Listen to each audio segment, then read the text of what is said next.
Welcome to Ancient Wisdom, a sanctuary where timeless wisdom guides you into deep, restful sleep. Let the wisdom of the ages quiet your mind, ease your worries, and carry you gently into the night. If you're here to relax, reflect, and drift into peaceful slumber, you're exactly where you need to be. Before you get too cozy, take a moment to like this video and subscribe to the channel. It really helps me bring more soothing content your way. Also, I'd love to know, where are you tuning in from, and what time is it for you right now? Share in the comments below. Now, settle in, get comfortable, and let the wisdom of the ages guide you into deep, restful sleep. In relationships, there are certain qualities that make a lasting impact, traits that go beyond surface-level attraction and create deeper connections. As I've explored these qualities within myself, I've come to appreciate how each one contributes not only to my personal growth, but also to the strength and authenticity of my relationships. From confidence and resilience to emotional intelligence and passion, each trait shapes how I show up for my partner and allows us to build a foundation rooted in respect, trust, and inspiration. Here, I dive into 15 essential traits that I strive to embody, each bringing its own unique value and depth to the connections I form. 1. Independence. I've come to realize that independence is one of the most essential qualities I can develop, not just in my relationships, but in every part of my life. Being independent means having a life that's fulfilling and balanced, where I pursue my own passions, set my own goals, and don't make someone else the center of my existence. When I embrace independence, I'm creating a dynamic in my relationship that naturally attracts the kind of person who values strength and self-sufficiency, qualities that I want in both myself and my partner. Independence, to me, is about cultivating a life that stands on its own, where my happiness doesn't solely depend on any one person. I focus on maintaining my friendships, pursuing my hobbies, and making sure that my goals are always moving forward. For instance, I stay committed to my personal growth, which could mean learning a new skill, taking up a challenging project at work, or even taking time off to relax and reflect. When I give myself this space to evolve and improve, it not only makes me a better person, but also a more appealing partner.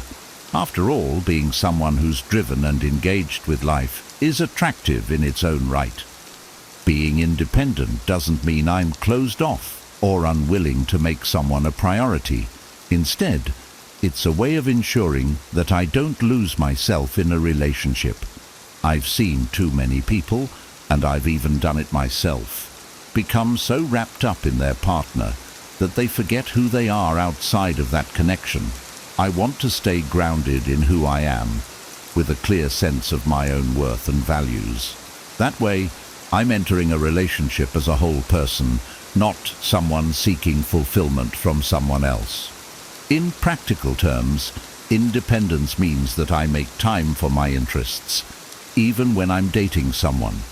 If I have a weekly meet-up with friends or a solo project that I'm working on, I make sure those remain priorities. This doesn't mean that I neglect my partner or refuse to make compromises. It simply means that I don't abandon what's important to me. I believe that keeping my life in balance is one of the best ways to ensure that I'm also bringing the best version of myself into my relationships. Independence also brings a level of mystery to the relationship. When I have my own goals and responsibilities, it adds depth and intrigue. I'm not always available or ready to drop everything because I have a full life. This isn't about playing hard to get, but about being genuinely engaged with my world, which in turn keeps the relationship interesting. I think there's something captivating about a person who has a rich, varied life. It's something I admire in others too. When I reflect on independence, I see it as a form of respect for both myself and my partner. By maintaining a strong sense of self, I'm able to offer them a genuine connection, not one driven by neediness or dependency. I want to be with someone who respects my autonomy, who understands that my independence is part of what makes me, me. In the end, my goal is to find a relationship where we support each other's journeys, both individually and together, knowing that our connection is made stronger by our unique, independent lives. 2. Ambition. Ambition is something I believe every person should nurture in their lives. For me, ambition means having a clear sense of purpose and direction, a constant drive to improve, grow, and achieve. I don't see ambition as just the pursuit of career success or financial gain. To me, it's about consistently striving for something more, something that makes me feel fulfilled and allows me to contribute meaningfully to the world around me. When I'm ambitious, I'm setting a high standard for myself, and that energy naturally spills over into every area of my life, including relationships. Having ambition keeps me engaged and motivated. It gives me goals to work towards, and that brings a sense of excitement and determination into my day-to-day life. I'm someone who always wants to challenge myself, whether it's through setting new professional milestones, improving my health and fitness, or dedicating myself to personal projects that I'm passionate about. This kind of drive makes me feel alive and keeps me moving forward, regardless of where I am in life. When I'm actively pursuing my goals, I feel more connected to my purpose, and that gives me an underlying sense of satisfaction and confidence. Ambition also adds a dimension of respect and admiration to my relationships. I find that when I'm driven, I attract people who are similarly goal-oriented and passionate. Being around other ambitious people is inspiring. It creates a shared energy and motivation that lifts us all up. I've noticed that when I express my aspirations and work toward them, it encourages the people around me to pursue their own dreams too. Ambition is contagious, and I want to be with someone who understands and appreciates the value of having big dreams. To me, ambition doesn't mean I'm always hustling or grinding non-stop. It's not about sacrificing everything for the sake of achievement. Instead, it's about knowing that I want more from life and making intentional choices that align with my goals. Whether that's working on a personal project, learning a new skill, or pushing my limits physically, my ambition shows up in ways that improve me as a person. I think the best kind of ambition is balanced. It's driven yet mindful, constantly striving, but never losing sight of what really matters, including my relationships and personal well-being. Having ambition can also make relationships more exciting. I don't want to be in a relationship where we're both content to just coast along. I want a partnership where we're both pushing each other to become the best versions of ourselves, where we're constantly evolving, both together and as individuals. For me, a relationship should be an adventure, a journey that includes personal growth and new experiences. Being ambitious means I'm always open to learning, open to change, and open to new possibilities, which keeps the relationship dynamic and full of life. Ambition, for me, is also about resilience. It means not giving up when things get tough and having the mental strength to push through setbacks. I want a partner who can see that drive in me and who can appreciate my determination to keep going, no matter the obstacles. When I'm ambitious, I'm not afraid to take risks, and I'm not easily discouraged. I find that this quality inspires confidence, both in myself and in those around me, including my partner. It shows that I'm committed to my own growth, and that I'll work hard to overcome challenges in all aspects of life. Ultimately, Ambition is a trait that makes me feel deeply fulfilled. It's about setting high standards, dreaming big, and knowing that I have the power to shape my own future. When I focus on my ambitions, I'm taking charge of my life, and that sense of agency brings me a lot of joy. I believe that when I'm living my life with ambition, I'm offering my partner someone who's fully alive, engaged and passionate about creating a better future. And that, in my experience, is something that's incredibly attractive and enriching in a relationship. 3. Adaptability. Adaptability is a quality I'm constantly working to improve because life is full of changes and unexpected turns. For me, being adaptable means having the mental flexibility to handle whatever life throws my way and the resilience to move forward, regardless of the circumstances. I see adaptability as one of the most empowering traits a person can have. It's what allows me to face challenges without losing my sense of direction. In relationships, adaptability is crucial. It helps me handle disagreements, navigate life changes, and keep the connection strong, even when things aren't going exactly as planned. In my experience, relationships are never static. They evolve as we grow, and they require adjustment and compromise. I've learned that being adaptable is about more than just going with the flow. It's about actively embracing change and being open to new perspectives.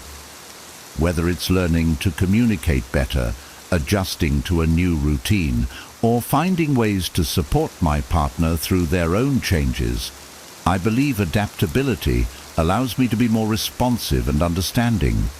When I'm adaptable, I'm able to meet my partner where they are, rather than getting frustrated if things don't go according to my initial expectations. Adaptability also means not being too attached to any one way of doing things. In my life, I try to stay open-minded and curious, always looking for ways to improve or explore new possibilities. I don't want to be the kind of person who gets stuck in old habits or routines simply because they're comfortable. Change, while often uncomfortable, pushes me to grow and brings new energy into my life and relationships.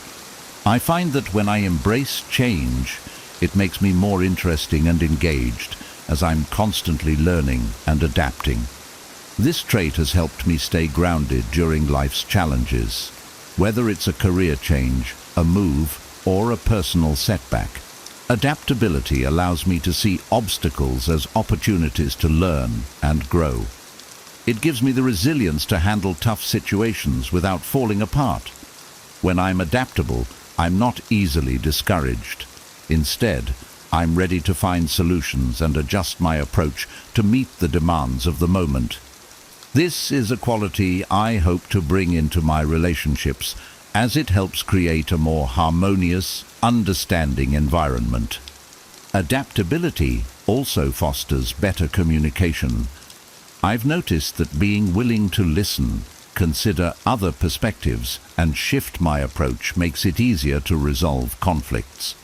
Instead of getting defensive or rigid when there's a disagreement, I try to remain open and responsive, allowing for a dialogue that respects both of our viewpoints.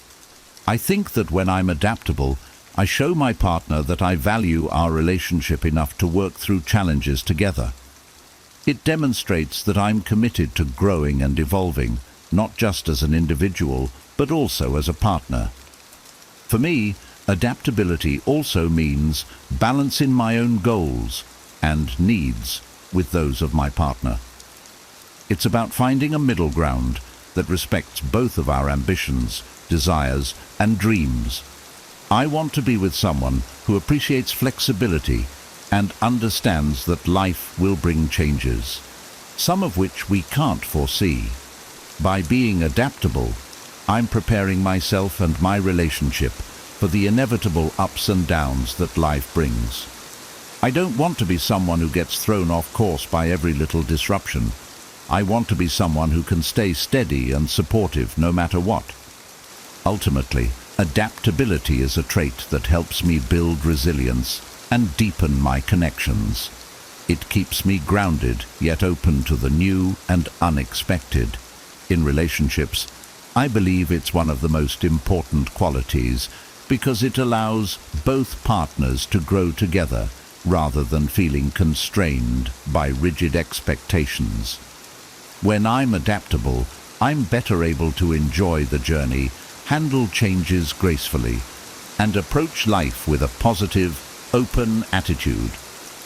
This is the kind of energy I want to bring into my relationships, a sense of flexibility, resilience, and optimism that enriches both my life and the lives of those around me. 4. Sense of humor. A sense of humor is one of the most powerful tools I have, both in life and in relationships.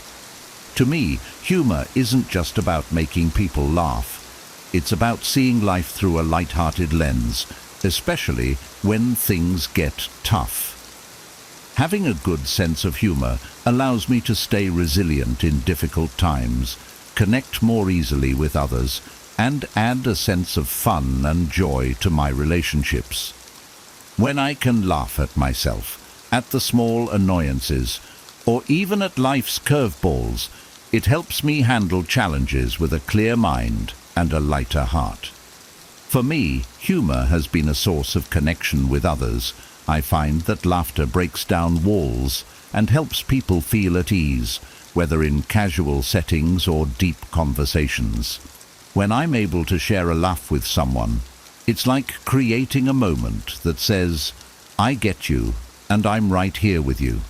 In relationships, humor is especially valuable.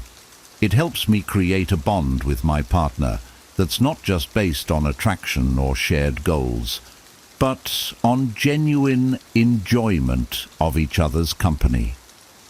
Being able to laugh together, even at the little quirks we each bring, fosters a sense of camaraderie and understanding.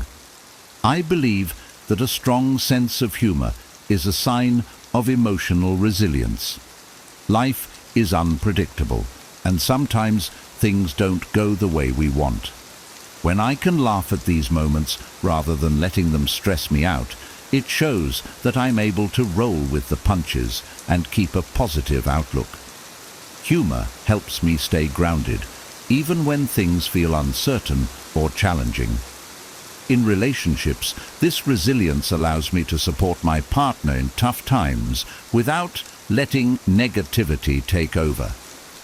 By keeping things light-hearted, I'm able to lift the mood and remind both of us that we can handle whatever comes our way.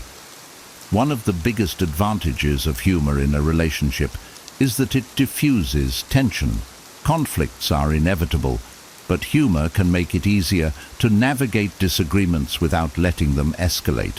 When I can inject a bit of humor into a tense moment without dismissing or invalidating my partner's feelings, it can help us both take a step back and see the situation from a less serious perspective.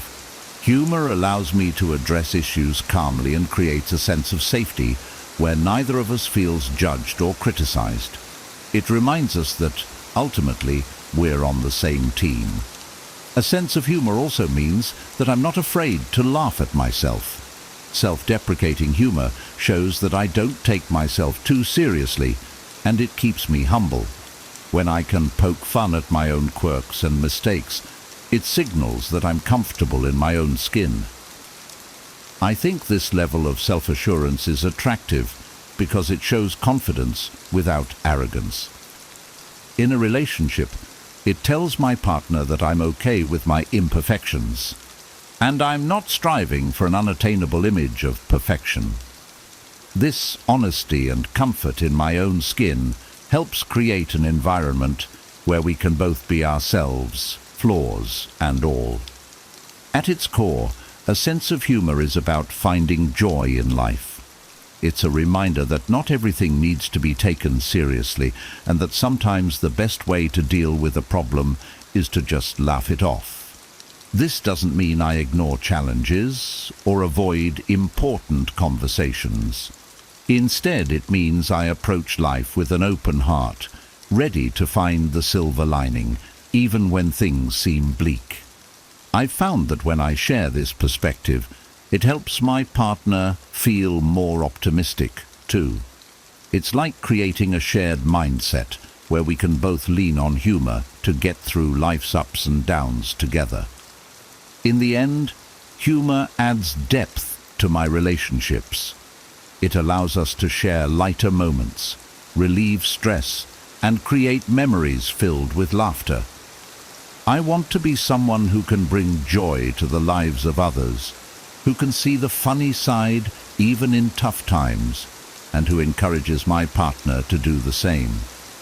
Humor is one of the best ways to build a strong, lasting connection, and it's a quality I'm always proud to cultivate.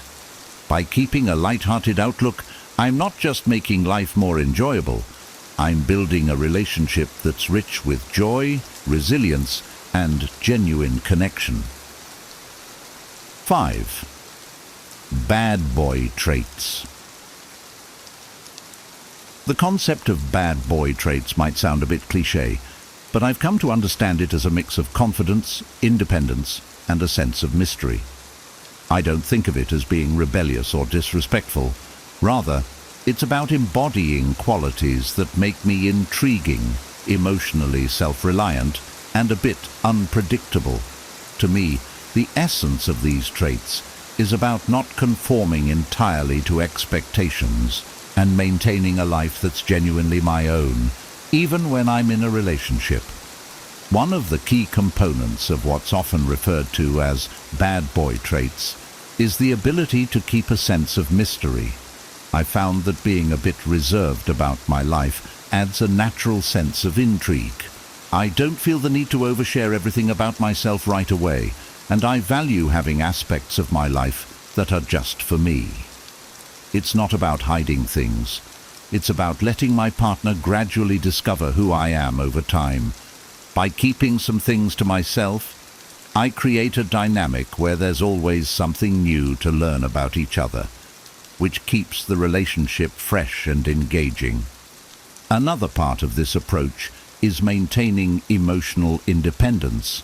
I don't rely on a partner for my happiness or self-worth. I take responsibility for my own emotional state. When I'm in control of my emotions and not dependent on constant validation, I'm able to be a more stable and reliable partner. I believe that emotional independence allows me to be fully present in the relationship without feeling pressured to constantly seek approval. This confidence in who I am and in my own self-worth is magnetic because it signals that I'm a grounded, self-sufficient person. In my experience, this kind of emotional resilience is deeply attractive, as it provides a foundation of strength and stability. The bad boy persona also includes a sense of unpredictability, which I interpret as simply being open to new experiences and willing to keep things exciting. I don't want to fall into routines that make life feel stale, whether that's in my relationship or my personal life. Instead, I embrace spontaneity and enjoy mixing things up. This might mean planning a surprise date, trying out new activities, or even just being a little playful and adventurous in our interactions. By keeping things unpredictable in a fun and respectful way, I'm creating moments of excitement and curiosity that deepen our bond. An often misunderstood aspect of these traits is the ability to say no and set boundaries. I don't believe in being overly accommodating just to please someone else. I stay true to my values and preferences. This doesn't mean I'm inflexible or unwilling to compromise. It just means that I'm clear on what I want and don't feel the need to change myself to gain approval. Having clear boundaries shows that I respect myself and have a strong sense of identity. When I stand firm in my choices, I find that it creates mutual respect and a balanced relationship dynamic. I've also learned the importance of not always being readily available. In today's world of constant messaging and instant communication, it's easy to feel like we should be on call at all times. But I believe there's value in letting my partner miss me and having time apart to recharge and focus on my own life.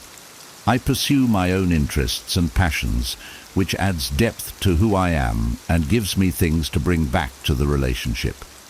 Having a life outside of the relationship allows me to maintain my individuality and ensures that when we're together, it's more meaningful. Finally, I embrace a sense of self-assurance that comes from not needing to explain or justify myself constantly. I don't feel compelled to seek approval for every decision or action. Instead, I act based on what feels right for me, within the boundaries of respect and consideration for my partner.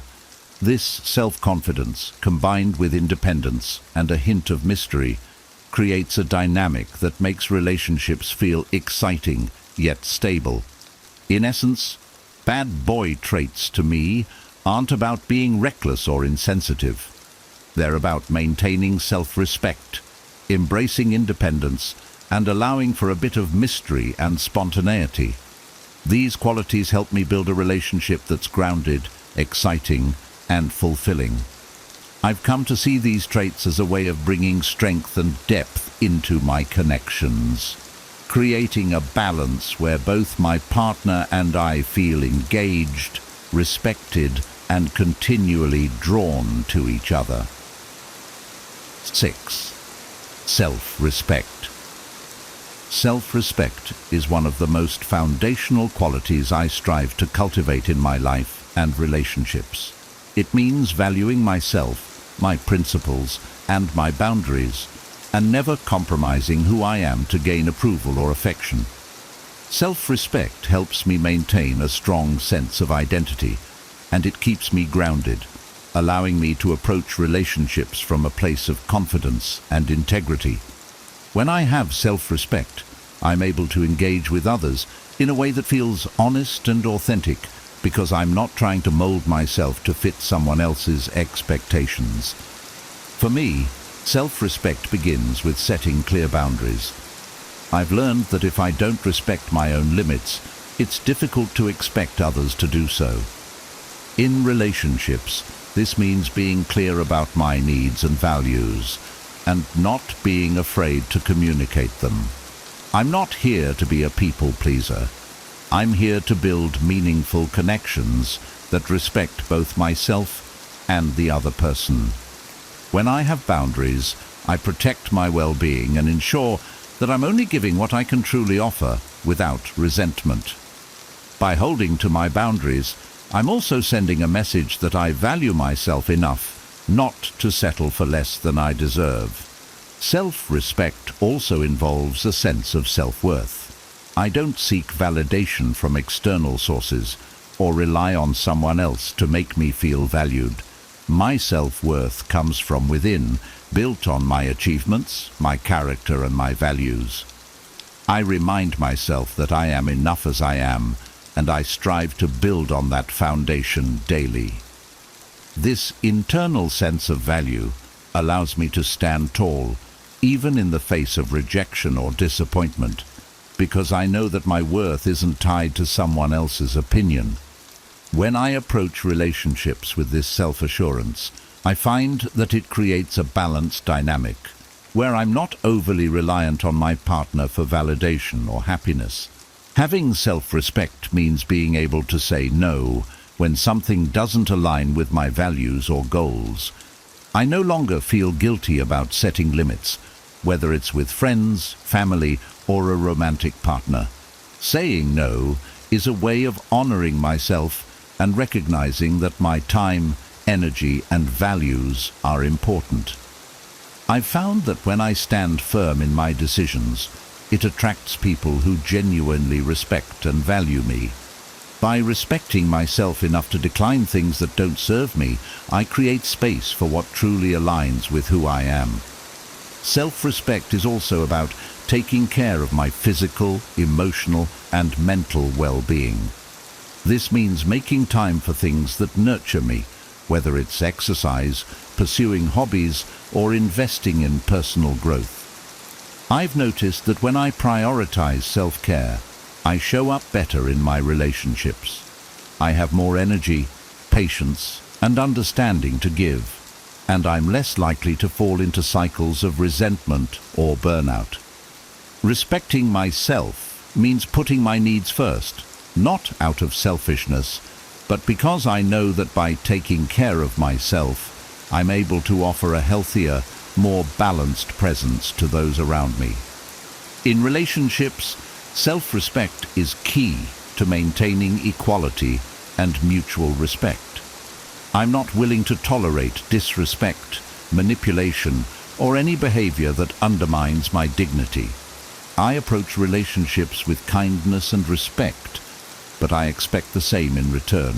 When I respect myself, I naturally attract people who see and appreciate my value, and I'm able to recognize when someone doesn't treat me as I deserve.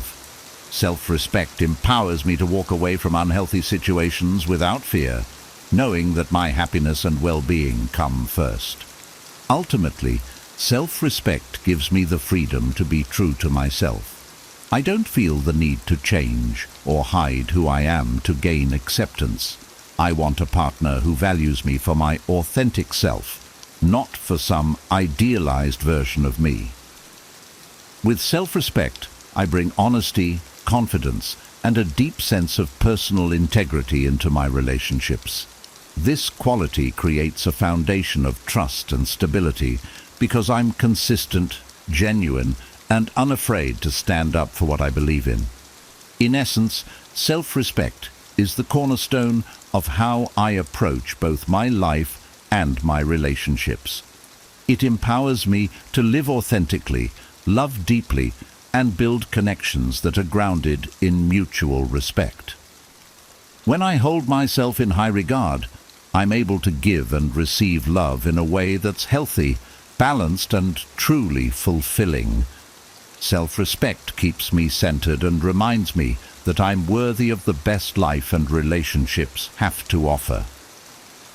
7. Confidence. Confidence for me is about having a steady inner belief in who I am and what I bring to the table. It's not about being the loudest person in the room or seeking attention. Rather, it's a quiet assurance that comes from knowing my own worth and capabilities. Confidence is deeply attractive because it signals to others that I'm comfortable in my own skin, that I don't need constant validation, and that I'm fully capable of handling whatever life throws my way. In relationships, this confidence allows me to bring my authentic self forward without fear of judgment or rejection. Building confidence starts with self-acceptance. I've come to understand that being confident doesn't mean I'm perfect. It means I'm comfortable with my imperfections and strengths alike. I don't try to hide my flaws or pretend to be someone I'm not. I know who I am, and I accept myself as I am, both the good and the not so good. This self-acceptance forms the foundation of my confidence. When I'm secure in who I am, I'm not easily shaken by external opinions or setbacks.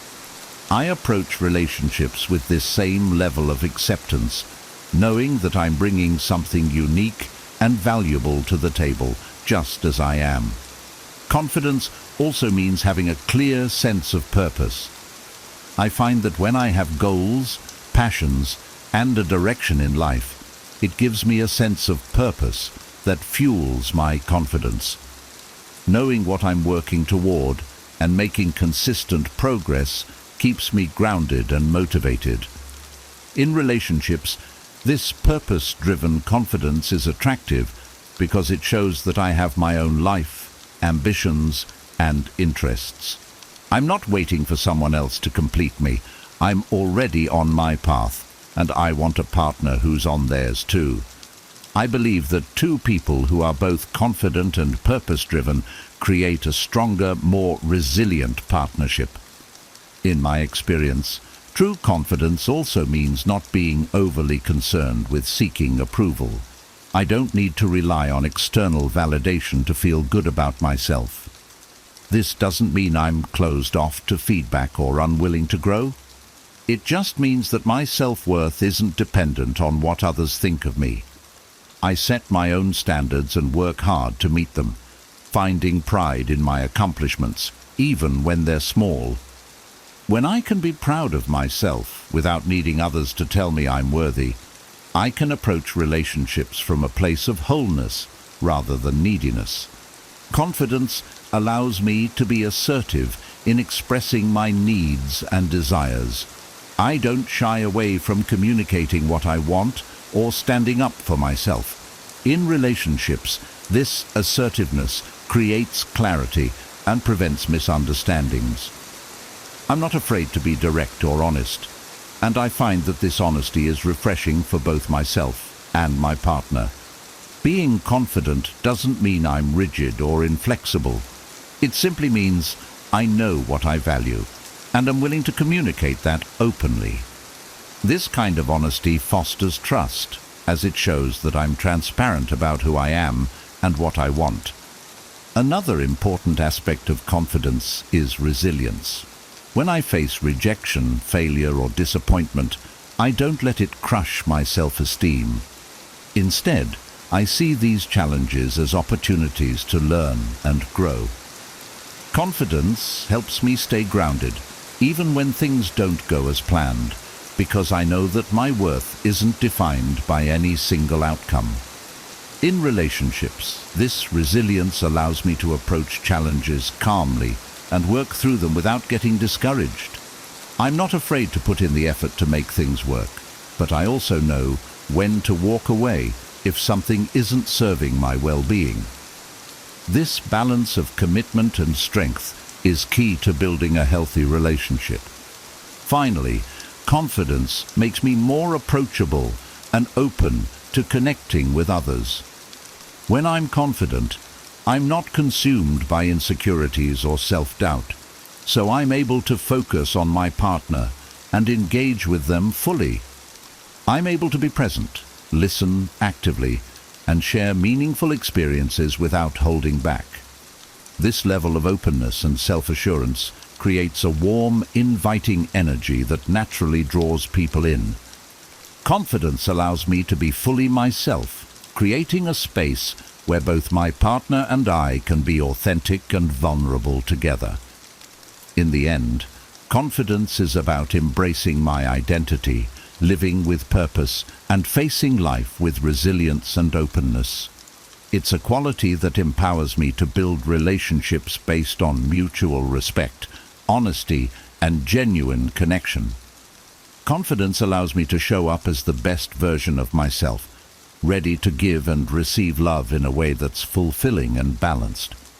When I approach life and relationships with this deep inner confidence, I am not only enriching my own experience, but also creating a solid foundation for a healthy, lasting connection with others.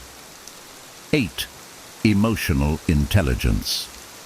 Emotional intelligence, for me, is about understanding and managing my own emotions, while also being attuned to the feelings and needs of others. In relationships, I've found that emotional intelligence is invaluable. It allows me to connect on a deeper level, handle conflicts with empathy, and build trust through genuine understanding. Being emotionally intelligent means I'm not just focused on what I'm feeling, but I'm also open to and respectful of my partner's emotional landscape. This quality has been key to creating relationships that feel safe, supportive, and deeply connected. The first part of emotional intelligence is self-awareness. I try to stay in tune with my own emotions and understand the reasons behind them. This doesn't mean I'm immune to feeling angry, sad, or frustrated. It means I can recognize these emotions without letting them control my actions. For example, if I feel myself getting upset, I pause to understand why, rather than reacting impulsively. This awareness helps me approach situations with a clear mind and a calm demeanor, which is essential in relationships. When I'm aware of my own emotions, I can communicate them more effectively and avoid unnecessary misunderstandings. Another crucial aspect of emotional intelligence is empathy. Empathy allows me to put myself in my partner's shoes, to truly understand what they might be feeling. I believe that being able to empathize creates a strong sense of connection and shows my partner that I genuinely care about their experiences. It's not just about saying the right words.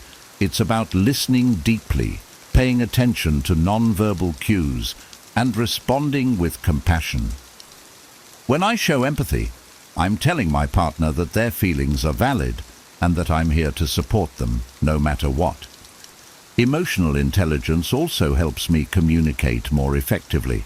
I know that effective communication isn't just about expressing my own thoughts, but also about listening actively and giving my partner space to share their perspective.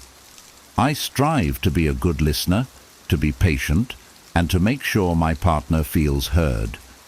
This means not interrupting, not jumping to conclusions, and not immediately trying to fix things. Often, people don't want solutions. They just want someone to understand them. By focusing on understanding rather than solving, I'm able to build a deeper emotional connection with my partner. One of the biggest benefits of emotional intelligence is that it helps me handle conflicts constructively. Instead of letting emotions spiral out of control, I try to approach disagreements calmly and respectfully. When emotions are running high, I've learned to take a step back, breathe, and refocus. This doesn't mean avoiding difficult conversations. It means approaching them with a level-headed perspective. I aim to address the issue at hand without letting emotions escalate.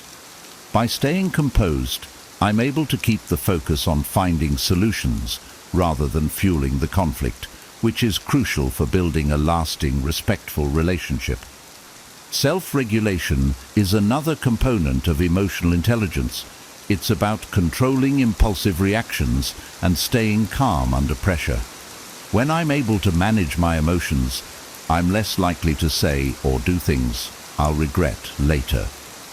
This discipline shows my partner that I'm someone who can be counted on to remain stable, even during challenging times. Self-regulation creates a sense of security in the relationship, as it shows that I'm responsible for my own emotional responses. I'm able to offer a calm presence, which can help de-escalate situations and bring clarity when things feel chaotic. Another part of emotional intelligence is being open to feedback. I know I'm not perfect, and I'm open to learning from my mistakes. When my partner offers feedback, I try to take it constructively without getting defensive. This openness to feedback is important because it shows that I'm willing to grow and improve, both for myself and for the relationship. Emotional intelligence means I'm not afraid to acknowledge my flaws and work on them, creating a more positive, growth-oriented dynamic with my partner. Ultimately, emotional intelligence is about building a relationship where both partners feel valued, understood, and supported. It's about creating an environment where vulnerability is welcome, where emotions can be shared openly without fear of judgment. By practicing emotional intelligence, I aim to bring empathy, patience, and understanding into my relationships. I believe that when I approach relationships with this level of emotional maturity, I'm able to create a strong foundation built on mutual respect and trust. Emotional intelligence allows me to show up as a partner who is compassionate, communicative, and committed to growing together. It's a skill I continuously work on, knowing that it not only improves my relationships, but also enhances my ability to connect meaningfully with the world around me. Through emotional intelligence, I'm able to build relationships that are resilient, loving, and deeply fulfilling. 9. Steadfastness. Steadfastness to me is about being reliable, consistent, and true to my word. It's the commitment to following through on my promises and being there when I say I will be. In relationships, steadfastness is a quality that builds trust, as it reassures my partner that I'm someone they can count on. When I'm steadfast, I'm creating a sense of stability that allows my partner to feel secure and valued, which I believe is essential for a strong, lasting connection. At its core, steadfastness is about showing up, even when it's inconvenient or difficult. Life can throw a lot of unexpected challenges our way, and it's easy to give up or pull back when things get tough. But I believe that true commitment means being there during those hard times. If I've made a commitment to someone, I'm prepared to stand by it, not just when things are smooth, but also when they're challenging. Whether it's keeping my word on a small promise or supporting my partner through a tough period, I want to be someone who can be relied upon no matter what.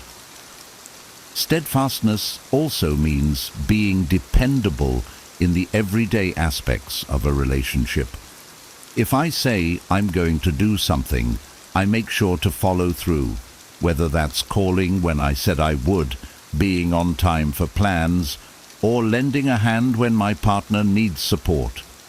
These may seem like small acts, but they add up to create a foundation of trust. By consistently showing up and being dependable, I'm proving that my partner can rely on me, which fosters a deep sense of security and respect in the relationship. Another part of being steadfast is having patience. Relationships go through different phases, and there are times when things may not be perfect. During these times, I've learned that it's important to be patient and understanding rather than giving up or getting frustrated. This patience allows me to see beyond temporary difficulties and focus on the bigger picture. I want to build a relationship that's resilient, one that can withstand challenges and continue to grow stronger. My commitment to patience and understanding helps me to stay steady, even when things aren't easy. Steadfastness also involves being true to my values. I'm committed to living with integrity and aligning my actions with my beliefs. This means that I'm not easily swayed by outside influences or temporary desires. Instead, I act according to what I know is right and what aligns with my long-term goals.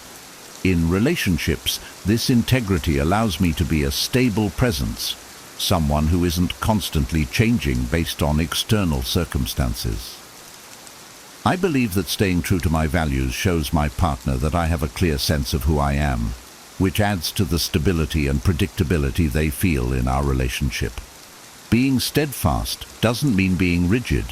It means being reliable without being inflexible. I believe in the importance of compromise and adapting when necessary, but I do so without losing sight of the promises I've made. Flexibility allows me to adjust as life changes, but my commitment to my partner and my values remains constant. I want my partner to feel that they can rely on me, no matter what changes life brings. This blend of consistency and adaptability is what makes steadfastness such a valuable quality. In relationships, steadfastness creates a safe space where my partner can be vulnerable without fear of judgment or abandonment. They know that I'm here to stay, even when things aren't perfect. This assurance allows us both to open up more fully and build a deeper, more authentic connection. I think one of the most powerful aspects of steadfastness is the trust it builds.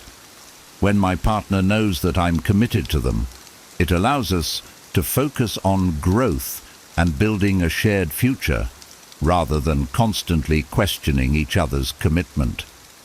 Ultimately, being steadfast is about being a source of stability, strength, and support.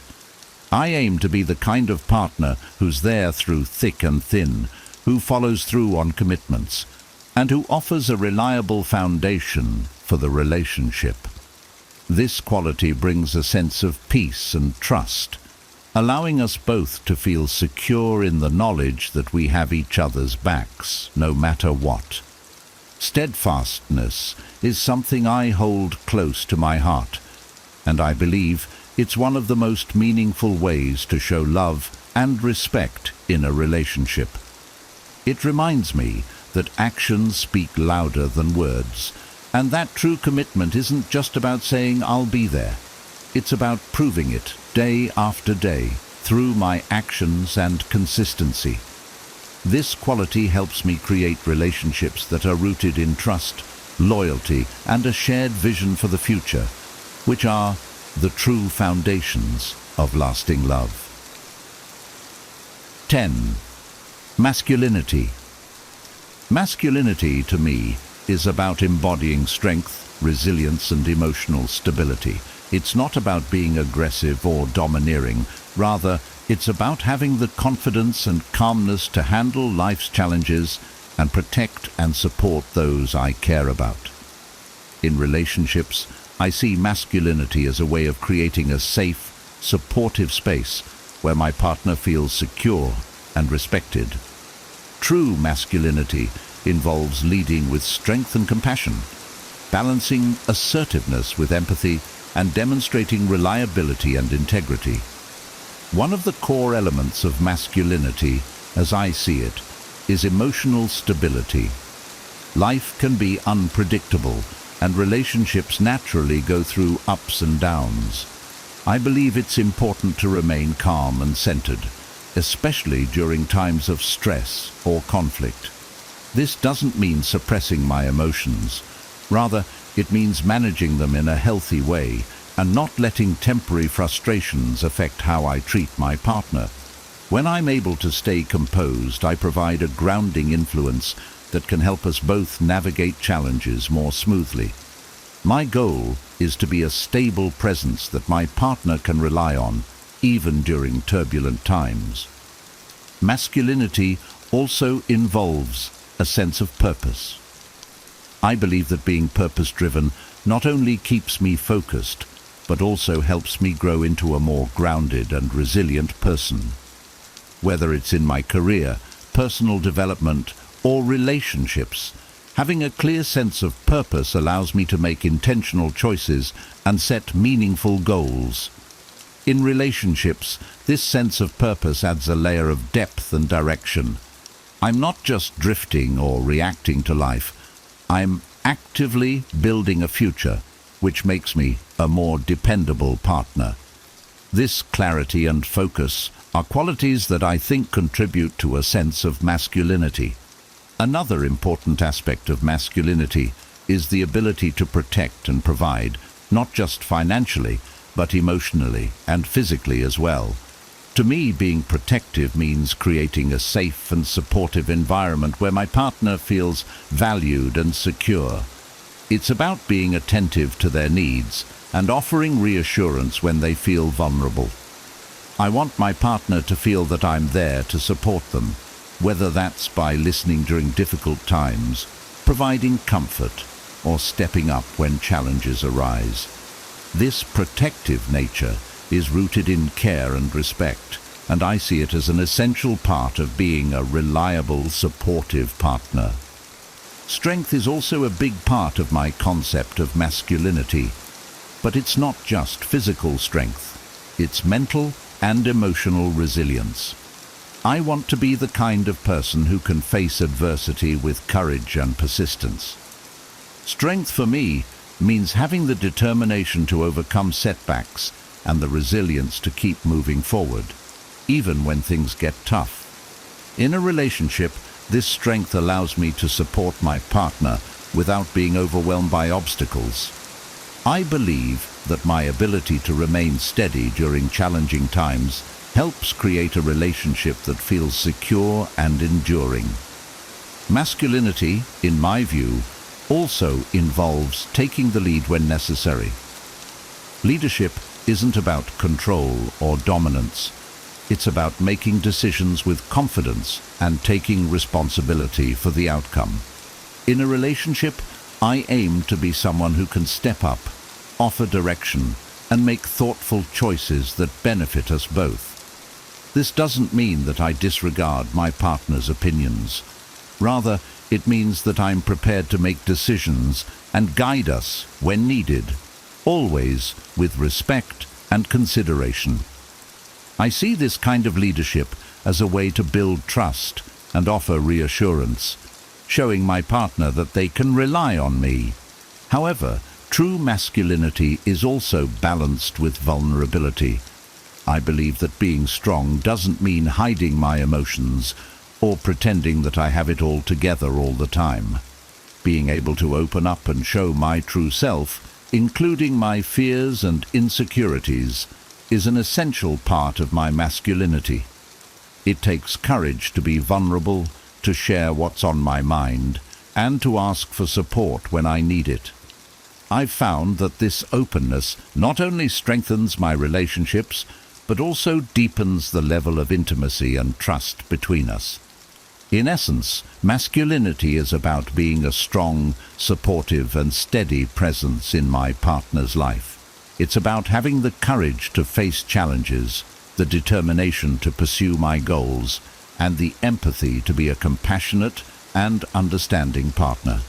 I aim to bring a balanced form of masculinity into my relationships, one that combines resilience with empathy, confidence with humility, and strength with openness. By embodying these qualities, I believe I can offer my partner a relationship that feels both grounded and dynamic, one where they can feel safe, valued, and deeply connected. Ultimately, masculinity is about being the best version of myself, embracing both my strengths and vulnerabilities. It's about honoring my own values and offering a stable, loving presence to my partner. When I lead with true masculinity, I'm not just enhancing my own life. I'm creating a relationship that's built on respect, security, and lasting commitment. This approach to masculinity helps me build connections that are meaningful, fulfilling, and truly enriching for both my partner and me. 11. Scarcity of attention. The concept of scarcity of attention is about valuing my time and focus and not giving it away too easily or without purpose. It's not about playing games or being dismissive.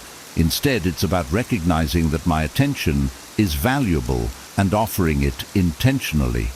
In a world where people are constantly connected and often overwhelmed by attention from all directions, creating a sense of scarcity around my attention can actually make it more meaningful and impactful. By being selective with my time and energy, I foster a sense of appreciation and mutual respect in my relationships. One of the main reasons I practice this is to stay mindful of where my energy goes. If I'm always available, always reaching out, and constantly seeking someone's attention, it can create an imbalance. It may even lead to a sense of complacency, where my presence is taken for granted. When I limit the attention I give, I encourage a dynamic where both my partner and I truly value and make the most of the time we spend together. It's about creating quality over quantity, ensuring that the moments we share are meaningful, focused, and fully engaged. Having a scarcity mindset around attention also means that I don't rely on constant communication to feel connected. I'm comfortable with a degree of distance, knowing that it doesn't diminish the relationship, but instead strengthens it. This allows both my partner and me to maintain a sense of independence and individuality. We don't need to be in constant contact to feel secure. Rather, we trust the bond we've built. When we do come together, it feels fresh and renewed because we've each had time to focus on our own lives, passions and goals. This approach also helps me avoid the pitfalls of neediness or insecurity. When I value my attention, I'm less likely to fall into the trap of overextending myself just to feel validated. I don't want to be the kind of person who constantly needs to seek reassurance from others, or who feels the urge to fill every moment with interaction. Instead, I aim to feel secure in my own worth and in the relationship itself. This self-assuredness allows me to give my partner the space to miss me, which in turn often leads to a stronger, more passionate connection. By creating a sense of scarcity, I'm signaling that my attention is something to be valued. When I'm fully present and focused on my partner, it's genuine and intentional, not a default state driven by habit or boredom. I've found that when I approach relationships this way, my partner is often more engaged and reciprocates the same level of attention and respect. It's about nurturing a dynamic where we both actively seek and appreciate each other's time, making every moment together count. Scarcity of attention also allows me to focus on personal growth and my own interests. I believe that a healthy relationship is one where both partners are pursuing their individual paths alongside each other. When I dedicate time to my passions, friendships, and self-care, I bring a more enriched version of myself to the relationship. This balance of personal space and shared experiences is key to keeping the relationship exciting and preventing it from feeling stagnant or overly dependent. Additionally, being mindful of my attention means that I'm not constantly seeking external validation. I'm comfortable spending time on my own and don't feel the need to be perpetually connected to feel valued. This independence is attractive because it shows that I'm not relying on my partner for constant reassurance or attention. Instead, I bring a sense of wholeness to the relationship, which fosters a healthy balance where we both appreciate each other's presence without feeling suffocated or drained. Ultimately, the scarcity of attention is about fostering a deeper appreciation for each other. By not always being readily available, I encourage both my partner and me to cherish the time we share. It's a way to keep the relationship dynamic as we're not taking each other's presence for granted. When I'm intentional with my attention, I'm creating a relationship where both of us feel valued, respected, and engaged, making the connection more vibrant and fulfilling. In essence, the scarcity of attention is about quality over quantity. It's about bringing a sense of intention and respect to the time I spend with my partner, ensuring that we're both present and truly engaged. This approach helps create a relationship that feels balanced and reciprocal, where each moment together is meaningful and the connection remains fresh and strong. By valuing my attention, I'm not only respecting myself, but also creating a dynamic where my partner feels truly valued and appreciated. 12. Pre-selection. Pre-selection is a concept that recognizes the social and psychological value of being desired by others, particularly in the context of attraction. It's the idea that when I am seen as valuable or desirable by others, it signals something appealing about me to potential partners. However, I approach pre-selection not as a game or strategy, but as a natural byproduct of living a life that's full, engaged, and socially active. When I surround myself with high-quality people and maintain healthy relationships, it shows that I am someone who is valued and respected by others, which in turn can make me more attractive to a partner. For me, pre-selection starts with building strong friendships and connections. I genuinely enjoy spending time with people who inspire me, challenge me, and bring out the best in me. These relationships, whether they're with friends, family, or colleagues, reflect a high level of social health and well-being. When my partner sees that I have these meaningful connections, it sends the message that I am someone who is valued by others, which can often be attractive. It's reassuring to know that the person you're with is well regarded and appreciated by those around them. Pre-selection also means being comfortable and confident around other women, even when there's no romantic intention. Having positive, respectful friendships with women not only enriches my life, but also shows that I know how to engage with and appreciate women in a non-romantic context. It demonstrates that I'm capable of meaningful, respectful interactions, which can make me more appealing as a partner. It also shows that I'm not someone who sees women purely in terms of romantic interest. Rather, I value them as individuals. This level of respect and comfort can be attractive because it shows that I understand and respect boundaries. Another aspect of pre-selection is self-respect and selective dating. I don't pursue relationships for the sake of it or lower my standards just to avoid being alone. By valuing myself and being selective about whom I invest my time and energy in, I'm showing that I respect both myself and the people I choose to be with. When I'm intentional about who I date and the connections I pursue, it signals to others that I value quality over quantity and that I'm not someone who settles easily. This discernment can be appealing because it suggests I'm someone worth earning, not someone who is readily available to everyone. Pre-selection for me also involves living a life that's interesting and full. When I am dedicated to my passions, goals, and personal growth, it naturally attracts people who share similar values. By leading a fulfilling life, I'm not only improving myself, but also becoming someone who is naturally attractive to others. This isn't about trying to impress anyone. It's about creating a life that's meaningful to me.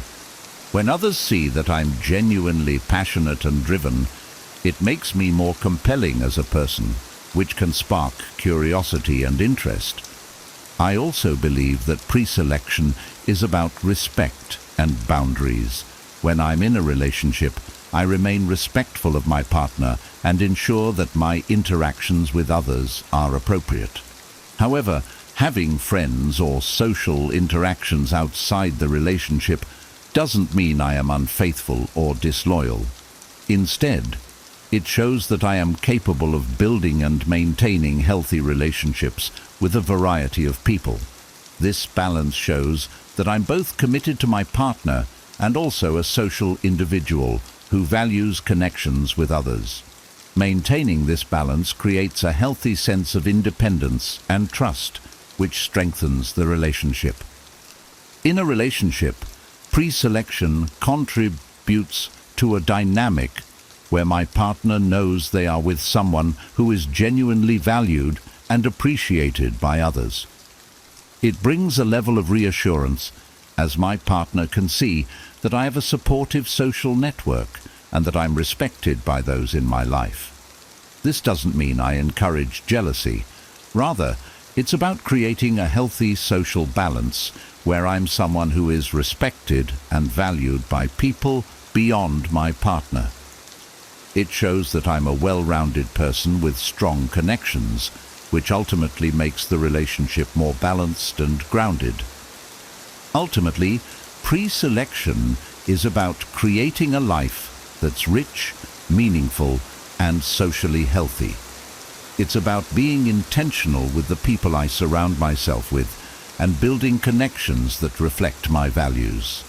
By nurturing a full social life, respecting boundaries, and maintaining a strong sense of self-worth, I'm naturally creating an aura of value and respect. This not only makes me a more appealing partner, but also fosters a relationship dynamic based on mutual admiration and genuine attraction. In essence, pre-selection isn't about putting on a show or trying to appear desirable. It's about living in a way that brings out my best qualities, showing my partner that I am someone who is valued by others and who values myself. When I'm surrounded by positive, healthy relationships, I'm not only enriching my own life, but also creating a partnership that's supported by a strong social foundation. This approach to pre-selection helps build a relationship where both partners feel valued, secure, and truly connected. 13. Authenticity. Authenticity to me is the cornerstone of a meaningful and fulfilling life. It's about embracing who I truly am, living in alignment with my values, and presenting my genuine self in all situations, especially in relationships. I've come to believe that authenticity is one of the most attractive qualities anyone can bring to a relationship. When I'm authentic, I'm not putting on an act, hiding behind a facade, or trying to impress anyone with something I'm not. Instead, I'm fully comfortable in my own skin, which allows me to connect with others on a deeper, more honest level. Being authentic starts with self-awareness. I spend time understanding my values, goals, and priorities, and I make sure my actions reflect them. It's easy to get caught up in trying to be what others expect, but I know that ultimately it's not sustainable. I want my partner to know the real me, not a version tailored to please or impress.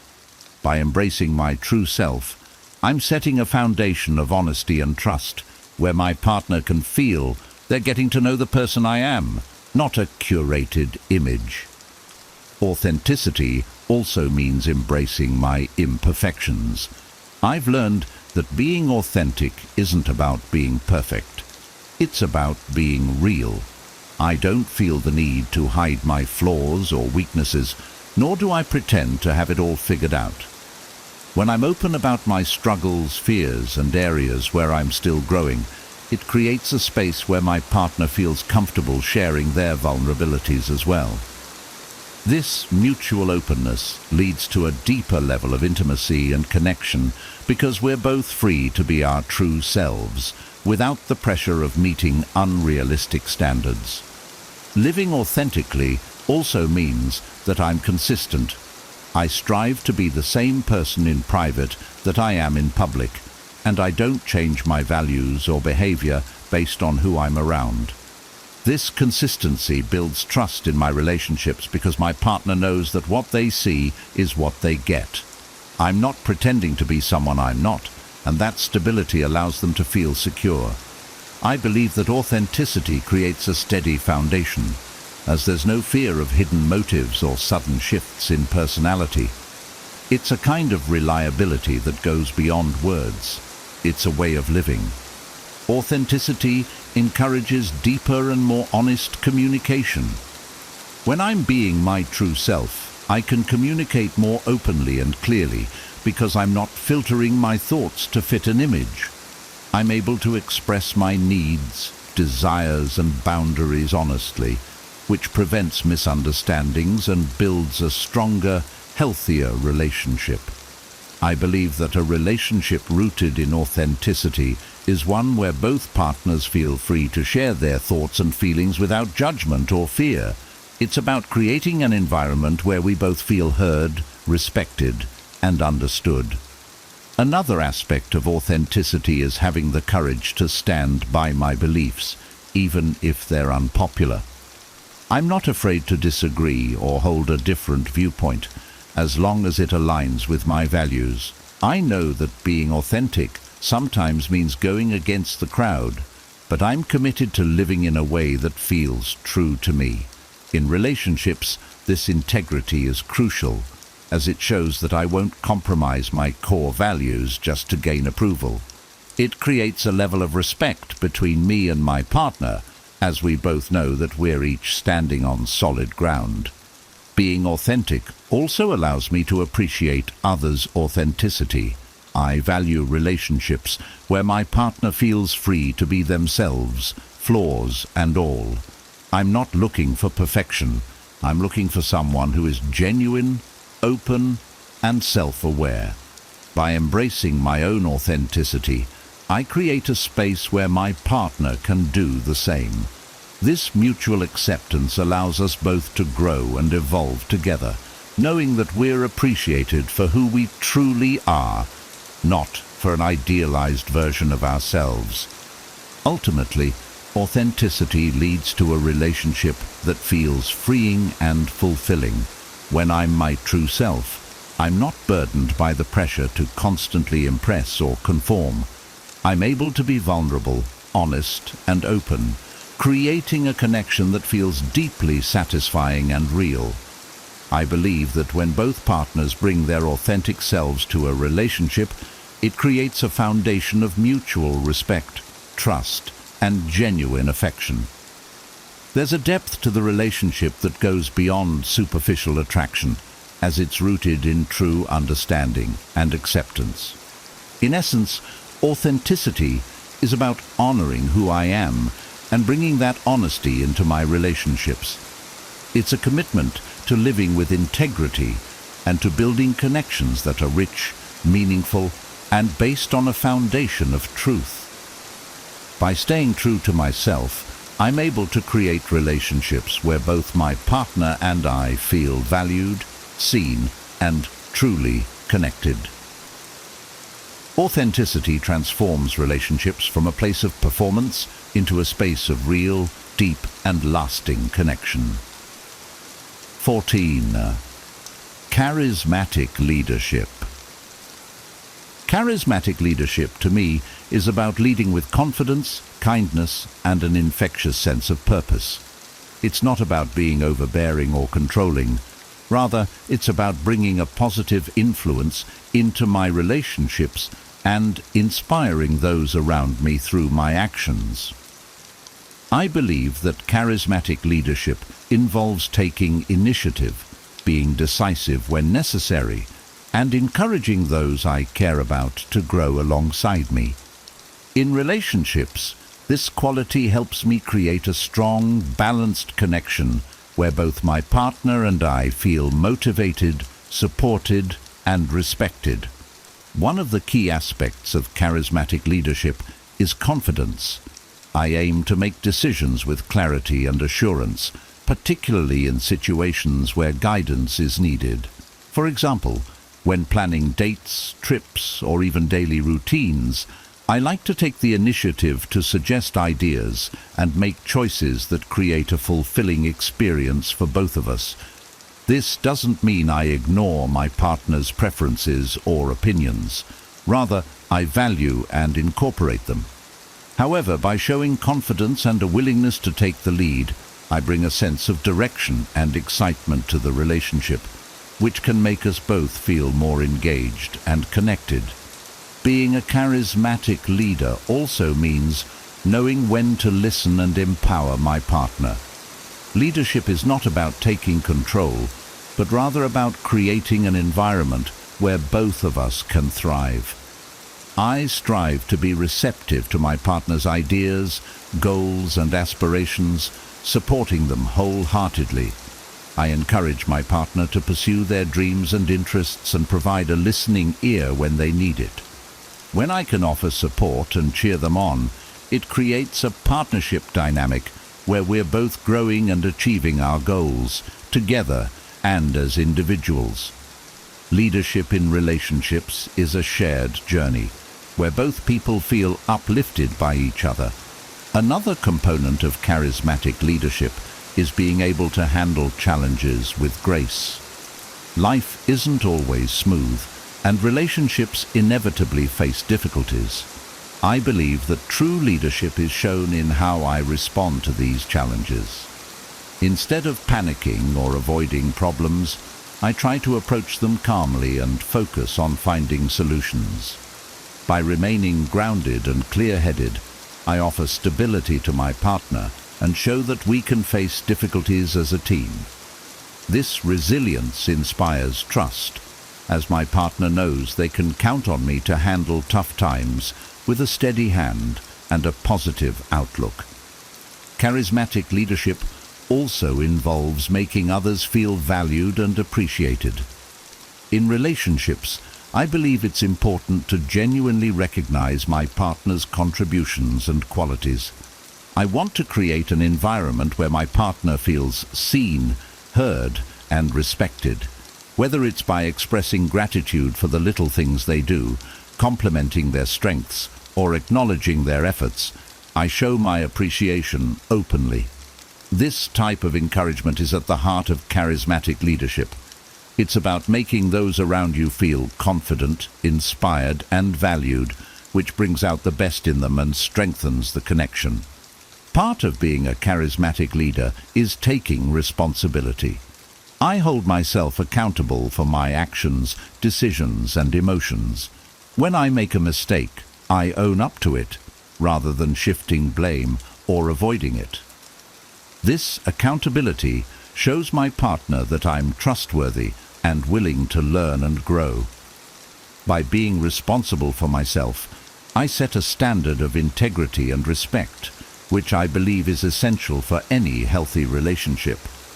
Taking responsibility also means being proactive in addressing issues before they escalate, showing my partner that I'm committed to maintaining a positive and open dynamic. Charismatic leadership doesn't require that I always be in the spotlight or make every decision. Rather, it's about fostering an environment of mutual respect, open communication, and shared growth. I want to inspire confidence and curiosity in my partner, so we both feel encouraged to take risks, try new things, and explore life together. Whether it's by planning a surprise, supporting them through a challenging time, or simply being a strong, positive presence in their life, I aim to bring a sense of joy, motivation, and energy to our relationship. Ultimately, charismatic leadership in relationships is about creating a balance where both partners feel supported, respected, and uplifted. It's a way of bringing energy, resilience, and warmth into the relationship, inspiring each other to grow and become better versions of ourselves. I see charismatic leadership as a quality that strengthens the bond between us, making the relationship feel dynamic, exciting, and meaningful. When I lead with kindness, confidence, and openness, I'm not only enriching my own life, but also creating a relationship where both of us feel valued and empowered. In essence, charismatic leadership is about being a positive force in my partner's life, someone who inspires, supports, and uplifts. It's about taking initiative with respect and integrity, being present and encouraging, and approaching challenges with resilience and grace. By embracing this quality, I strive to build a relationship that's not only grounded in trust and respect, but also infused with a shared sense of purpose and joy. This approach to leadership creates a foundation where both of us can thrive, individually and together, as we navigate life hand in hand. 15. Passionate interests. Passionate interests bring a unique depth and vibrancy to my life, and they are something I consider essential not only for personal fulfillment, but also for creating a dynamic, inspiring relationship. When I'm genuinely passionate about something, whether it's a hobby, a skill, a career goal, or a personal project, it shows that I'm engaged with life, constantly learning and striving for more. This drive adds dimension to who I am, which can be incredibly attractive to a partner. Passion isn't just about having interests. It's about the energy, enthusiasm, and commitment that I bring to the things that matter to me. For me, pursuing my passions is a way to stay grounded and fulfilled. When I'm actively engaged in something I care about, it gives me a sense of purpose and excitement. I wake up feeling energized, knowing that I'm working towards something meaningful. This enthusiasm naturally spills over into other areas of my life, including my relationships. I found that having passions makes me a more interesting and engaged partner, as I'm not solely focused on the relationship for fulfillment. Instead, I bring my own joy, inspiration, and stories to share. which adds richness to our connection. Having passionate interests also helps me maintain a healthy balance between my relationship and personal life. I believe that a relationship thrives when both partners have space to pursue their individual goals and dreams. By dedicating time to my passions, I'm not only investing in my personal growth, but also giving my partner the freedom to explore their own interests. This balance prevents codependency and keeps the relationship fresh, as we both have our own lives to bring back to the relationship. When we come together, we have new experiences, insights, and growth to share, which makes our connection stronger. My passions are a source of resilience and self-confidence. When I commit to a goal and work towards it, even through setbacks, I build a stronger sense of self-worth. I know that my value isn't tied to anyone else. It comes from within, from the things I achieve and the joy I find in my pursuits. This inner strength and confidence make me a more balanced partner, as I'm not seeking validation solely from the relationship. Instead, I feel secure and fulfilled, which allows me to contribute positively to the partnership without relying on it for my happiness. Sharing my passions with my partner also opens up opportunities for connection. I love introducing them to the things I care about, whether it's a new hobby, a favorite book, or an exciting project I'm working on. This sharing allows us to explore each other's worlds and learn more about what drives and inspires us. I'm equally interested in learning about my partner's passions and supporting them in their pursuits. By taking an active interest in each other's hobbies and goals, we build a relationship that's enriched with shared experiences and mutual support. Moreover, my passionate interests push me to constantly grow and evolve. They challenge me, stretch my abilities, and keep me curious about the world. I believe that when I'm dedicated to personal growth, I bring new perspectives and fresh energy into the relationship. I want to be with someone who sees my dedication to self-improvement as a strength and who is inspired to pursue their own growth as well. When both partners are committed to bettering themselves, it creates a dynamic where we're continuously learning, adapting, and evolving together, which keeps the relationship alive and exciting. Another important aspect of having passionate interests is the sense of independence it fosters. I'm not defined by my relationship. I have my own identity, goals, and purpose outside of it. This independence is attractive because it shows that I'm a whole person on my own, and I'm not looking for someone to complete me. I want a relationship where both of us feel complete as individuals and come together to create something even greater. My passions help me maintain this sense of wholeness, allowing me to bring my best self to the relationship and inspiring my partner to do the same. Ultimately, passionate interests give me a sense of direction and fulfillment that goes beyond the relationship itself. They make me a more grounded, resilient, and engaging partner, and they allow me to contribute positively to the relationship without expecting it to fulfill all my needs. By having my own interests, I'm able to keep the relationship balanced and dynamic, creating a partnership where both of us feel free to explore and grow. In essence, passionate interests are more than just hobbies or goals. They are an essential part of who I am. They fuel my growth, bring joy to my life, and make me a more self-assured, fulfilled, and engaging partner. By living with passion and purpose, I create a relationship where both of us feel inspired and supported. This approach to life and love fosters a connection that's rich, balanced, and full of genuine excitement, as we both bring our unique energies and dreams into a shared journey.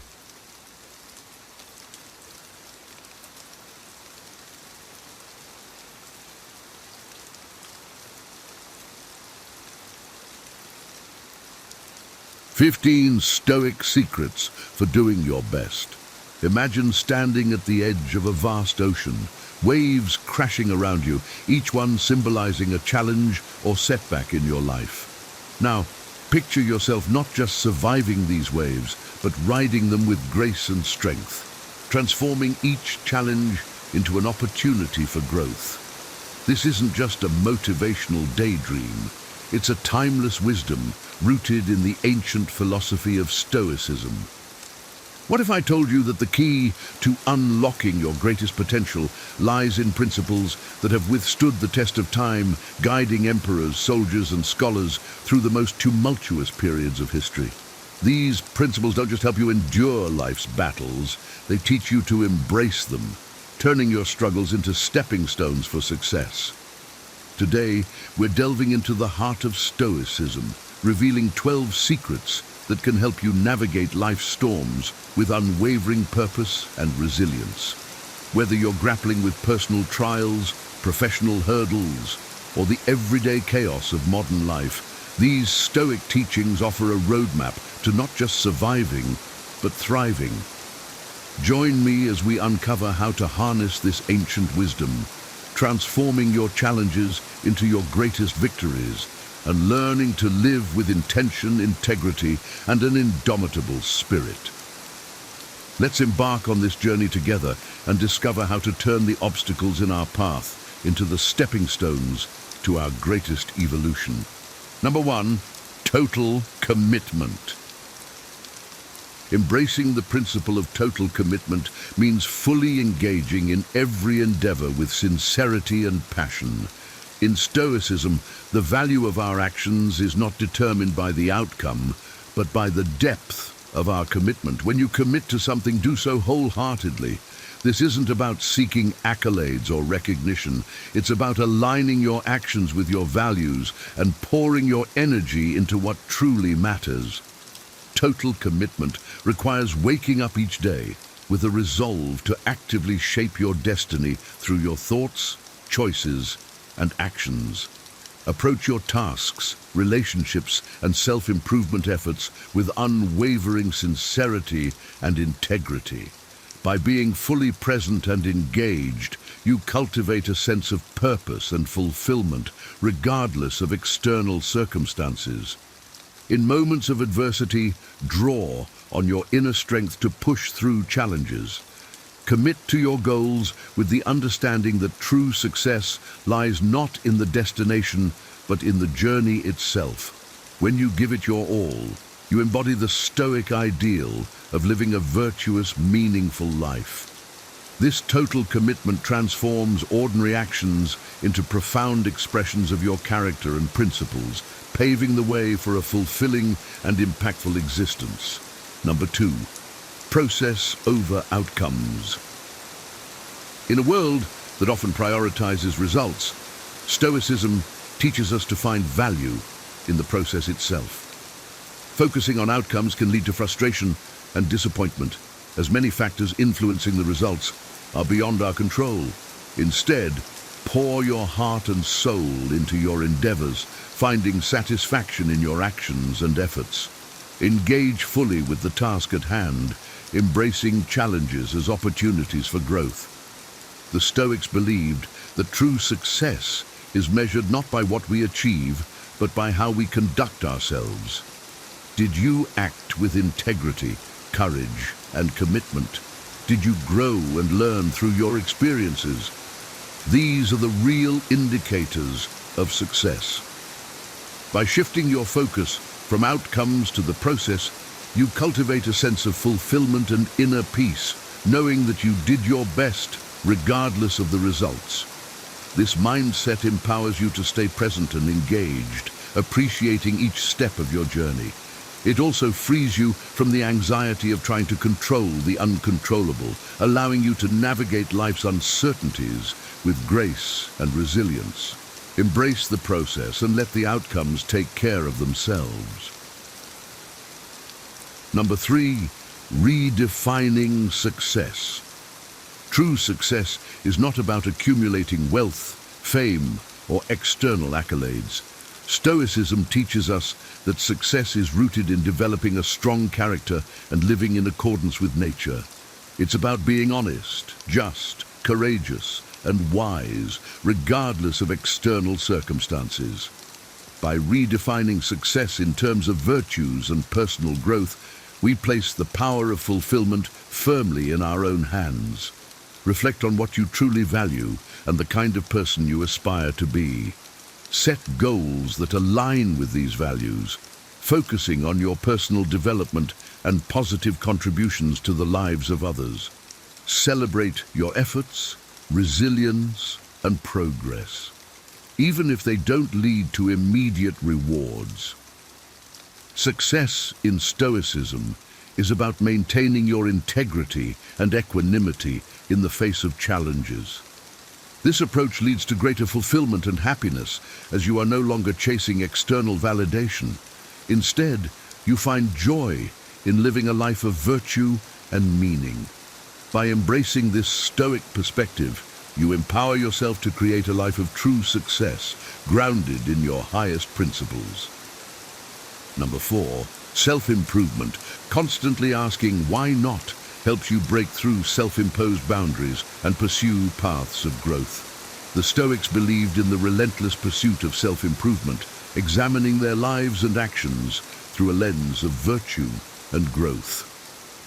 When faced with a challenge or decision, a Stoic asks, why not take the path that leads to growth? This isn't about reckless risk-taking, but about making conscious, deliberate choices aligned with your core values and higher self. Challenge the internal narratives that limit you, such as self-doubt and fear of failure. Embrace the potential for greatness within you, striving for personal excellence. By asking why not, you step into the arena of life, ready to engage fully, grow, and emerge stronger and wiser. This Stoic mindset encourages you to rise above mediocrity and embrace the journey of self-improvement. Every challenge becomes an opportunity to refine your character and expand your horizons. Number 5, purpose and resilience. Stoic wisdom serves as a daily guide to navigating personal, professional, and everyday challenges with purpose and resilience. Embrace the philosophy that our power lies not in changing our circumstances, but in changing our response to them. By cultivating resilience, you transform life's battles into opportunities for growth. Use Stoic teachings to anchor yourself during turbulent times. Whether facing personal trials, professional challenges, or everyday chaos, these teachings offer a roadmap to not just survive, but thrive. They show that the power to lead a fulfilling life comes from within, from our ability to adapt and respond with grace and strength. This resilience fosters a sense of purpose, guiding you to live intentionally and meaningfully. By applying Stoic principles, you become adept at turning obstacles into stepping stones, navigating life's complexities with wisdom and courage. Number 6. Small actions matter. Big achievements are often the result of countless small, consistent actions. In Stoicism, every action, no matter how small, contributes to the larger picture. Break your goals into manageable steps, focusing on what you can achieve today. Emphasize consistency and presence in each task. This approach not only makes large goals more attainable, but also fosters a deep sense of engagement and fulfillment. Each small step forward builds a solid foundation for your larger aspirations. By focusing on the present and doing what little you can, you create a life rich with purpose and progress. The Stoic mindset encourages humility and resilience, recognizing that every small action has value. This perspective empowers you to make meaningful progress, no matter how modest, aligning your daily efforts with your long-term goals and values. Number 7, reframing challenges. View setbacks as setups for greater opportunities, embodying the Stoic belief that our struggles strengthen us. Instead of seeing challenges as obstacles, reframe them as catalysts for growth and self-discovery. This perspective shift transforms your approach to difficulties, enabling you to navigate them with resilience and creativity. Stoics believed that within every obstacle lies the seed of an equal or greater benefit. By choosing to see challenges as opportunities, you shift from being a passive victim of circumstances to an empowered agent of change. This mindset fosters a proactive approach to life, where you actively seek growth and learning in every situation. Reframing challenges in this way allows you to harness your inner strength and resilience, turning adversity into a powerful force for personal development. Embrace this Stoic principle, and you'll find that every setback becomes a stepping stone to your greatest evolution. Number 8, cultivating virtue.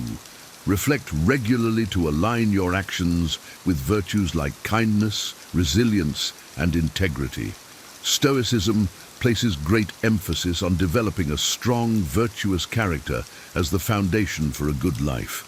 By cultivating these virtues, you positively impact your life and the lives of those around you. Engage in regular self-reflection, examining your thoughts, emotions, and behaviors critically but compassionately. Identify areas where you can grow and improve, actively working to embody the virtues that resonate with you.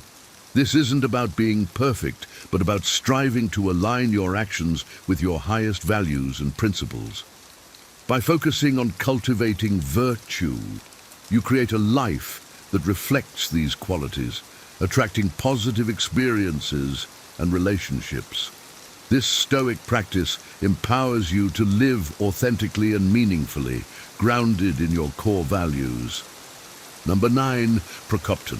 Embrace the idea of being a work in progress, focusing on continuous improvement rather than perfection. The Stoics believed in the concept of Procopton, which means making consistent progress. This mindset encourages you to focus on what you can control, your virtues, actions, and responses to external events. By striving for progress rather than perfection, you cultivate a compassionate, persistent dedication to your growth. Celebrate small victories while staying hungry for the next level of your evolution. Embrace setbacks and failures as invaluable lessons, seeing them as stepping stones on your path to improvement. This Stoic principle emphasizes that life is a journey of continual growth and learning. By committing to this journey, you align yourself with the Stoic virtue of self-mastery, finding joy and fulfillment in the relentless pursuit of becoming your best self. Number 10, approval, independence. Act according to personal values, detaching from the need for external validation to live authentically. Seeking approval can be a form of enslavement, as it makes you a hostage to the whims and judgments of others. Stoicism teaches us to ground our worth in our own principles and virtues, not in the fleeting opinions of others.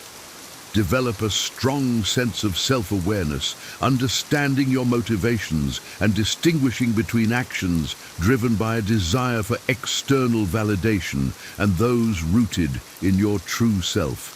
Cultivate confidence in your judgments and decisions, trusting your reasoning and aligning your actions with your reasoned convictions.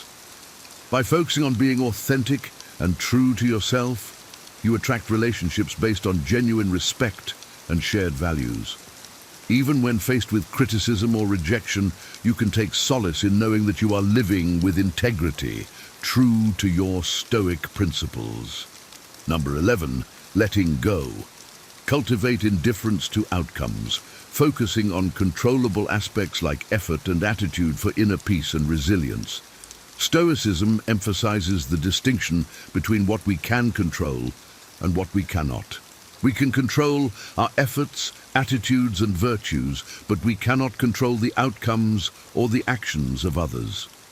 Letting go with indifference means caring deeply about the right things, those within our control, and accepting the rest with equanimity.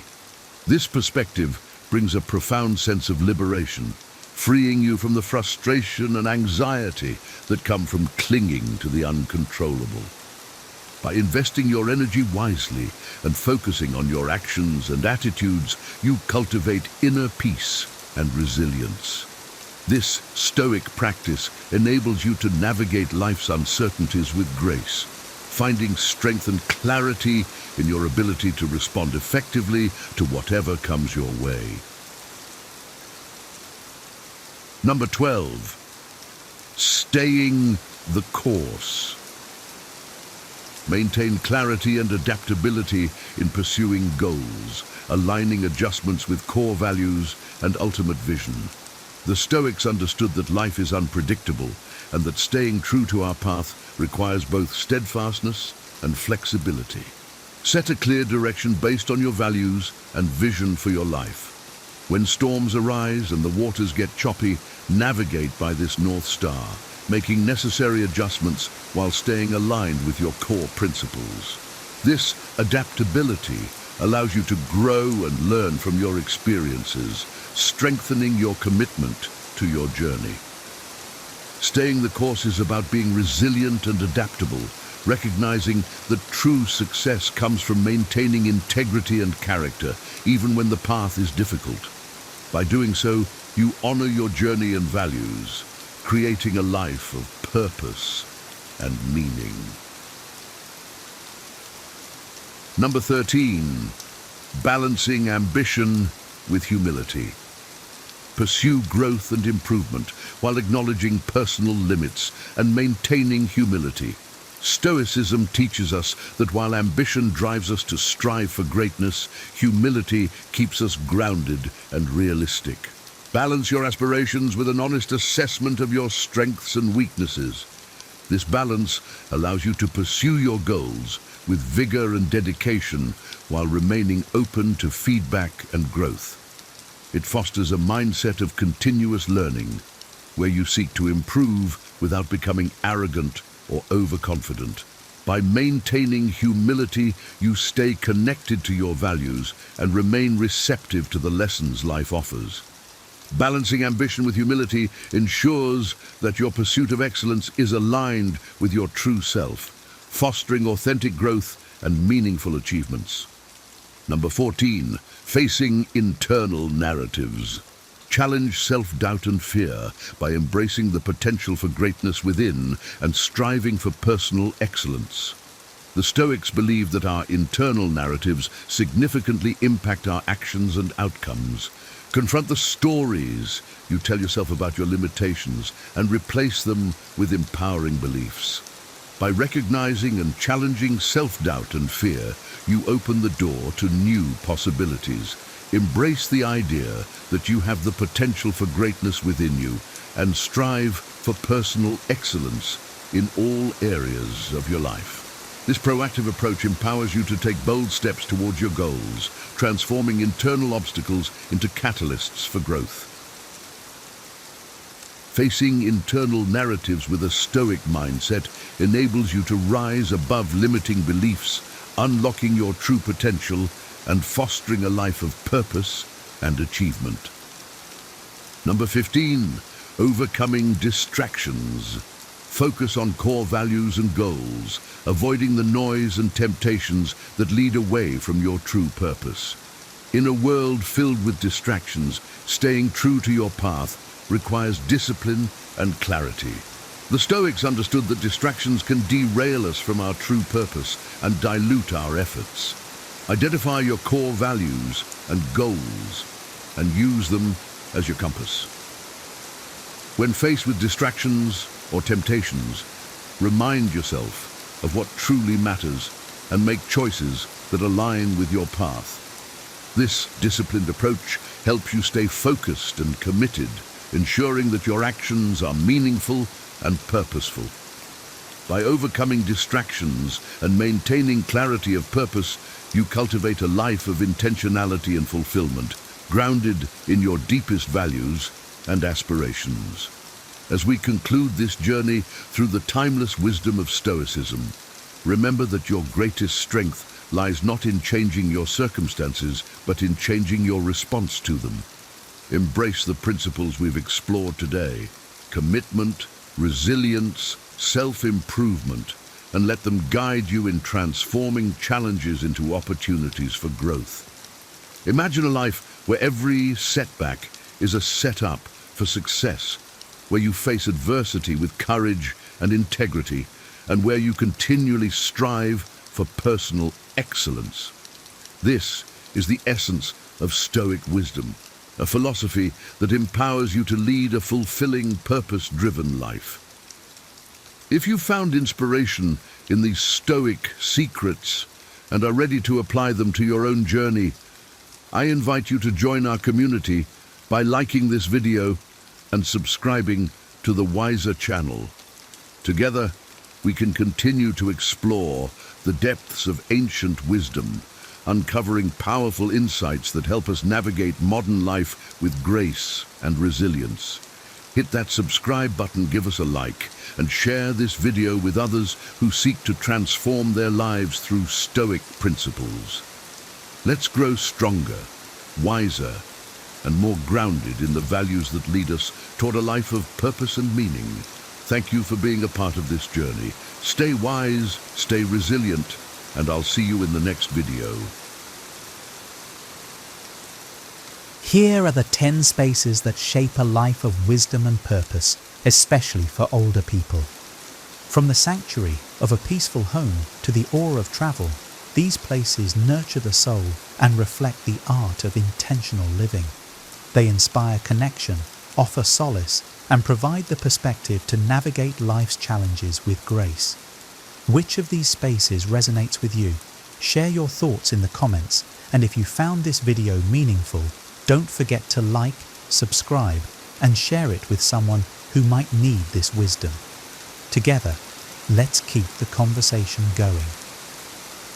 1. The comfort of a peaceful home. A peaceful home isn't just a luxury, it's a sanctuary. It's the place where chaos finds its boundary and where order reigns supreme. For older people, this isn't merely about having nice furniture or spotless floors. It's about creating an environment that nurtures the soul. Stoicism teaches us that we cannot control the outside world, but we can control how we arrange our immediate surroundings. This principle resonates deeply when you walk into a home that feels like a gentle embrace, a space carefully curated to support a calm and reflective mind. Imagine coming home after a day filled with noise and demands. You step into your home and it greets you like an old friend. Everything is in its place, not because it has to be perfect, but because you've created a space where you can breathe. This isn't indulgence, it's discipline, the kind that Marcus Aurelius practiced when he set his thoughts in order through journaling.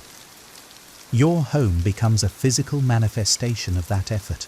The clutter of life is inevitable, but when you commit to order within your four walls, you carve out a small realm of peace amidst the chaos. And in that peace, wisdom has room to grow. 2. A quiet corner for reflection. Every person should have a place where he or she can be alone with his or her thoughts.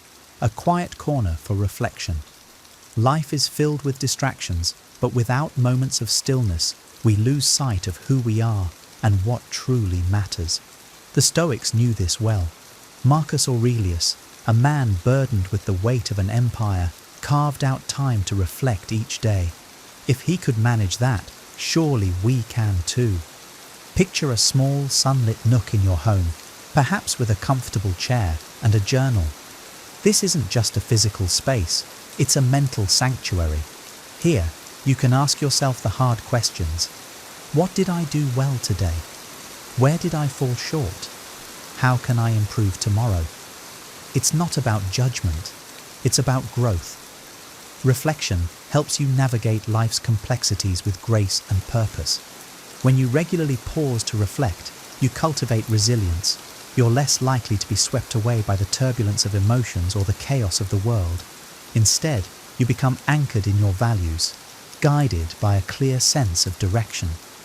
In your quiet corner, you create not only peace, but the foundation for a wiser, more intentional life.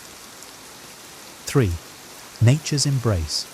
There's something profoundly healing about nature. The Stoics taught us to align ourselves with it, to see it as both a teacher and a source of solace. Older people often find themselves drawn to natural settings, gardens, forests, or beaches, not just for their beauty, but for the clarity and perspective they offer. Consider the simple act of walking through a forest. The trees stand tall, unwavering in their purpose. They don't complain about the wind or the rain, they simply adapt. As you walk among them, you're reminded that life's challenges are not obstacles, but opportunities for growth. This is Stoic wisdom in action. Accept what you cannot change and focus on what you can. Nature also teaches impermanence. The seasons change, flowers bloom and fade, and yet life continues. This can be a comfort as we age, a reminder that while time passes, there is beauty and meaning in every stage. Whether you're tending a garden or simply sitting by a river, nature has a way of quieting the mind and restoring the spirit. It reconnects you to something greater, reminding you of your place in the grand tapestry of existence. 4. A space for meaningful relationships. As we grow older, we begin to value quality over quantity in our relationships. Stoicism emphasizes this as well. It's not about how many people you know, but about the depth and virtue of those connections. Older people often crave spaces where they can nurture these relationships, places to share a meal, a laugh, or a heartfelt conversation. Think about a warm kitchen table, the kind where stories are told and bonds are strengthened. These moments don't happen by accident. They require effort and intention. Seneca once said, "Associate with people who are likely to improve you." This doesn't mean cutting ties with everyone who challenges you, but rather surrounding yourself with those who inspire you to be better. Meaningful relationships are reciprocal. They require kindness, patience, and a willingness to listen. And when these relationships are nurtured in a thoughtful space, be it a cozy living room or a park bench, they become a source of joy and resilience. Such connections remind us that, even in solitude, we're never truly alone. The love and wisdom we share with others become a legacy that outlives us. 5. Libraries or places of learning. Wisdom is a lifelong pursuit. Older people often find themselves drawn to libraries or other places of learning, not because they lack knowledge, but because they've discovered the joy of continuous growth. This echoes the Stoic belief that education never ends. Epictetus taught that we should always be students, open to new ideas and perspectives. Imagine the quiet hum of a library. He or shelves filled with books hold the insights of generations, waiting to be uncovered. For some, this is a space to revisit old classics. For others, it's a chance to explore new fields. It's not just about acquiring knowledge, it's about feeding the mind and nourishing the soul. Learning also helps us navigate the uncertainties of life. When you immerse yourself in philosophy, history, or science, you gain tools to approach challenges with wisdom and calm. A person who commits to learning not only enriches his or her own life, but also sets an example for those around his or her. He or she shows that it's never too late to grow, adapt, and find meaning in the pursuit of knowledge. 6. A nurturing sanctuary for the body. Our bodies are vessels through which we experience the world, and as we age, nurturing them becomes not just a necessity, but a mindful practice. Older people often gravitate to spaces like yoga studios, gyms, or even quiet rooms for stretching and meditation. The Stoics, though often associated with the mind, understood the importance of caring for the body as well. After all, physical health supports mental clarity and resilience. Think about how a simple yoga session can shift your entire mood. The act of stretching and breathing not only strengthens the body, but also calms the mind. Stoic philosopher Epictetus emphasized the importance of discipline in daily habits, including how we treat our physical selves. This isn't about vanity, it's about maintaining strength and energy to engage with life fully. Creating a sanctuary for your body doesn't require luxury. It can be as simple as a small mat in your home or a favorite walking path. What matters is the intention behind it. Caring for your body is an act of gratitude. It's a recognition of the gift it is and a commitment to keep it well tuned for the challenges and joys of life. 7. A sacred place of legacy. As the years pass, many people begin to reflect on their legacy, what they will leave behind for those they love and the world they've touched. Stoicism reminds us that true immortality lies in the impact of our actions and the lives we've influenced. Cemeteries, family homes, or even gardens planted for future generations become sacred places for older people, where they connect with the idea of permanence through legacy. Imagine standing in a garden you've nurtured for years. Each flower, tree, and blade of grass represents the care and patience you've poured into it. This is a metaphor for the relationships, values, and lessons you've cultivated over your life. The Stoics often spoke of planting seeds, both literally and metaphorically, that will grow long after we're gone. Legacy is not about grand gestures. It's about the small, consistent acts of kindness, wisdom, and love that shape the lives of others. By nurturing these spaces, older people create a lasting connection to the world, a reminder that their presence has meaning far beyond the years they walk upon the earth. 8. Places of worship or spiritual reflection. For many older people, spiritual spaces, whether temples, churches, or quiet natural spots, hold profound meaning. These are places where they connect with something greater than themselves, seeking guidance, gratitude, and peace.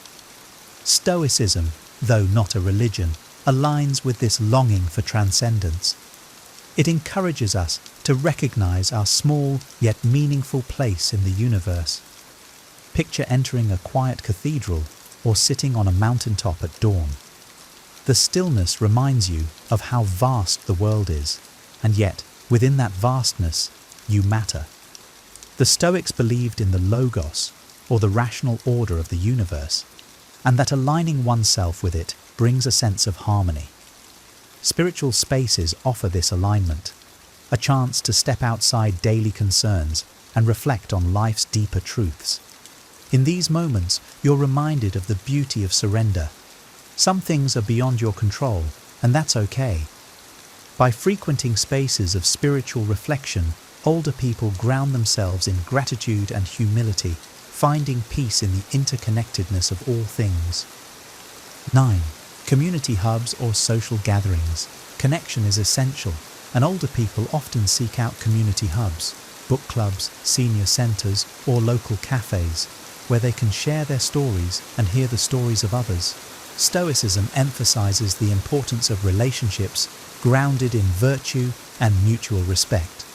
These gatherings become opportunities to practice empathy, kindness, and understanding. Think of a lively book club discussion or a quiet coffee shared with a friend.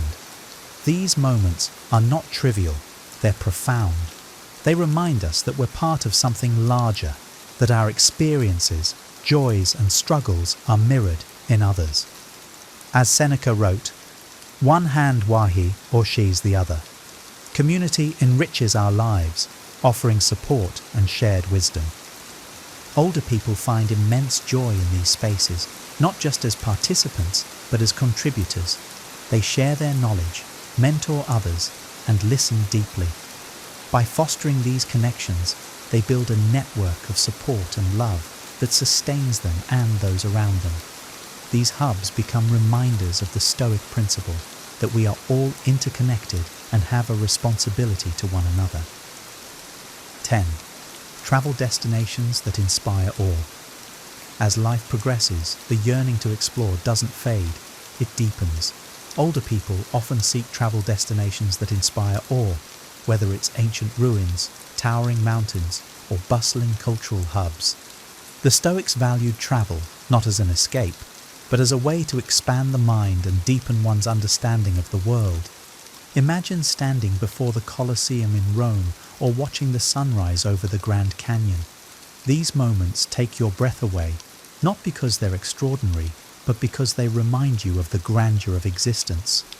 Stoicism teaches us to embrace this sense of awe, recognizing that we're part of a vast, intricate universe. Travel also teaches humility. You encounter different perspectives, cultures, and ways of living, which challenge your assumptions and broaden your empathy. Older people often find these journeys transformative, returning home with a renewed sense of purpose and wonder. By seeking out these places, they embody the Stoic ideal of living fully, engaging with the world, appreciating its beauty, and learning from its diversity. Never beg for love and have everything naturally with Stoic wisdom. Have you ever felt like you're chasing love, only to end up feeling lost and unfulfilled? Imagine if, instead of seeking validation from others, you became the star of your own emotional solar system, effortlessly attracting genuine connections.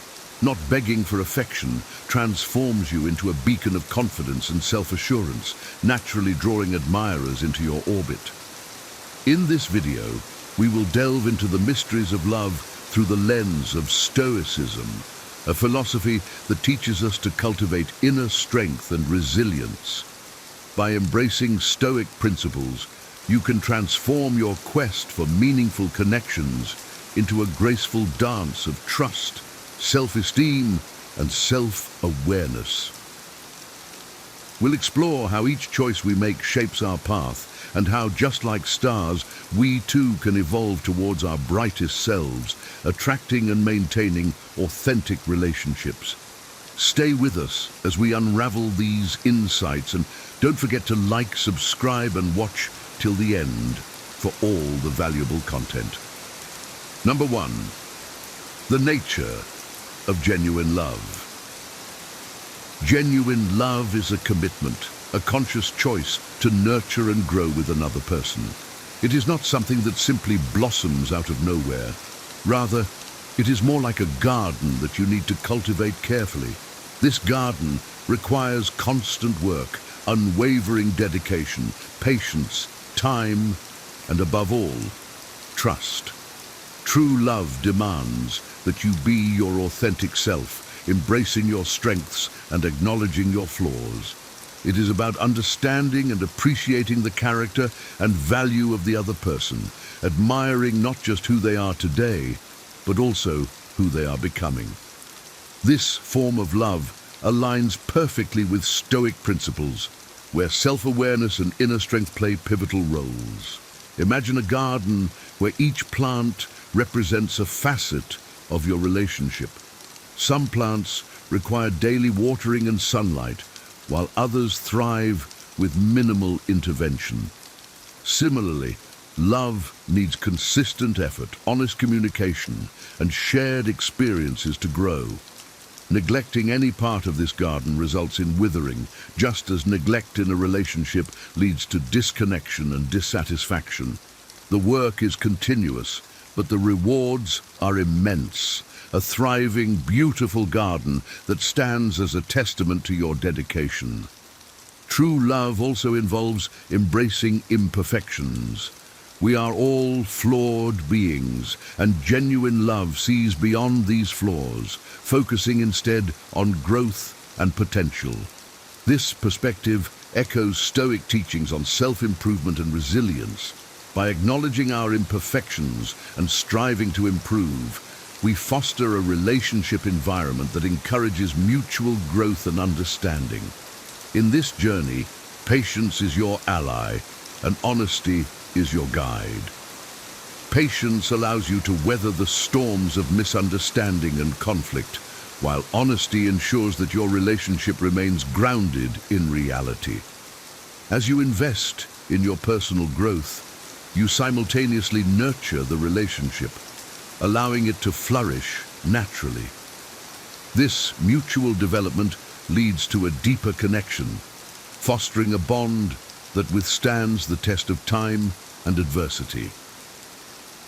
Genuine love, much like a well-tended garden, requires effort, but offers profound beauty and fulfillment in return.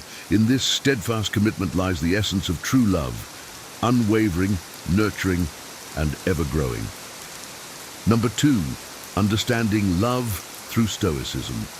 Stoicism, though not specifically focused on romantic relationships, offers profound insights that can guide us in our quest for meaningful connections. By using Stoic principles, we learn to approach relationships with logic rather than sentimentality. This perspective helps us recognize and interpret patterns shaping our choice of a life partner, making us better prepared to achieve our life goals. Love, from a Stoic viewpoint, is not a spontaneous or purely emotional phenomenon. Instead, it is a conscious decision to build a life with someone who harmonizes with us at a fundamental level. To apply this wisdom, we must demystify the concept of love at first sight, a romanticized idea often linked to physical attraction and elusive chemistry. True love, as Stoics understand, is cultivated with care and intention. Much like a well-tended garden, it is grounded in reality, not fantasy. This grounded approach allows us to see our partners clearly, appreciating their strengths and understanding their flaws, while fostering a connection based on mutual respect and shared values. This realistic perspective helps in forming relationships that are both resilient and fulfilling. Stoicism teaches us to focus on what we can control and accept what we cannot. In relationships, this means recognizing that while we cannot control our partner's actions or feelings, we can control our responses and efforts. This focus on personal responsibility encourages a balanced, equitable partnership where both individuals contribute to the relationship's success. By acknowledging the impermanence of emotions and the importance of rational decision-making, Stoics provide a framework for building lasting, meaningful connections. By embracing Stoic principles, we cultivate a relationship environment where both partners feel valued and respected. This approach leads to deeper, more fulfilling connections that enhance our personal growth and happiness. Love, seen through the lens of Stoicism, becomes a deliberate and enriching part of our lives, helping us achieve harmony and purpose in our most important relationships. Number 3, key components of true love. True love is an intricate dance of mutual respect, commitment, and appreciation. It goes beyond mere physical attraction or fleeting emotions. It is about seeing and valuing the essence of the other person, respecting their journey, and supporting their growth. This kind of love requires you to admire and appreciate not only who your partner is today, but also who they aspire to become. In Stoic philosophy, love is a reflection of virtue, where the relationship is built on the pillars of honesty, integrity, and shared values. In true love, the connection between partners is rooted in mutual respect and a deep understanding of each other's character. This connection is not swayed by superficial qualities, but is built on a solid foundation of shared principles and life goals. By focusing on inner beauty and character, we create a lasting bond that endures the challenges of time. True love, in its purest form, is about a deep connection that remains solid and vibrant despite the passing years. It is a partnership where both individuals grow together, supporting and uplifting each other, leading to a life of shared happiness and fulfillment.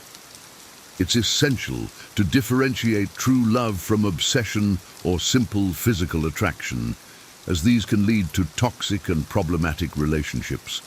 Obsession often stems from insecurity and a desire to possess, while true love is about freedom and mutual respect. In true love, there is no room for control or manipulation. Instead, it thrives on trust and open communication. By embracing these principles, we cultivate a relationship environment where both partners feel valued and respected. In a world often obsessed with external appearances, it's crucial to remember that true love looks beyond the surface. It values the essence of a person, their virtues, and their potential. This Stoic approach to love ensures that our relationships are grounded in reality and built on a foundation that can withstand the tests of time and adversity. Number 4, practicing reciprocity. Reciprocity is the cornerstone of any healthy relationship. It involves a mutual exchange of respect, care, and appreciation. In Stoic terms, reciprocity is about returning the good we receive from others, acting justly and generously. It is an essential virtue for living harmoniously in society and is equally vital in romantic relationships. By practicing reciprocity, we express our gratitude and recognition for the other person, thereby strengthening the bonds that hold us together. In a romantic relationship, reciprocity means both partners are equally invested in each other's well-being, creating a balanced and nurturing environment. It is about giving as much as you receive, fostering a sense of equality and mutual support. This practice promotes harmony and cooperation, ensuring that both partners feel valued and respected. In a Stoic relationship, reciprocity means both partners are equally invested in each other's well-being, creating a balanced and nurturing environment. Reciprocity is not just about grand gestures. It is found in everyday acts of kindness and consideration. It involves listening attentively, offering support during tough times, and celebrating each other's successes. This approach not only strengthens the relationship, but also contributes to personal growth and self-awareness. By embracing reciprocity, we cultivate a partnership that is built on trust, respect, and a shared commitment to each other's happiness and fulfillment. When both partners practice reciprocity, the relationship flourishes. Each act of kindness and support reinforces the bond, creating a positive cycle of giving and receiving. This mutual exchange nurtures the relationship, making it more resilient to challenges and enriching both partners' lives. Reciprocity, therefore, is a fundamental component of true love, ensuring that both individuals feel valued and appreciated. Number 5, managing relationship challenges. Relationships are not without their challenges, and managing them requires wisdom and resilience. It is crucial to preserve your self-respect and recognize when it is time to move on. If a relationship consistently brings pain and the other person is unwilling to change despite honest communication, it may be time to let go. Remember, your well-being and happiness are paramount. Time has a wonderful ability to heal even the deepest wounds, and while scars may remain, the damage is not eternal. Stoic philosophy teaches us to focus on what we can control and let go of what we cannot. This principle is invaluable in navigating the end of a relationship. It encourages us to hold our heads high, learn from the experience, and continue our journey with greater wisdom. You have the power to decide how to react to a breakup, choosing to move forward with dignity and strength. Embrace the lessons learned and allow yourself to grow from them, knowing that each ending brings the potential for a new beginning. Facing relationship challenges with a Stoic mindset means accepting that pain and difficulty are part of life. These experiences are opportunities for growth and self-discovery. By maintaining our composure and focusing on our personal development, we can navigate these challenges with grace and resilience. This approach helps us emerge stronger and more self-aware, ready to embrace future relationships with a renewed sense of purpose and understanding. it is essential to communicate openly and honestly with your partner when facing difficulties. By addressing issues directly and constructively, you create an environment where problems can be resolved and the relationship can grow stronger. If, despite your best efforts, the relationship cannot be salvaged, remember that ending it may be the healthiest choice for both parties. This decision should be made with compassion and respect, allowing both individuals to move forward positively. Number 6, choosing a life partner. Choosing a life partner is one of the most significant decisions you will make. It is essential to look beyond physical appearance and seek a deeper connection based on shared values and mutual respect. Physical beauty is fleeting, but the qualities that matter, intelligence, integrity, and the ability to be a true companion, endure over time. A Stoic approach to choosing a partner involves focusing on inner beauty and character, qualities that will support a lasting and healthy relationship. Seek someone who can become your best friend, your trusted advisor, and your solid support in times of adversity. This connection should be one that remains vibrant despite the passing years, rooted in mutual understanding and respect. Avoid the obsession with finding the physically perfect person, and instead channel your energy into finding a partner who stands out for their character and the potential to grow with you. This approach will lead to a fulfilling and enduring partnership where both individuals support and uplift each other, creating a life of shared happiness and growth. In choosing a life partner, it is vital to consider their values and how they align with your own. Shared values create a strong foundation for a relationship, ensuring that both partners are moving in the same direction and supporting each other's goals. This alignment fosters a sense of unity and purpose, making it easier to navigate life's challenges together. Additionally, look for a partner who embodies the virtues you admire. These virtues might include kindness, honesty, humility, and perseverance. By surrounding yourself with someone who reflects these qualities, you create an environment that encourages your own growth and development. This mutual influence leads to a more fulfilling and enriching relationship. Ultimately, the goal is to find a partner with whom you can build a life based on mutual respect, shared values, and a commitment to personal and collective growth. This Stoic approach to choosing a life partner ensures that your relationship is grounded in reality and built on a foundation that can withstand the tests of time and adversity. Number 7, examples of Stoic relationships. Marcus Aurelius and his wife Faustina exemplify a Stoic relationship built on mutual respect, support, and shared values. Their partnership was a testament to the principles of Stoicism, where love is a conscious commitment to nurture and grow together. Despite the pressures of ruling an empire and facing personal losses, Marcus Aurelius found solace and strength in his relationship with Faustina. They practiced temperance, justice, courage, and wisdom, the cardinal virtues of Stoicism, not only in their governance, but also in their personal lives. Their relationship was not without challenges and rumors, but Marcus Aurelius defended their bond with unwavering faith and loyalty. This steadfastness is a reflection of Stoic moral courage and the value of true love. By choosing a partner based on character and integrity, and by supporting each other through adversity, they created a relationship that was both powerful and enduring.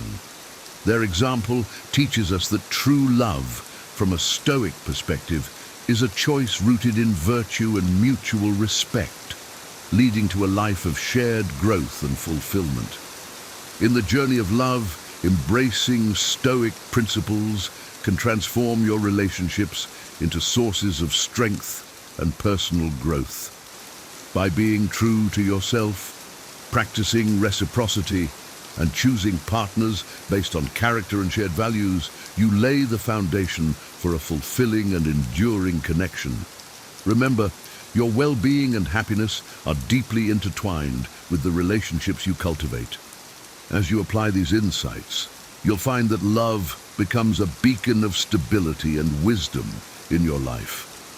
If you've found this exploration of Stoic love insightful, I invite you to join our community of wisdom seekers. Like this video to show your support, subscribe to our channel for more content on cultivating wisdom and happiness, and share your own experiences in the comments below. Your journey towards a brighter, more fulfilling life begins with a single step. Stay strong, stay focused, and continue to grow with us. See you in the next video. Here are 10 terrible signs someone is using you that you must know. Have you ever had that sinking feeling that someone in your life is only there for what you can do for them? Maybe it's a friend who only calls when they need a favor, or a partner who seems more interested in what you provide than who you are. If you felt this way, you're not alone. And today, we're uncovering the 10 clearest signs that someone is using you. But here's the twist. It's not always obvious when it's happening.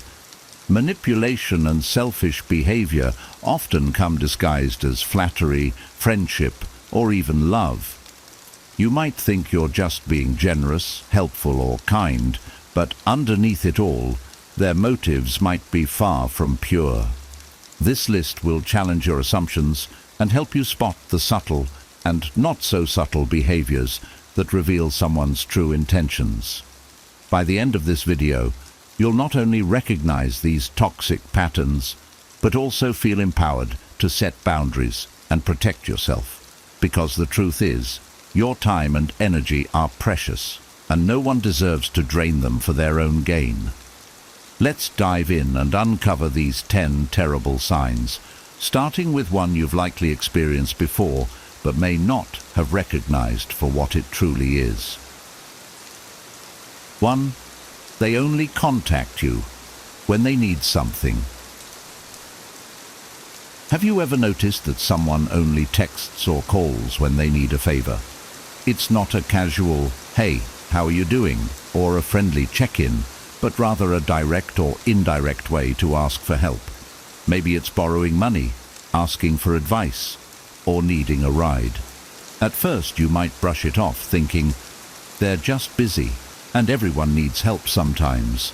But over time, you realize that these interactions are one-sided. They're not reaching out because they care about you, but because they need something from you. I've experienced this firsthand. There was a friend I genuinely cared about, someone I thought valued our connection as much as I did. But looking back, I can't recall a single time they contacted me just to talk or share good news. Every message was transactional. "Can you help me move this weekend?" "I'm short on cash. Can you cover me?" Or, "Can you help me with this problem?" It was always about what I could do for them. It took me a while to recognize the pattern because I wanted to believe the best about them. This behavior can make you feel like a tool rather than a person. At first, you might excuse it, thinking, maybe they're struggling or I'm just being kind. But the truth is, genuine relationships are built on mutual care, not convenience. A real friend will ask how you're doing, even when they don't need anything. They'll celebrate your wins, comfort you during your losses, and invest time and effort into the relationship. Reflecting on these moments, I realized that I was draining myself emotionally and physically for someone who wouldn't even ask, "How was your day?" I started setting boundaries, which wasn't easy but was necessary. If someone truly values you, they'll respect your limits and make an effort to connect beyond their needs. Pay attention to how people show up in your life.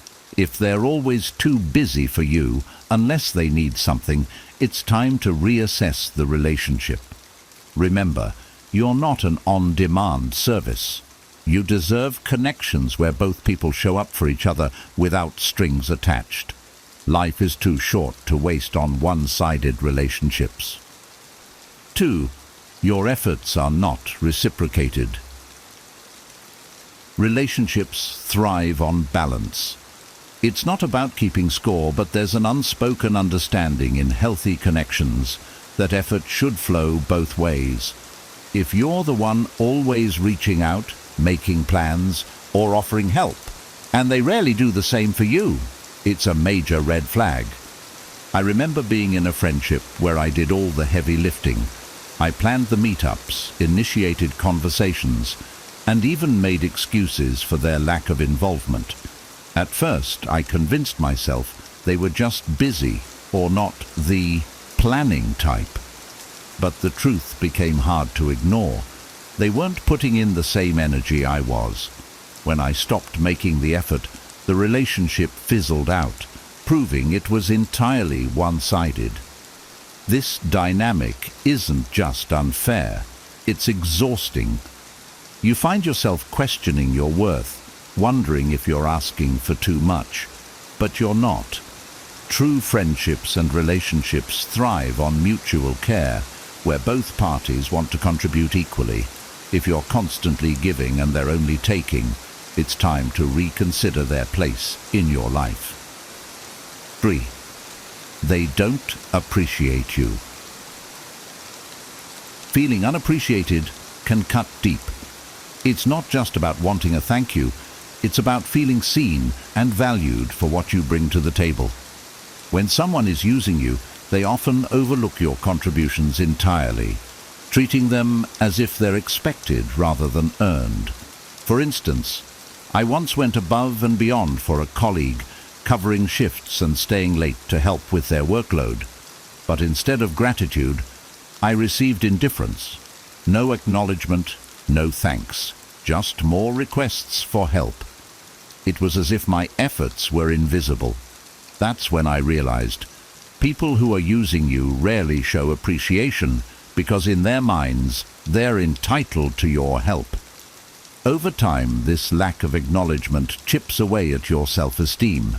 You start to feel invisible, like your contributions don't matter, but they do.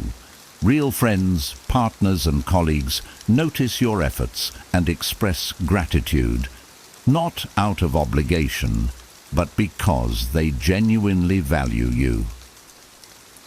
4. They gaslight you when confronted.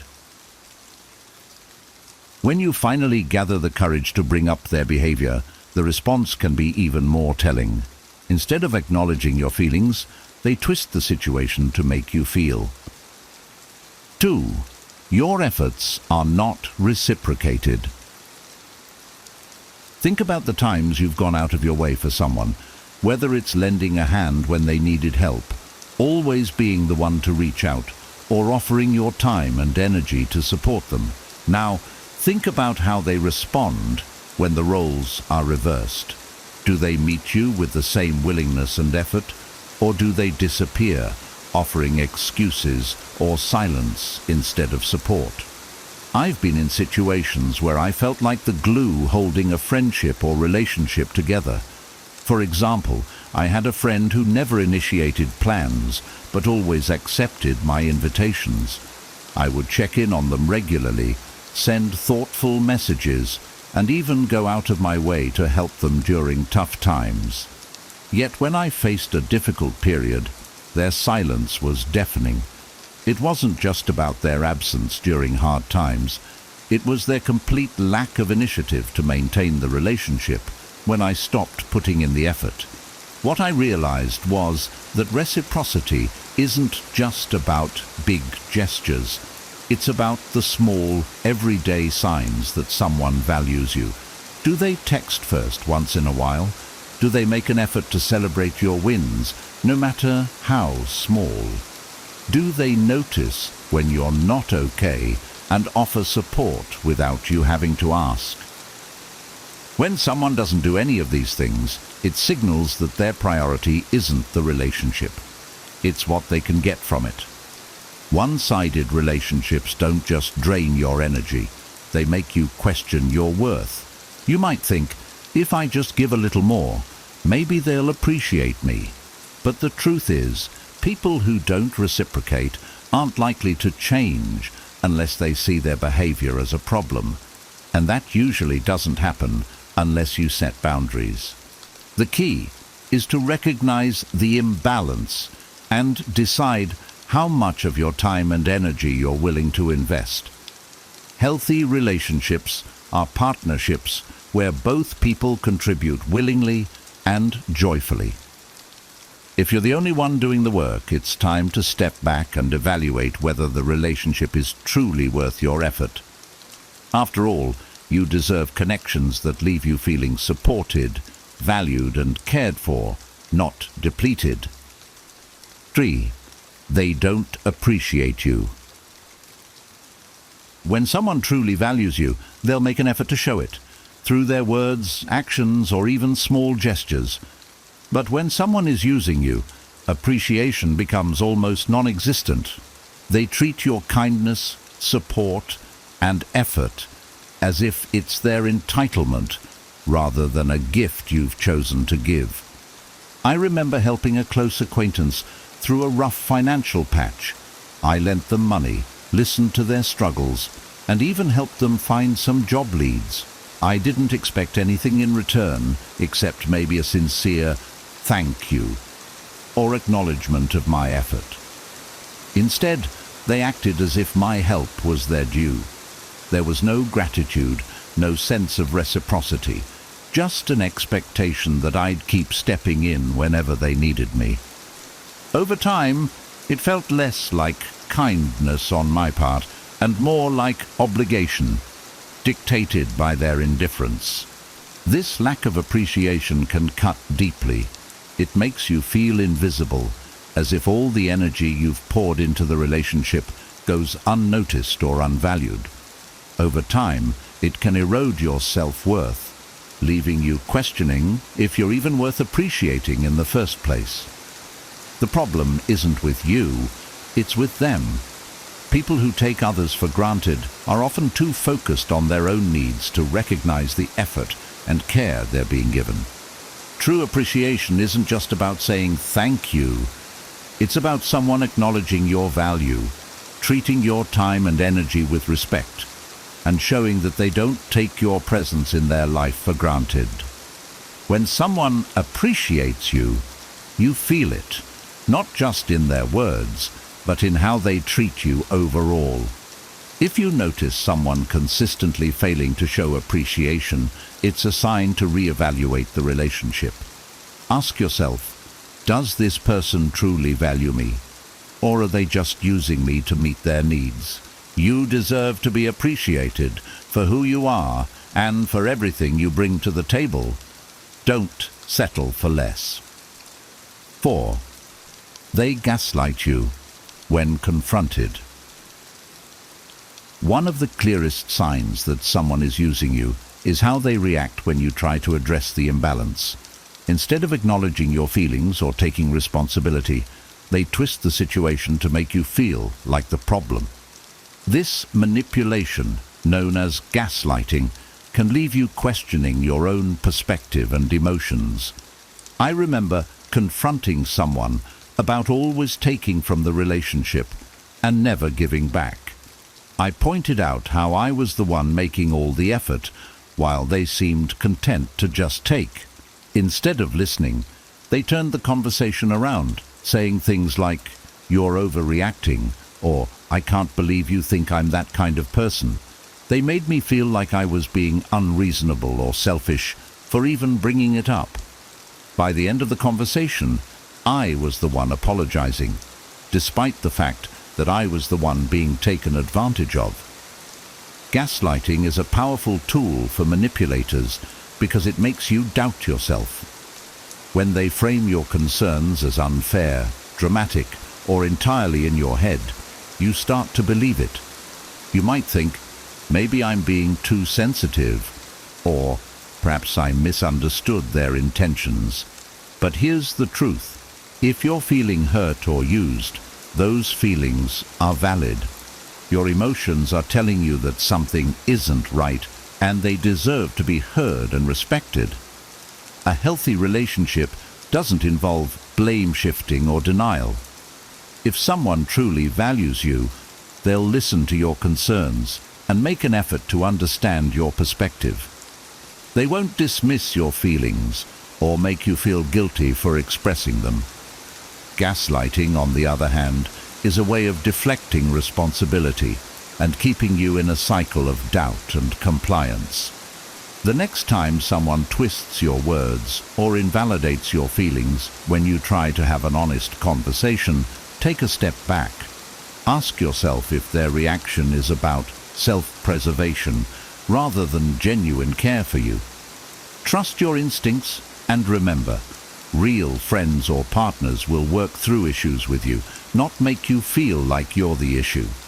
Protect your peace and don't let anyone manipulate you into believing you deserve less. 5. They prioritize their needs over yours. A strong relationship involves give and take, where both people's needs are considered and respected.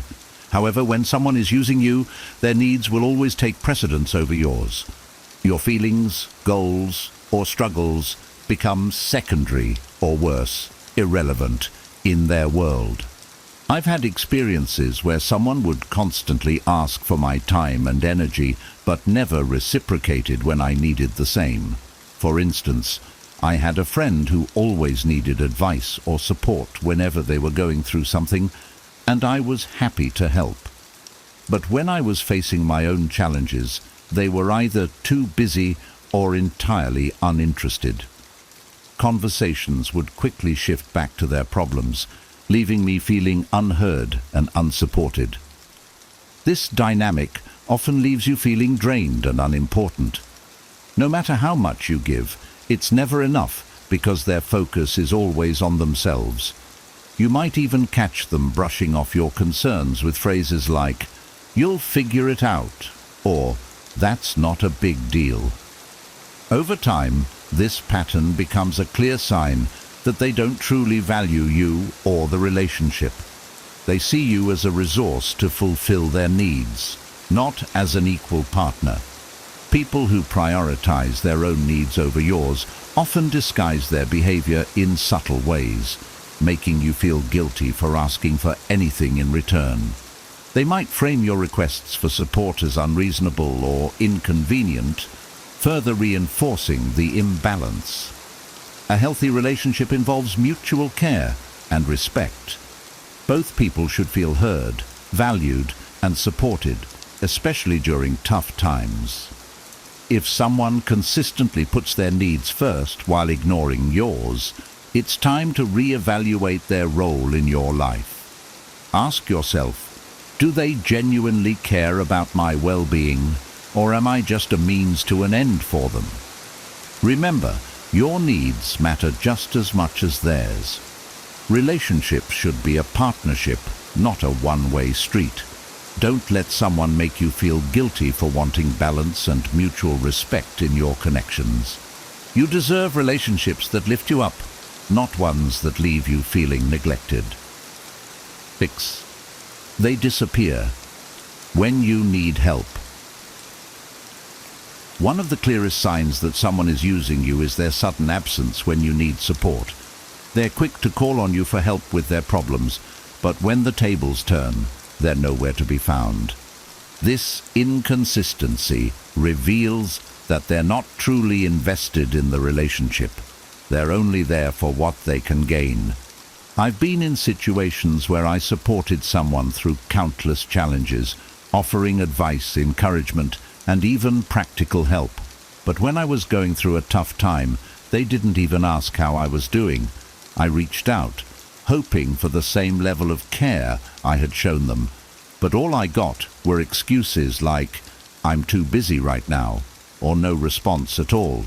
It felt like I was yelling into an empty void, and it hurt deeply.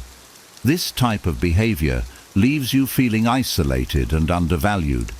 It makes you question the authenticity of the relationship as it becomes clear that their presence in your life was conditional.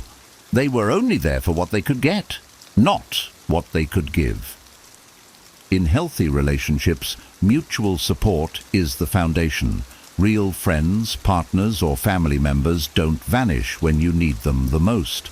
They might not always have the perfect solution, but they show up, listen, and offer what they can because they genuinely care about you.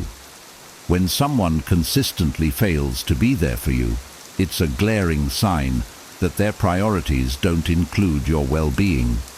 If you find yourself in a relationship where the other person is absent during your struggles, take a step back.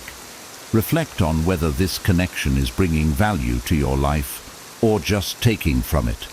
You deserve people who stand by you in both good times and bad, not those who disappear the moment you need a shoulder to lean on. Recognizing this imbalance is the first step toward protecting your energy and surrounding yourself with people who truly care. 7. They exploit your generosity. Generosity is a beautiful trait, but when someone exploits it, it becomes a tool for their benefit rather than a foundation for mutual respect. They might consistently ask for favors, money, or your time, knowing you'll say yes because of your kind nature. The problem isn't your willingness to give. It's their willingness to take without limits or gratitude. I remember having a colleague who always seemed to need just a little help. At first, it was small favors, like covering their shift or helping with a project. I didn't mind because I believed in teamwork, but over time, their requests became bigger and more frequent. They'd say things like, "You're so reliable. I knew you'd do this for me." But they never returned the favor. They never offered to help me when I was swamped, and they didn't even acknowledge the effort I put in. Eventually I realized they were exploiting my willingness to help while giving nothing in return. This kind of dynamic can leave you feeling drained, resentful, and taken advantage of. You might find yourself saying yes, even when you're overwhelmed, just to avoid conflict or guilt. The truth is, people who exploit your generosity often rely on your discomfort with setting boundaries. They know you'll go the extra mile because you're kind-hearted, and they use that to their advantage. True relationships are built on mutual generosity, where both people give and take in balance. Exploitation, on the other hand, is entirely one-sided. It's important to recognize when your kindness is being taken for granted and to set boundaries to protect yourself. Saying no doesn't make you a bad person. It simply ensures that your energy and resources are being spent on people who genuinely value you. Ask yourself, does this person respect my boundaries, or do they push them to get what they want? If you feel more like a resource than a valued friend, it's time to reassess the relationship. Your generosity is a gift, not a given, and it should be appreciated, not exploited. 8. You feel drained around them. The people in your life should uplift and energize you, not leave you feeling emotionally, mentally, or even physically drained. When someone is using you, their constant demands, negativity, or selfishness can sap your energy, leaving you exhausted after every interaction. I once had a friend who seemed to turn every conversation into a complaint about their life or a request for help. No matter how much I tried to support or cheer them up, it was never enough. They would unload their problems onto me without asking about my day or my struggles. Over time, I noticed a pattern. I felt worse after talking to them, not better. It wasn't just that they needed help. It was that the relationship was entirely focused on them, with no room for my needs or feelings. When someone leaves you feeling drained, it's often because the relationship is imbalanced. You're constantly giving your time, attention, or emotional support, while they take without offering anything in return. This dynamic can make you feel like their emotional dumping ground or problem solver, rather than a valued friend or partner. Pay attention to how you feel after interacting with someone. Do you feel refreshed and supported, or do you feel tired, frustrated, or even resentful? Your emotions are important indicators of the health of your relationships. If someone consistently leaves you feeling depleted, it's a sign that their presence in your life might be more harmful than helpful.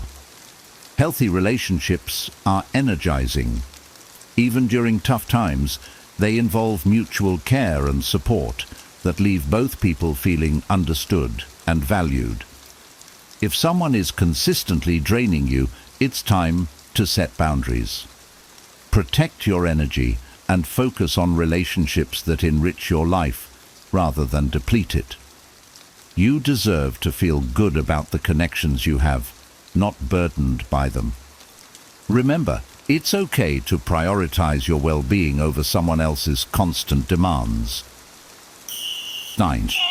They manipulate you with flattery or guilt. People who use others often rely on manipulation to keep control of the relationship. They might use excessive flattery to make you feel special, or guilt to pressure you into doing things for them. These tactics are not about genuine connection, but about maintaining their advantage over you. I once knew someone who was an expert at this. Whenever they wanted something, they'd start with over-the-top compliments. "You're the only person I can trust with this," or "You're so amazing for always helping me."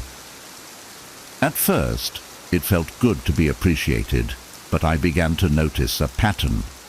The flattery wasn't sincere. It was a setup to get what they wanted. On the other hand, if I ever hesitated to help, they'd quickly pivot to guilt. "I thought you cared about me." Or, "I guess I'll have to figure it out on my own." This emotional manipulation traps you in a cycle of compliance. The flattery makes you feel obligated to help, while the guilt makes you feel bad if you don't. Over time, you might find yourself agreeing to things you don't want to do, simply to avoid the guilt or maintain their approval. Recognizing these tactics is key to breaking free from the cycle. Flattery and guilt are tools manipulators use to blur boundaries and keep the focus on their needs. Genuine relationships don't rely on manipulation. They're built on honesty, mutual respect, and understanding. If someone is constantly using these tactics, take a step back and assess the situation. Ask yourself, do they truly care about me, or are they just using emotional manipulation to keep me compliant? Once you see through their behavior, it becomes easier to set boundaries and protect yourself from being used. Remember, you don't owe anyone your time or energy, especially when their methods make you feel uncomfortable or coerced. Stand firm in your worth. You deserve relationships that are based on authenticity, not manipulation. 10. You question their true intentions. One of the most telling signs that someone is using you is the nagging feeling that their intentions aren't genuine. Deep down, you start to sense that their actions are more about what they can gain from you than about a sincere connection. This unease doesn't come out of nowhere. It's your intuition picking up on subtle red flags. I've experienced this in relationships where everything seemed fine on the surface, but I couldn't shake the feeling that something was off. For instance, there was a colleague who was overly friendly whenever they needed my help with a project or a favor. But outside of those moments, they didn't engage with me or show any interest in my life. It became clear that their friendliness wasn't about building a real connection. It was about keeping me close enough to use when it was convenient for them. This kind of behavior often leaves you feeling confused. You might find yourself asking, do they really care about me? Or am I just imagining things? Genuine relationships don't make you question someone's motives repeatedly. When someone values you, their intentions are clear.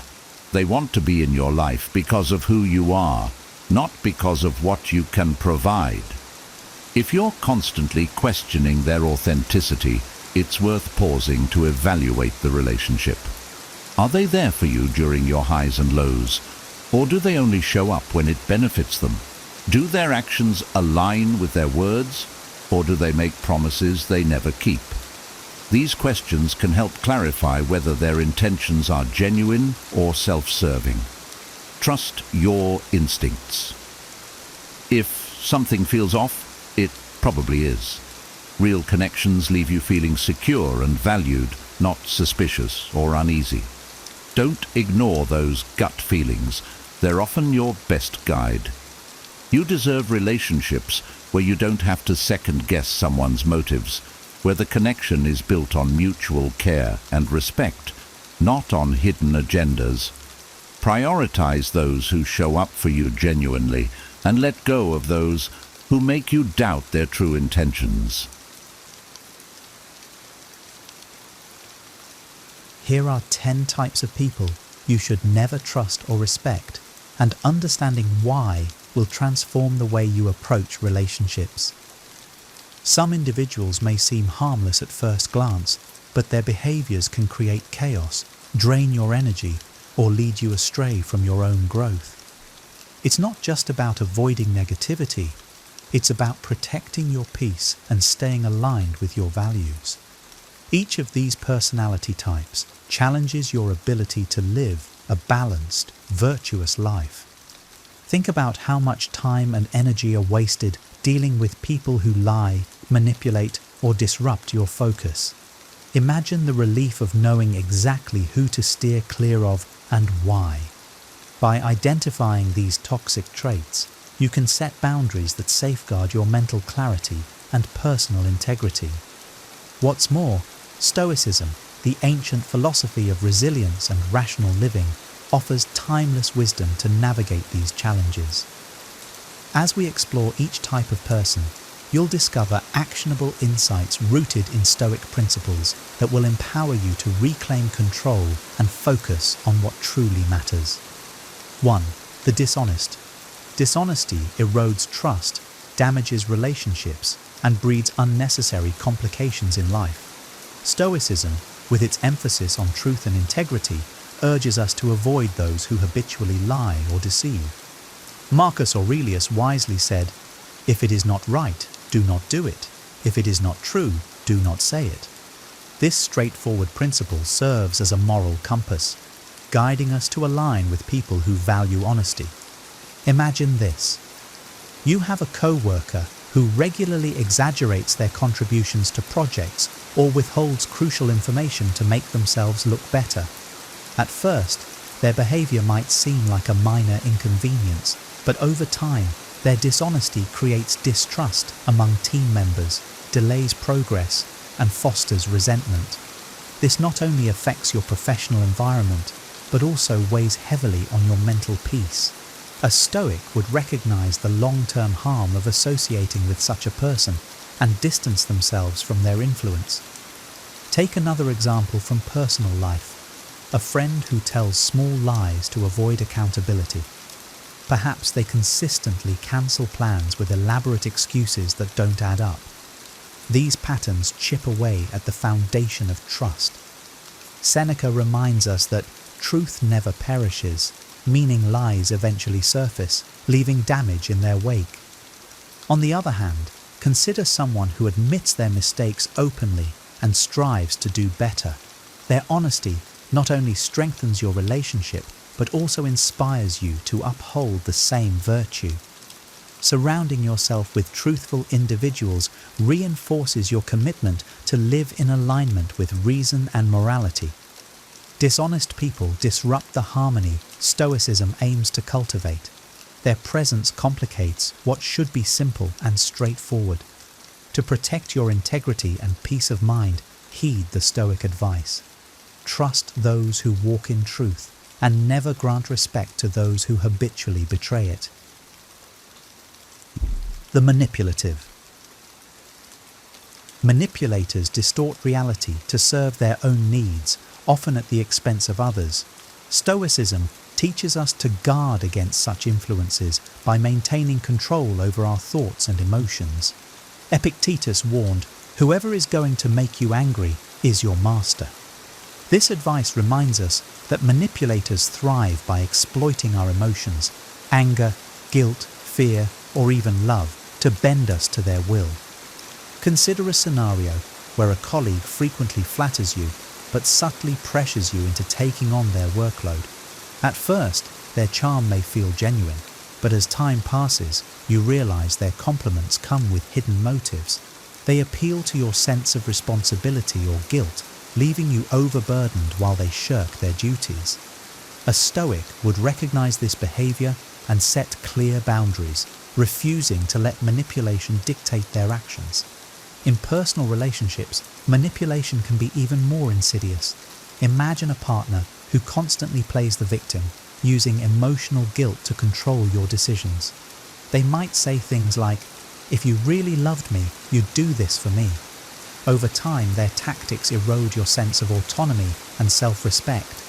Stoic wisdom teaches us to evaluate such behavior objectively, separating emotion from reason. Marcus Aurelius urged, "You have power over your mind, not outside events. Realize this, and you will find strength." To counter manipulation, a Stoic practices discernment and self-awareness. They remain anchored in their values and avoid reacting impulsively to emotional appeals. By focusing on what they can control, their thoughts, choices, and actions, they neutralize the manipulator's power. Manipulative individuals compromise your peace and autonomy. Trust and respect should only be extended to those who communicate openly and act with integrity. As a Stoic, hold firm to your principles and never let the manipulative govern your path. 3. The envious. Envy is a corrosive emotion, often disguised as passive-aggressive behavior or subtle undermining. Envious people may resent your success, happiness, or achievements, even if they don't openly admit it. Stoicism teaches us to recognize envy as a sign of discontentment and insecurity. As Seneca observed, "It is the mark of a great soul to scorn great things and prefer that which is ordinary." The envious, by contrast, are consumed by comparison and lack gratitude for their own lives. Imagine you've earned a promotion at work, and a colleague's congratulations feel forced or insincere. Soon after, they begin to nitpick your decisions or spread rumors about how you lucked into your new role.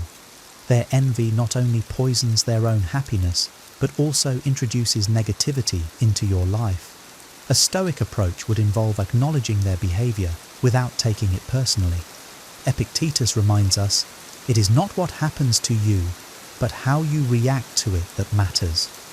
Focus on your goals and let their resentment roll off your back. In friendships, envy can manifest as a lack of support or even sabotage. Picture a friend who criticizes your choices or downplays your achievements. For instance, when you share news about buying your first home, they respond with, "Must be nice, but I wouldn't want the stress." Their envy clouds their ability to celebrate your success. Seneca's teachings encourage us to surround ourselves with those who uplift us, not drag us down with their own insecurities.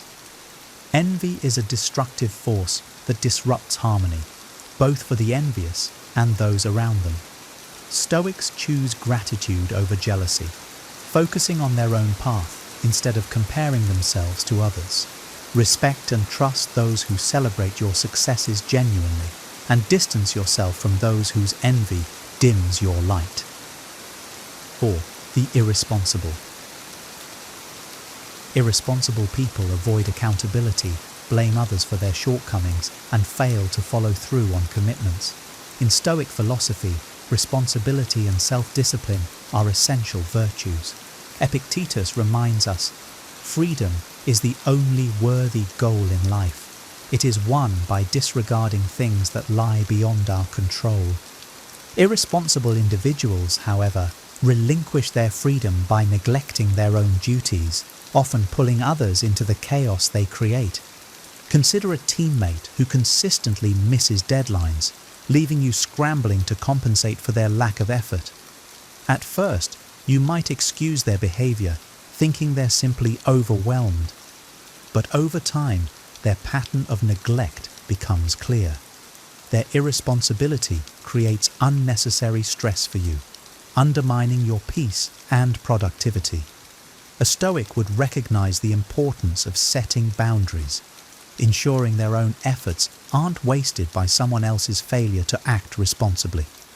In personal relationships, irresponsibility can take a heavy toll. Imagine a friend who borrows money repeatedly but never repays it, always making excuses or promising to get it back to you soon. Their behavior reflects a lack of respect for your resources and trust.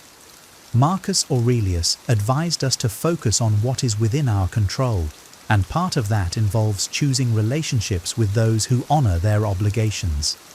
Stoics understand that responsibility is the foundation of progress. As Seneca noted, luck is what happens when preparation meets opportunity. Those who are irresponsible rarely seize opportunities because they fail to prepare, instead relying on others to clean up their messes. Irresponsible individuals drain your time, energy, and patience.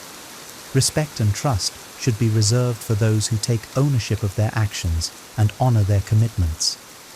A Stoic protects their mental clarity by refusing to shoulder the burdens of others' neglect and holding firm to their own sense of accountability. 5. The gossipers.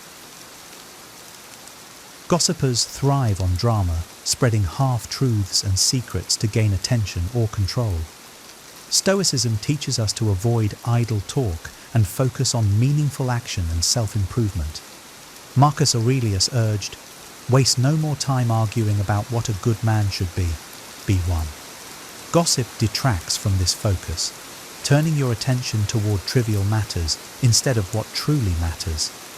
Picture a co-worker who loves to share juicy office rumors, dragging you into conversations about who might get fired or who is underperforming. While these interactions may feel harmless, they come with hidden costs. Gossip fosters a toxic environment, erodes trust among colleagues, and distracts you from your own work. A Stoic would refrain from participating, recognizing that gossip not only wastes time, but also compromises personal integrity.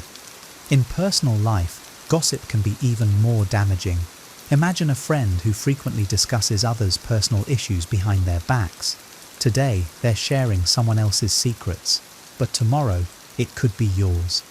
As Seneca advised, associate with those who will make a better man of you. Welcome those whom you yourself can improve. Gossipers rarely inspire growth. Instead, they pull you into negativity and superficiality. Engaging in gossip also puts your peace of mind at risk.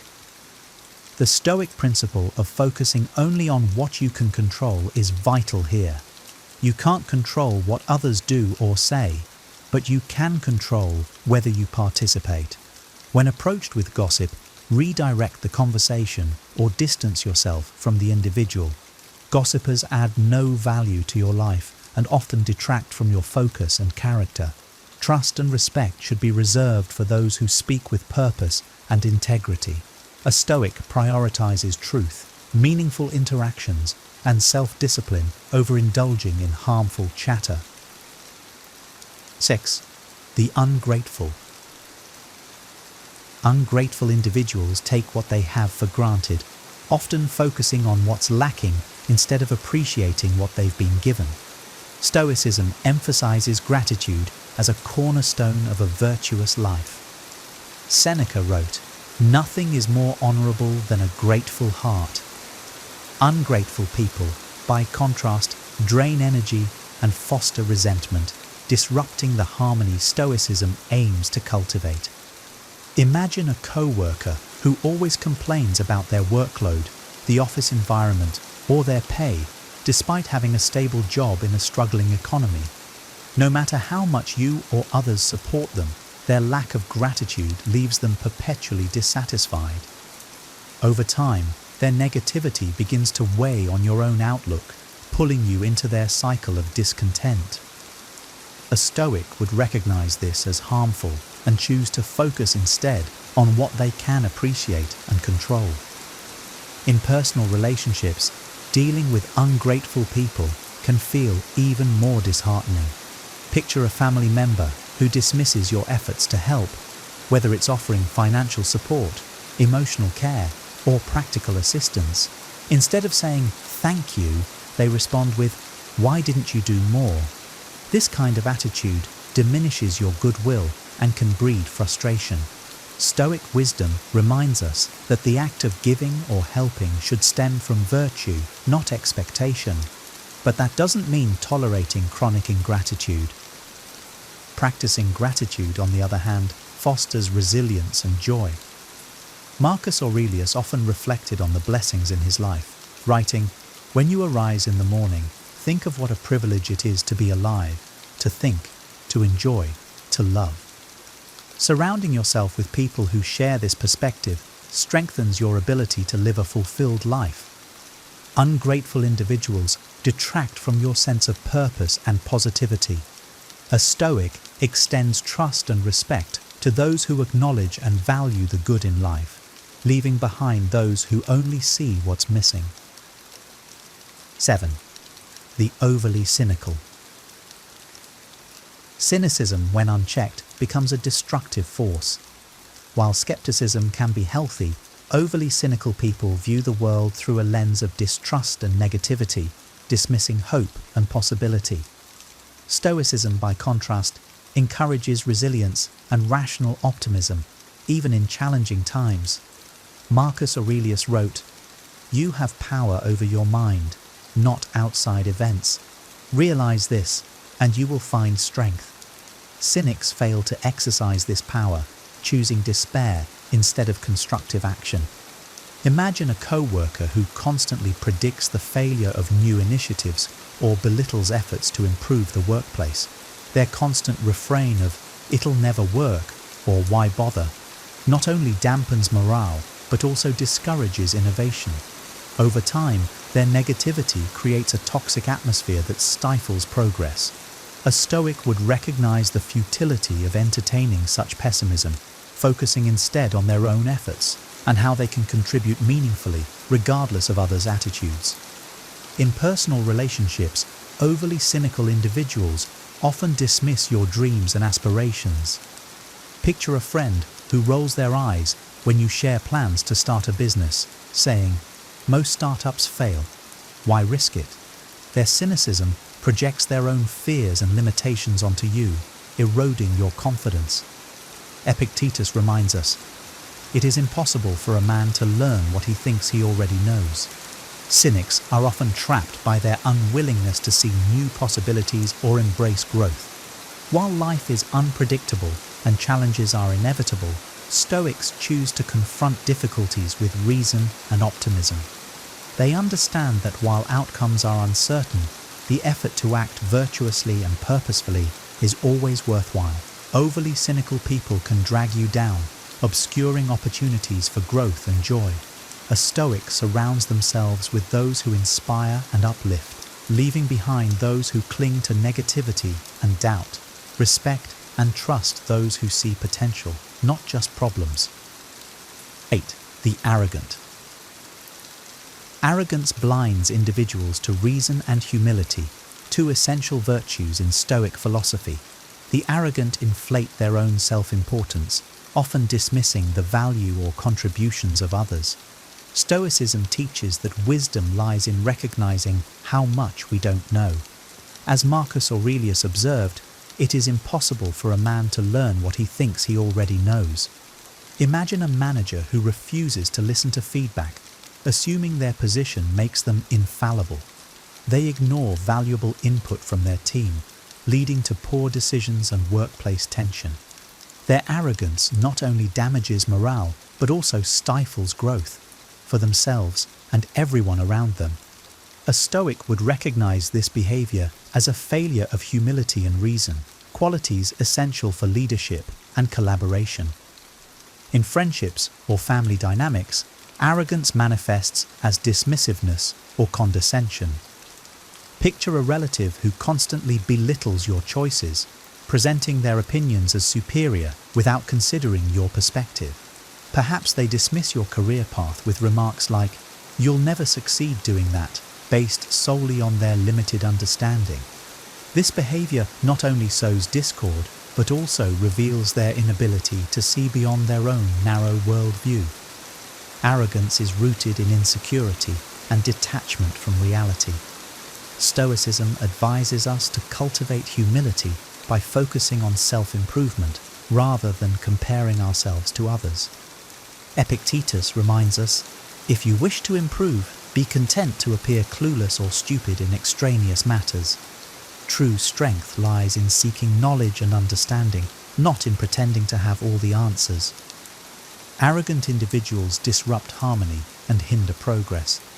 Respect and trust should be given to those who demonstrate humility, openness, and a willingness to learn. A Stoic seeks relationships grounded in mutual respect and growth, steering clear of those who let pride overshadow reason and virtue. 9. The intemperate. Intemperance, whether it's indulgence in vices, lack of self-control, or impulsive behavior, leads to chaos and imbalance. Stoicism values moderation and discipline, emphasizing the importance of mastering desires rather than being mastered by them. As Seneca said, "Hold fast to this sound and wholesome rule of life, that you indulge the body only as far as health and needs require." Imagine a co-worker who frequently misses deadlines because they prioritize partying over professional responsibilities. Their inability to balance enjoyment with duty creates problems not only for themselves, but also for those who depend on their work. A Stoic would recognize this as a failure of self-governance and understand the need to distance themselves from such unreliability. In personal relationships, intemperance can manifest as recklessness, whether it's financial irresponsibility, erratic emotional outbursts, or unhealthy habits. Picture a friend who constantly borrows money to fund their excessive lifestyle, but makes no effort to pay it back or curb their spending. Their lack of self-discipline not only harms their own stability, but also places an unfair burden on those around them. Marcus Aurelius advises, "If you are distressed by anything external, the pain is not due to the thing itself, but to your estimate of it." A Stoic would maintain their peace by refusing to enable such behavior. Intemperance often leads to regret and missed opportunities. Stoicism teaches us to aim for balance, cultivating habits that support long-term well-being rather than fleeting pleasures. True happiness, as Epictetus noted, comes from living in accordance with nature and reason, not from overindulging in things that bring only temporary satisfaction. Intemperate individuals can disrupt your peace and pull you into their chaotic orbit.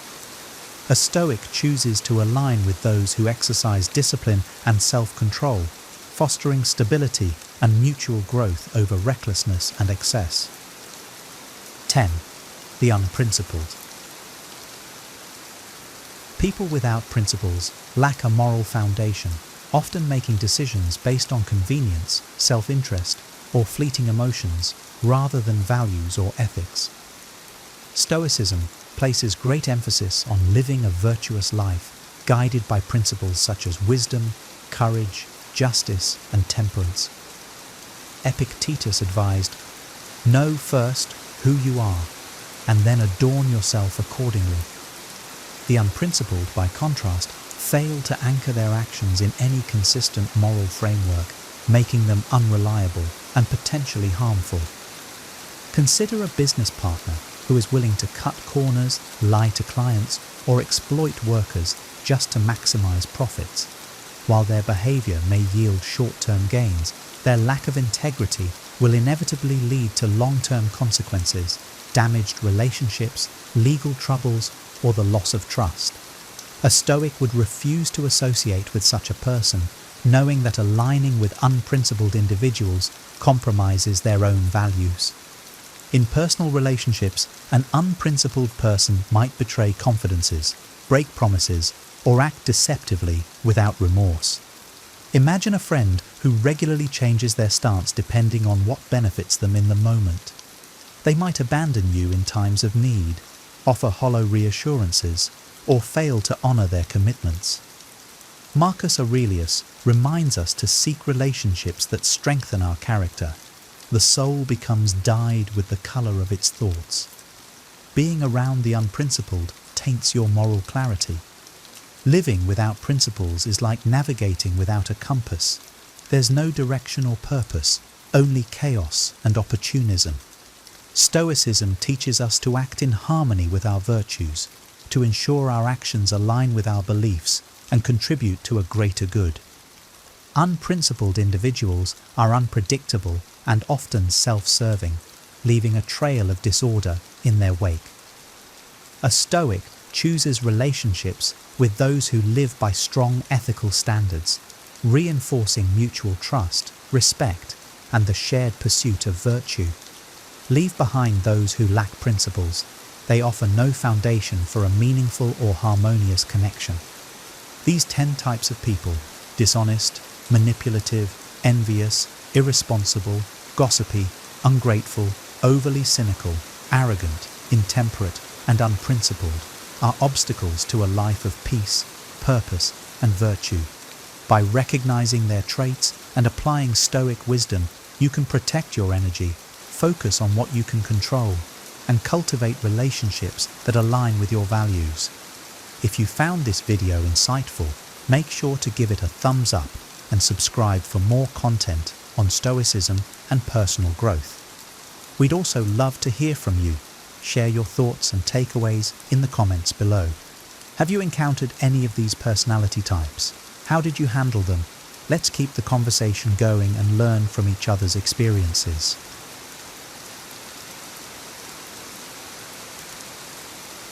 You know, I've been thinking about how sometimes saying less speaks louder. I know it sounds counterintuitive, but it's true. Whoever talks a lot often fails, they say, and lately, I think I'm starting to understand why. This realization didn't come suddenly. It crept up on me, like a thought that doesn't want to be ignored. I'm sitting here, cup of warm tea in hand, and thinking back to all those times when, in a rush to fill the silence, I just kept talking. I thought if I said more, it would make things clearer, but it often did the opposite. Let me tell you about one of those moments. A few years back, I was catching up with an old friend. We hadn't seen each other in years, and I was eager to fill him in on everything. My work, my travels, all these stories that felt important to share. I was so caught up in my own narrative that I didn't even notice how quiet he had gotten.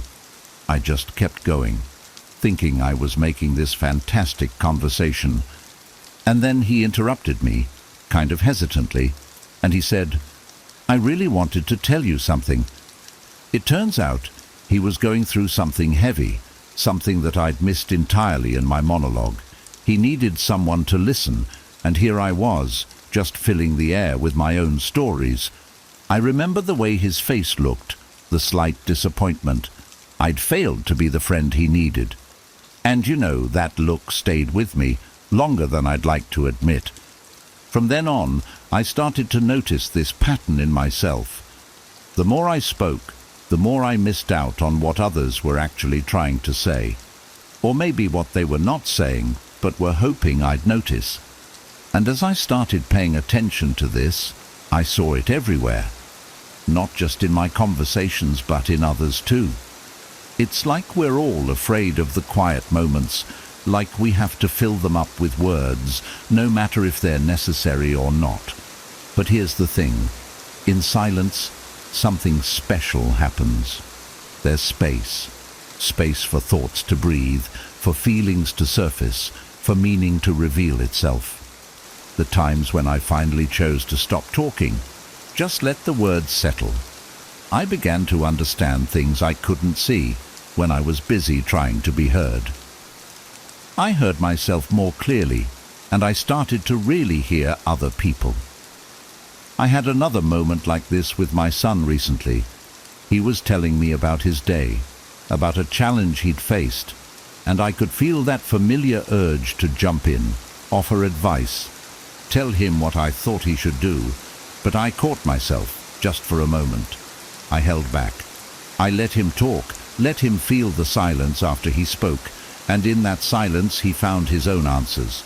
It was one of the most powerful experiences I've had as a parent, to just let him have his own space, to listen and let him hear his own voice. Looking back, I realize how much richer my life would be if I had chosen silence more often, especially when I thought I had all the right words. Speaking less taught me so much more about the people around me, about what they needed, about how they felt, and even about myself. Because when we stop talking, we give ourselves permission to listen, not just to others, but to what's happening within us. It's funny how we often talk ourselves in circles, trying to fill up gaps, trying to make sense of things out loud, when sometimes all we need is to sit with our thoughts, let them settle, to be present in a way that goes beyond words. And I'm not saying I've got this down perfectly. I'm still learning. But I've come to believe that words are powerful only when they're given the space to mean something. So, if there's one thing I'd share with you, sitting here with my cup of tea and my reflections, it's this. Don't be afraid of the quiet. Sometimes, in the moments when you hold back, you'll hear things that were there all along, words you didn't have to say, answers you didn't have to search for, and you'll find a kind of peace in that silence, a connection that runs deeper than words. So next time you find yourself in a conversation, take a breath, pause, and listen. You might just find that less is indeed more. Avoid these 12 mistakes for a Stoic life. All right, let's get real for a second. Life is chaotic. You're bombarded with a million distractions, people's opinions, and the constant pressure to keep up. It's overwhelming, and sometimes it feels like you're just reacting rather than actually living. Enter Stoicism, a philosophy that cuts through the noise and helps you regain control.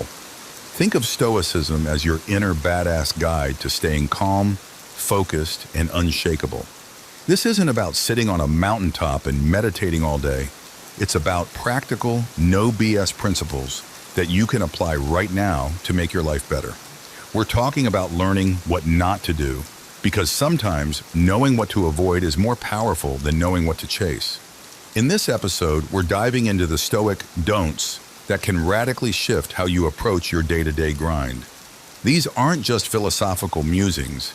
They're actionable insights to help you stop fearing change, ditch the need for external validation, and quit sweating the small stuff. Ready to transform your life? Let's get into it. Number 1, don't let things upset you. In the whirlwind of life, it's easy to let trivial matters disrupt your inner peace. A Stoic remains unshaken by external events, maintaining emotional resilience amidst chaos. Picture your mind as a serene lake.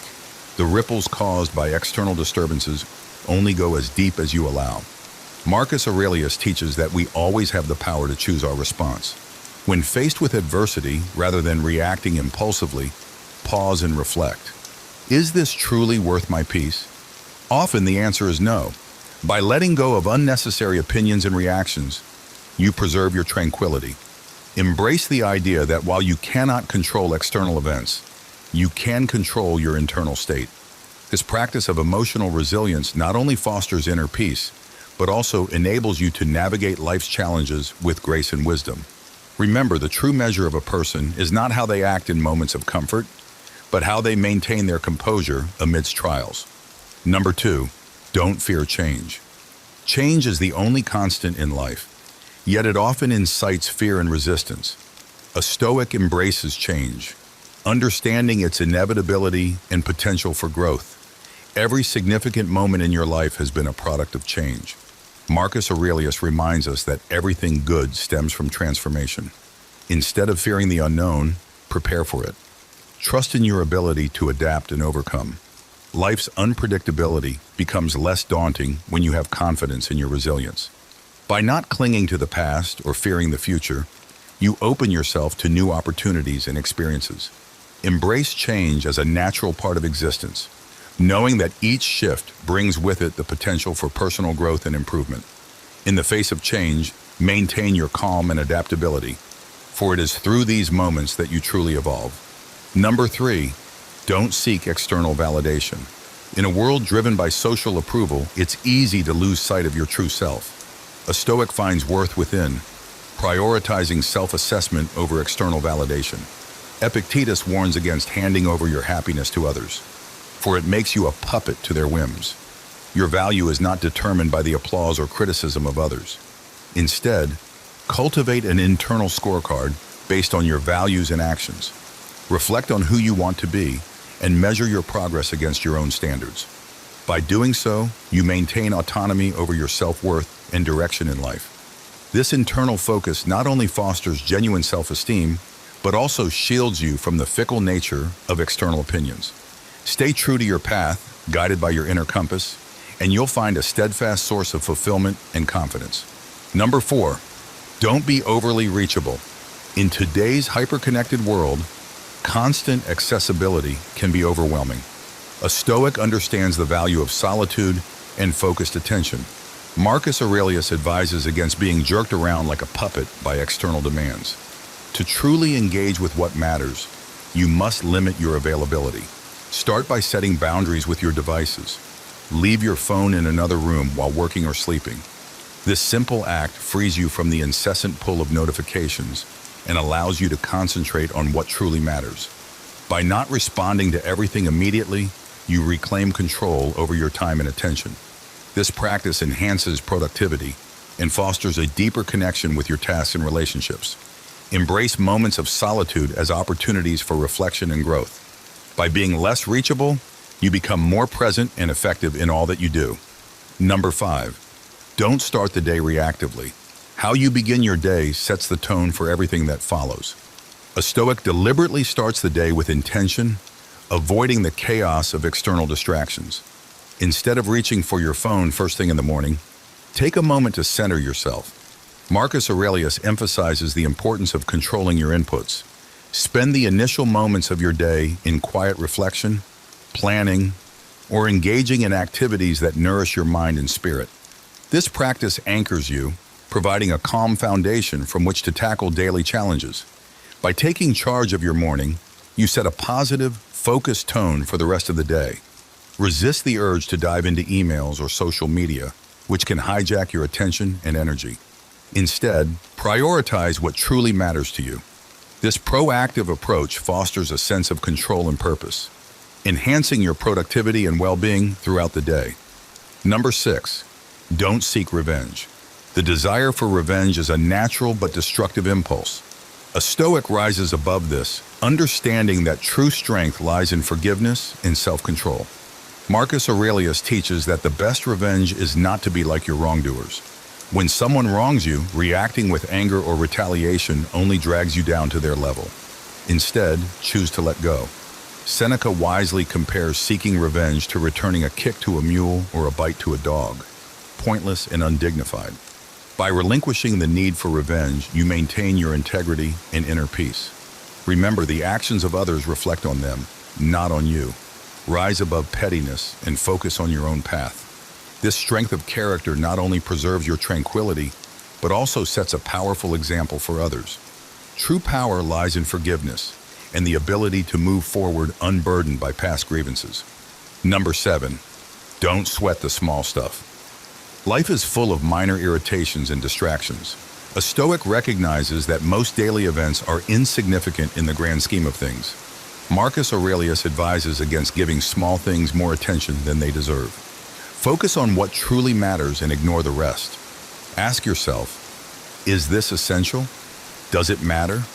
If the answer is no, let it go.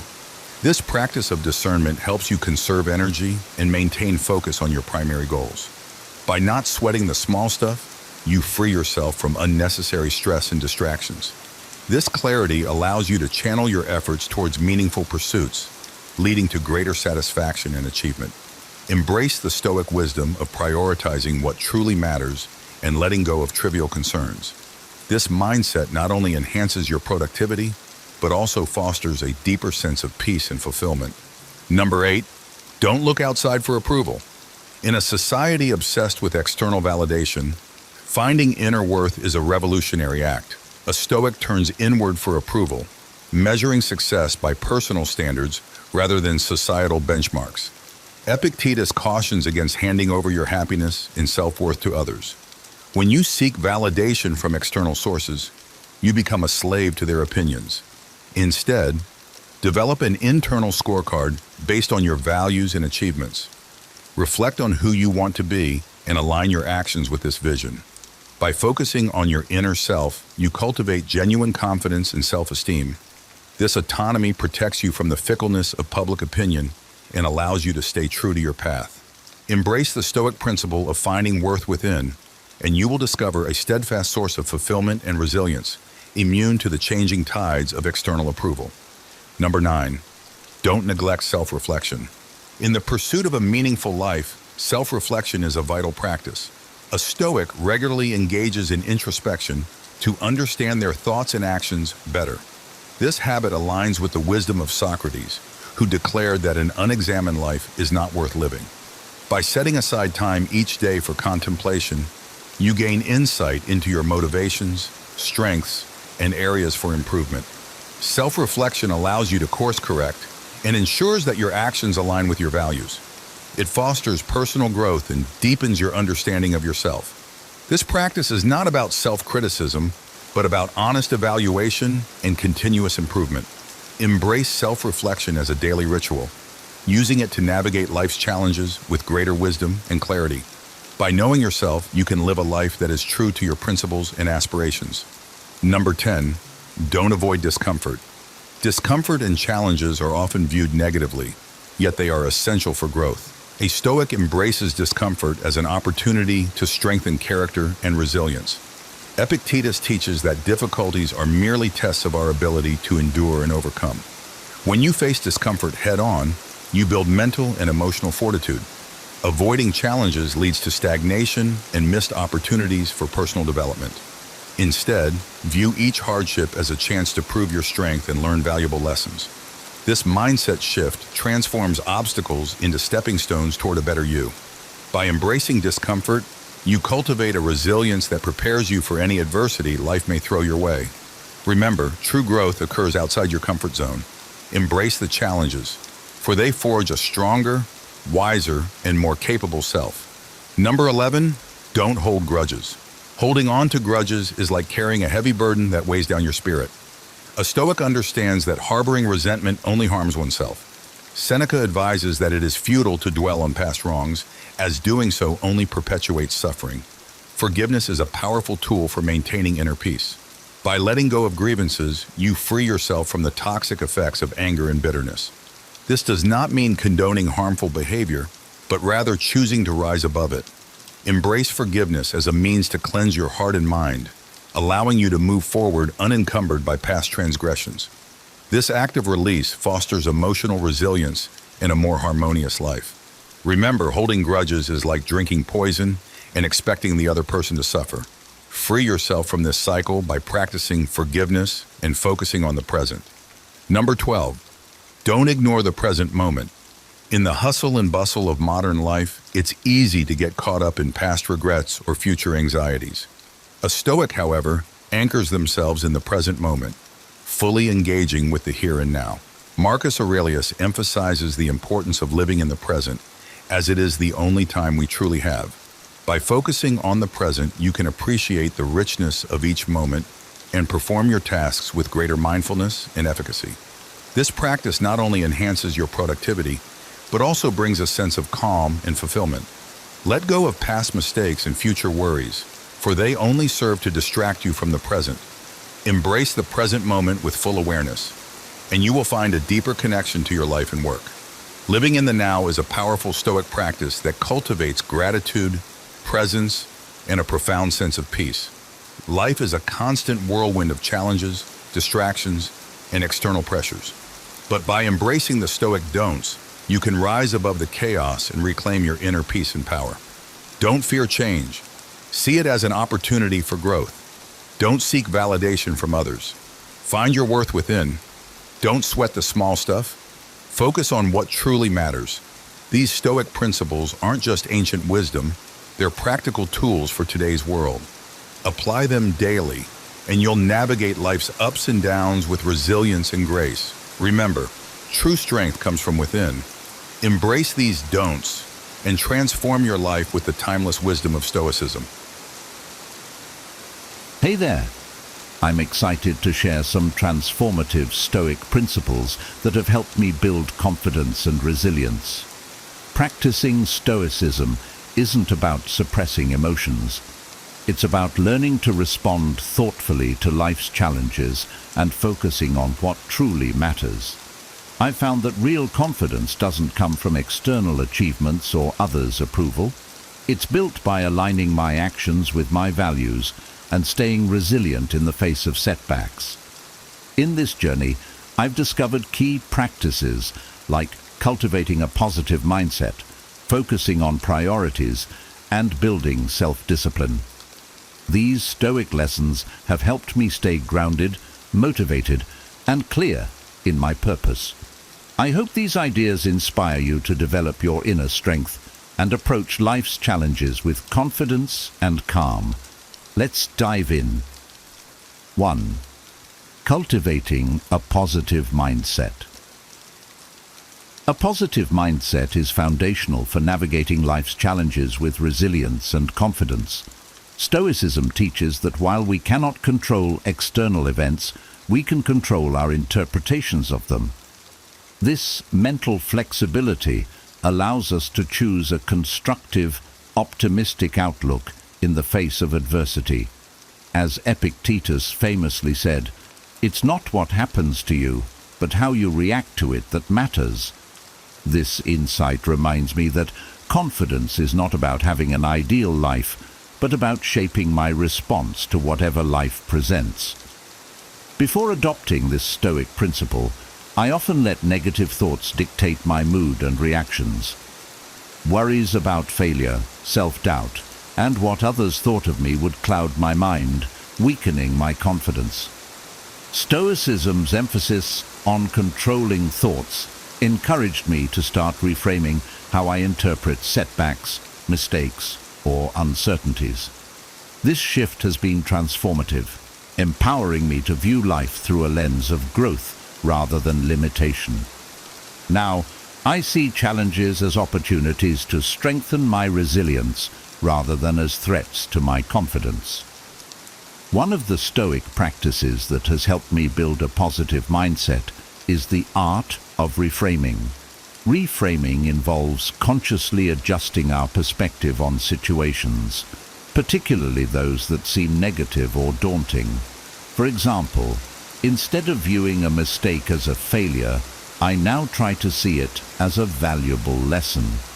This approach has helped me redefine challenges as steps in my journey towards self-improvement, not as measures of my worth or success.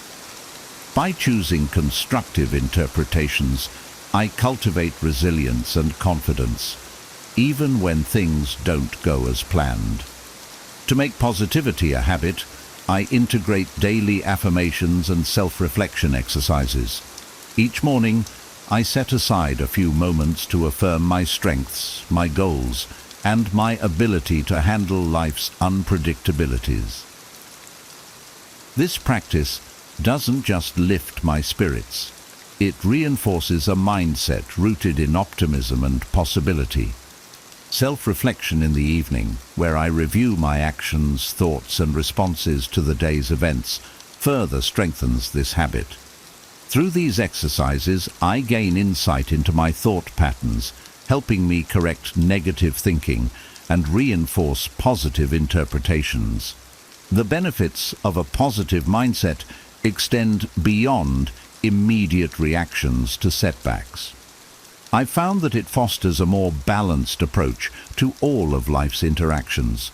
When faced with criticism, instead of reacting defensively, I now see it as an opportunity to learn and grow. When uncertainty arises, I remind myself that challenges are a natural part of life's journey. This change has shifted my focus from avoiding difficulties to embracing them. And with each encounter, I feel my confidence deepen. Stoicism has shown me that optimism isn't about ignoring difficulties, but about choosing a response that empowers me. By making a habit of reframing and self-reflection, I've created a mindset that reinforces inner strength, reduces anxiety, and encourages me to face life's uncertainties with a steady sense of self-assurance. This approach has not only boosted my confidence, but has also helped me cultivate a more resilient, optimistic view of myself and the world around me.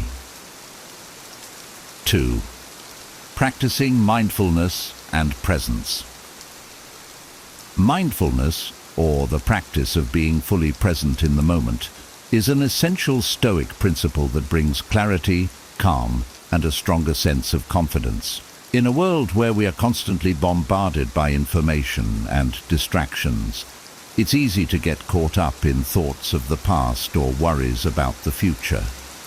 Practicing mindfulness helps us tune into the present, enabling us to experience life fully while letting go of anxieties over things outside our control. Marcus Aurelius, one of Stoicism's most prominent figures, emphasized this practice, advising us to confine yourself to the present. By embracing this mindset, I find greater confidence in my ability to face challenges, knowing I am grounded in the here and now. Before integrating mindfulness into my life, I frequently found myself overwhelmed by thoughts about things I couldn't change or control. Worries about future outcomes or past mistakes consumed my mind, draining my energy and reducing my ability to enjoy the present moment. However, Stoicism's emphasis on presence and acceptance has been instrumental in shifting my focus. By learning to anchor myself in the present, I am able to approach situations calmly, making decisions based on what's happening now instead of being influenced by imagined future fears or past regrets. Mindfulness also helps me engage more fully in everything I do, which in turn boosts my confidence. When I am truly present, whether in a work task, a conversation, or even a personal hobby, I give my best effort, unclouded by distractions. This sense of deep engagement brings about a feeling of mastery and accomplishment, reinforcing my belief in my own abilities. I find that when I'm fully focused, I'm better able to make clear, thoughtful decisions, and I can respond to challenges with greater clarity and resilience. To make mindfulness a habit, I incorporate simple practices throughout my day. I start with brief breathing exercises each morning to center myself and set a calm tone for the day. Whenever I feel my mind drifting, I use my breath as an anchor to bring me back to the present. For example, during high-pressure situations, I pause and take a few deep breaths to calm my mind, allowing me to refocus and respond thoughtfully rather than react impulsively. These short pauses have been instrumental in helping me stay centered, particularly when faced with stressful or overwhelming situations. Mindfulness doesn't just involve controlling thoughts, it also involves cultivating a sense of gratitude for the present. The Stoics encouraged practicing gratitude as a way to appreciate life's simple moments rather than constantly striving for something more. I've learned to savor these small moments of joy, whether it's a meal, a walk outside, or time spent with loved ones. This practice of gratitude keeps me grounded and reminds me that life is happening here and now. making me feel more content and secure in the present moment. By practicing mindfulness and being present, I feel more in control of my life. I am no longer lost in regrets or anxieties, but instead approach each day with clarity and purpose. This sense of focus, calm, and gratitude has strengthened my inner confidence, allowing me to face life's challenges with a steady and assured mindset. 3. Embracing a continuous learning mindset. A continuous learning mindset is central to Stoic philosophy, encouraging us to stay curious, adaptable, and open to growth throughout our lives. Stoicism teaches that wisdom is the highest virtue, and that knowledge is never complete. Epictetus once said, "It is impossible for a man to learn what he thinks he already knows," a reminder that confidence doesn't come from believing we know everything, but from being open to learning and growth. This insight has been transformative for me, shifting my focus from needing to be right to being willing to grow. Before adopting this mindset, I often felt hesitant about unfamiliar situations, fearing that I wasn't adequately prepared or that I would make mistakes. But by embracing Stoicism's principles, I've reframed my view of learning from something that only happens in formal settings to something continuous and embedded in daily life. I no longer see unfamiliar situations as tests of my abilities.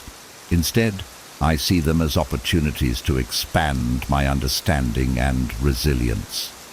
Each new experience or challenge, whether successful or not, adds to my personal growth. This learning mindset has freed me from the pressure of perfectionism. Instead of fearing mistakes, I now view them as essential steps on the path to improvement. The Stoics believed that failure and setbacks were among life's greatest teachers, helping us build resilience and adaptability. Seneca advised, "Difficulties strengthen the mind, as labor does the body." By embracing this philosophy, I feel less discouraged by challenges or failures, understanding that each one contributes to my growth and makes me more capable in the future. To cultivate this mindset, I actively seek new experiences and knowledge, whether through reading, engaging in discussions, or trying new activities. For instance, I set a personal goal to learn something new each day, no matter how small it may be. This could be a new concept, a skill, or even a new perspective gained from a conversation. This practice reinforces that growth is always within reach, and that my confidence is built on my adaptability and willingness to learn, rather than on static knowledge or expertise. In addition to external learning, the Stoics emphasize the importance of self-knowledge. Marcus Aurelius advised that we should dig within, as within is the fountain of good. This reflection helps me understand my thoughts, values, and motivations more deeply, providing a foundation for genuine self-improvement. By reflecting on my actions and thoughts, I can identify areas for growth, correct negative patterns, and strengthen my character. This process has helped me see that confidence is rooted in self-awareness and the humility to acknowledge areas for improvement. Finally, a learning mindset makes me more adaptable and resilient in the face of uncertainty. Life is unpredictable, but by staying open to learning, I trust that I can handle whatever comes my way. This adaptability, rather than a rigid need to have all the answers, fosters a deep-seated confidence. In embracing lifelong learning, I build a flexible, resilient mind, ready to face challenges and grow through each experience. 4. Focusing on what matters. In today's world, it's easy to get swept up in distractions, from social media and consumer culture to the constant demands of work and personal obligations. Stoicism, however, teaches the importance of focusing on what truly matters in life. Epictetus expressed this insight beautifully, saying, "Wealth consists not in having great possessions, but in having few wants." This has helped me realize that real fulfillment, and consequently confidence, doesn't come from accumulating achievements or material goods, but from dedicating myself to my core values and focusing on what aligns with my purpose. Before embracing this mindset, I often found myself stretched thin, trying to meet various expectations and chase goals that didn't genuinely resonate with me. I thought that confidence was built through external accomplishments or the approval of others. However, Stoicism has shown me that confidence grows when we prioritize what is genuinely meaningful. By identifying and committing to the things that matter most, whether they be personal growth, relationships, kindness, or creativity, I feel more grounded, secure, and intentional in my daily life. One way I practice this focus is by periodically revisiting and clarifying my values. I ask myself, what do I truly care about? And does this goal or task align with those values? This exercise has helped me become more selective about how I spend my time and energy. For example, rather than pursuing activities purely for external validation, I now focus on actions that reflect my core values and bring lasting fulfillment. This realignment has given me a sense of purpose and direction, making me feel more confident in my choices. Focusing on what matters also involves letting go of the need for external validation. It's natural to want to be appreciated or recognized by others, but Stoicism reminds us that these opinions are outside our control. Marcus Aurelius advised, "The happiness of your life depends upon the quality of your thoughts." This teaching underscores the importance of inner values over outward recognition. By concentrating on what's meaningful to me, I no longer rely on others' opinions to define my worth. Instead, my confidence grows from knowing I am living authentically, aligned with my principles. This focus also means learning to set boundaries and say no to commitments that don't align with my purpose. I've learned that saying no is essential to protect my energy for what truly matters. While this was challenging at first, it has been empowering. By choosing to engage only in activities that resonate with my values, I feel a stronger sense of ownership over my time and a deeper confidence in my decisions. Ultimately, focusing on what matters leads to a simpler, more intentional life. The Stoics believed that simplicity is key to a meaningful existence, as it clears away the clutter that detracts from our inner peace. As I concentrate on my values and priorities, I find that I am less affected by life's distractions. This clarity provides a strong foundation for self-assurance, giving me the confidence to navigate life's complexities with a steady and clear mind. By dedicating myself to what truly matters, I cultivate a sense of fulfillment that is grounded in purpose rather than in fleeting achievements or external validation. 5. Practicing self-reflection. Self-reflection is one of the most powerful tools for personal growth and is central to Stoic philosophy. Stoicism teaches that self-awareness and honesty are essential for a meaningful life. The Stoics believed that by regularly examining our thoughts, actions, and motivations, we gain clarity about who we are, what we value, and where we need to improve. Seneca, a famous Stoic philosopher, recommended daily self-reflection, advising, "We should every night call ourselves to account."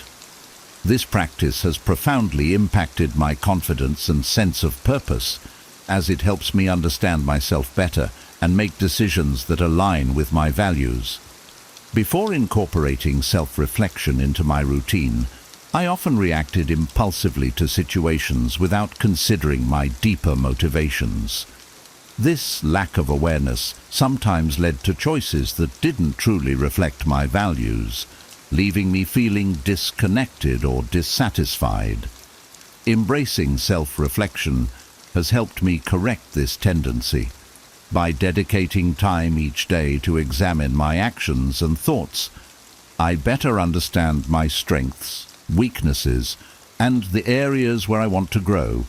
This intentional introspection has fostered a grounded confidence as I now make choices from a place of self-awareness rather than reacting on autopilot. One of the most effective ways I practice self-reflection is through journaling. Each evening I set aside a few minutes to write about my day. What did I do well? Where did I fall short? What emotions or thoughts influenced my actions? This process is not about self-criticism, but about learning and growth. By identifying patterns in my behavior, I can actively work on improving aspects of myself that hold me back while celebrating progress in areas where I've grown. This consistent journaling practice helps me stay focused on my values and goals, reminding me of what truly matters to me. Self-reflection also allows me to catch negative patterns and reframe them constructively. For instance, if I notice that I reacted defensively in a conversation, I can explore why that happened and think of ways to respond more mindfully in the future. This practice of examining and refining my responses has improved my interactions with others and reinforced my self-confidence, as I feel more in control of my reactions and less driven by impulsive emotions. In addition to daily reflections, I find it helpful to set aside time each month to review my progress and recalibrate my goals. During these sessions, I assess how well I've aligned with my values and whether my actions support my long-term vision. This process keeps me on track and ensures that I'm growing intentionally, fostering a deeper confidence rooted in purpose and self-awareness. Self-reflection has taught me that confidence doesn't come from perfection, but from being honest about who I am and committed to becoming the best version of myself. By consistently examining my actions, thoughts, and goals, I cultivate a mindset of growth, clarity, and resilience. This ongoing journey of self-discovery and improvement builds a profound inner confidence, helping me face life's challenges with authenticity and strength. 6. Building resilience in the face of challenges. Resilience is a core Stoic principle and a fundamental quality for developing confidence. Life inevitably presents us with difficulties, setbacks, disappointments, unexpected challenges, but Stoicism teaches that true strength lies not in avoiding these obstacles, but in how we respond to them. Epictetus reminded us, "It's not what happens to you, but how you react to it that matters." This insight emphasizes that resilience is a choice, a deliberate practice of maintaining calm and control even when faced with adversity. Embracing this perspective has helped me become more adaptable and less shaken by life's unpredictable nature. Before integrating resilience into my mindset, I often felt overwhelmed by challenges and feared failure, seeing obstacles as threats to my progress. But Stoicism has taught me to view these difficulties as opportunities to grow stronger and develop my inner character. Instead of fearing setbacks, I now try to see them as necessary steps on my journey, helping me build resilience and fortifying my confidence to handle future challenges. This shift has made me less likely to give up when things get tough and has instilled in me a deeper sense of trust in my own capabilities.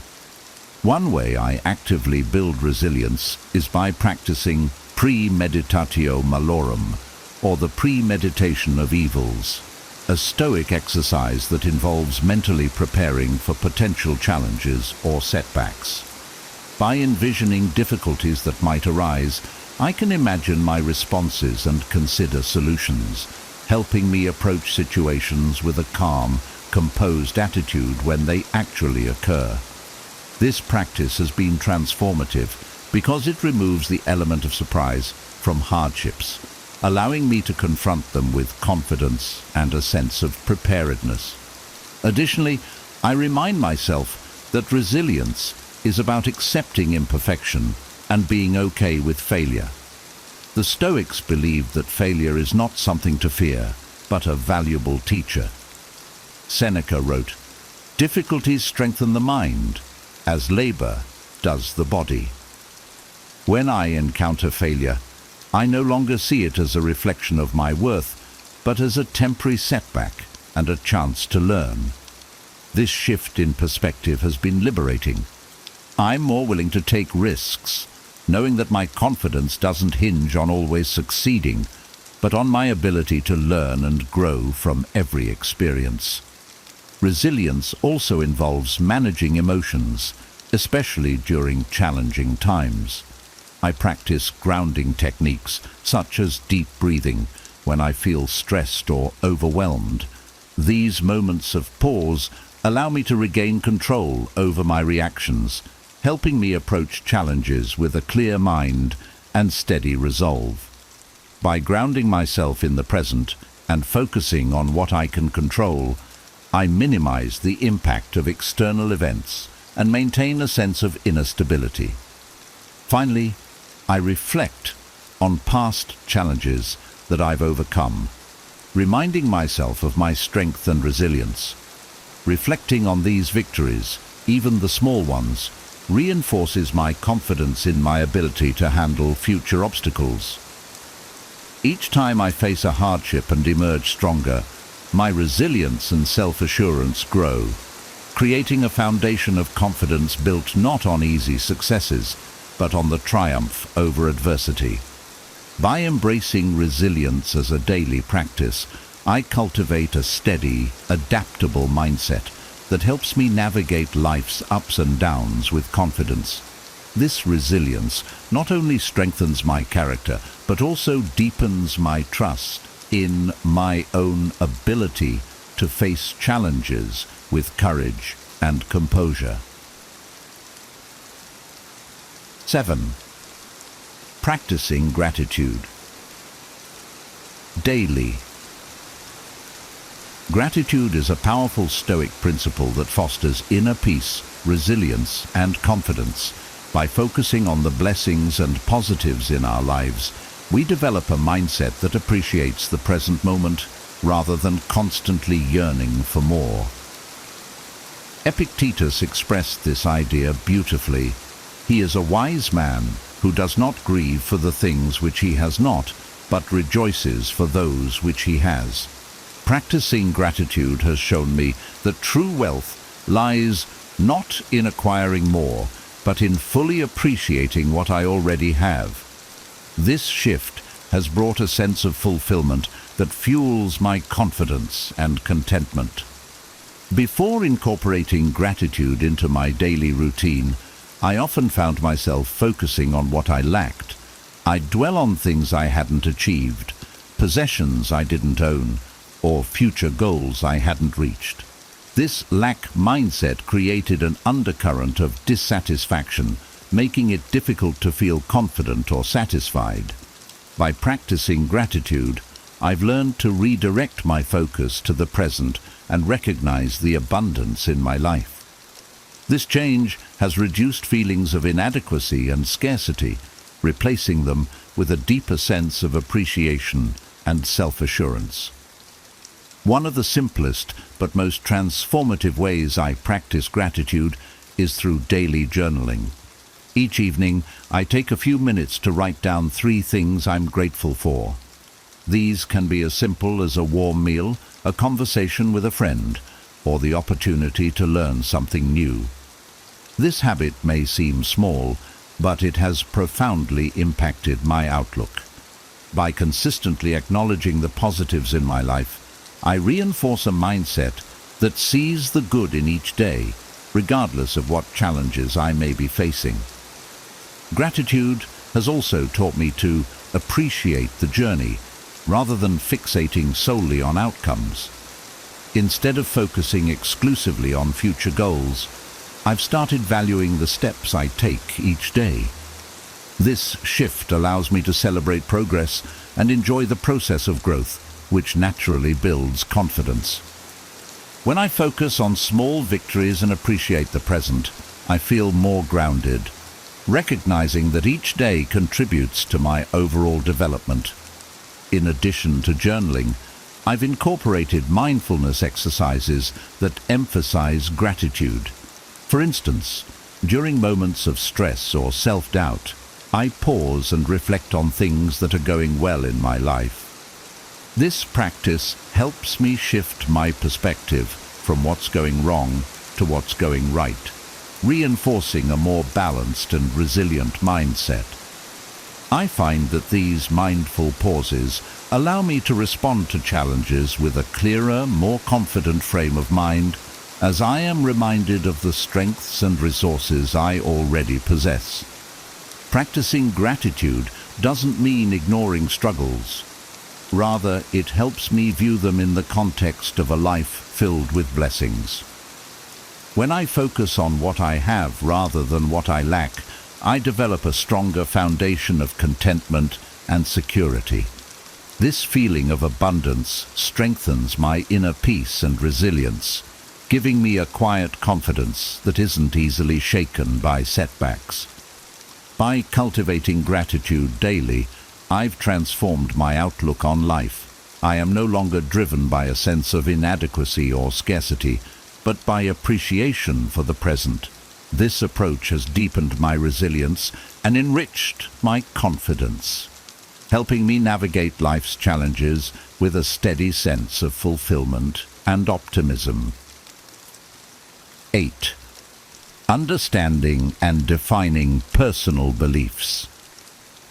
Knowing and living by our values is a cornerstone of Stoic philosophy, providing a strong foundation for confidence, resilience, and purpose. When we are clear on our personal beliefs, we no longer need to seek validation or approval from others because we are already grounded in what truly matters to us. Epictetus advised, "First, know who you are, and then adorn yourself accordingly," reminding us that confidence and self-assurance come from aligning our actions with our core beliefs. Embracing this Stoic approach has helped me gain clarity on what I stand for, allowing me to make decisions with conviction and peace. Before defining my values, I often felt pulled in different directions, seeking validation from others and adjusting my behavior to meet external expectations. This created a sense of internal conflict, as I wasn't always acting in a way that reflected who I truly was or what I valued. But through self-reflection and understanding my beliefs, I've learned to trust my own values as the guiding force behind my decisions, reducing the need for external approval. This alignment has given me a profound sense of confidence and clarity, knowing I am living in accordance with my principles. To define my values, I began by reflecting on the qualities and principles that matter most to me. I asked myself questions like, what do I want to stand for? And what qualities do I admire and want to embody? This exercise helped me identify values such as integrity, kindness, growth, and authenticity. By articulating these beliefs, I created a personal compass that I use to guide my actions, relationships, and goals. This compass has become invaluable, providing a clear sense of direction and purpose. Living by these values has simplified my decision-making process. When faced with a difficult choice, I now consider whether my decision aligns with my core beliefs. If it does, I feel confident in moving forward. If it doesn't, I re-evaluate my options. This approach eliminates much of the second-guessing and self-doubt that used to plague my decisions. Instead of relying on others' opinions to validate my choices, I am guided by my own values, which brings a steady, grounded confidence. Defining my beliefs has also strengthened my resilience. By staying true to my principles, I can handle criticism or opposition more gracefully. Knowing that my decisions are rooted in values I deeply respect enables me to stand firm, even when others disagree. This alignment with my beliefs shields me from the instability that comes from constantly adjusting to fit others' expectations, reinforcing my sense of self-worth and inner stability. Self-reflection has been key in maintaining alignment with my beliefs.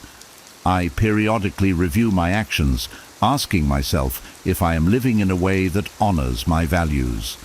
This practice keeps me accountable and ensures that my confidence is based on authenticity and consistency, not on fleeting accomplishments or external praise. By understanding and defining my personal beliefs, I have developed a confidence rooted in purpose and integrity. Living according to these principles has given me clarity, resilience, and a deep sense of peace, helping me navigate life's challenges with assurance and self-respect. 9. Having a clear vision for the future. A clear vision for the future is essential for building confidence, focus, and resilience. Stoicism teaches that knowing where we want to go and why gives us direction and a sense of purpose, helping us navigate life's challenges with a steady mind. Marcus Aurelius, the Roman emperor and Stoic philosopher, wrote, "People who labor all their lives but have no purpose to direct every thought and impulse toward are wasting their time." This insight reminds me that true confidence doesn't come from working aimlessly or accumulating random achievements, but from pursuing goals aligned with our values and long-term vision. Before I developed a clear vision, I often felt scattered, jumping from one goal to another without a real sense of purpose. I would start projects with enthusiasm, but quickly lose motivation, feeling uncertain about whether my efforts were leading me toward anything meaningful. Stoicism taught me that clarity of purpose simplifies life's complexities, helping me focus on what truly matters. By defining a clear vision, I now approach my goals with greater commitment, knowing that each step I take is contributing to something I genuinely care about. Creating my vision began with introspection. I asked myself questions like, what kind of life do I want to live? And what do I hope to accomplish that aligns with my values? By reflecting on my passions, values, and long-term aspirations, I gained a clearer picture of the future I wanted to work toward. This vision includes both personal and professional goals, such as cultivating meaningful relationships, achieving financial independence, and continually growing in wisdom and kindness. Defining these goals has provided me with a mental map, which serves as my guide whenever I face difficult decisions or setbacks.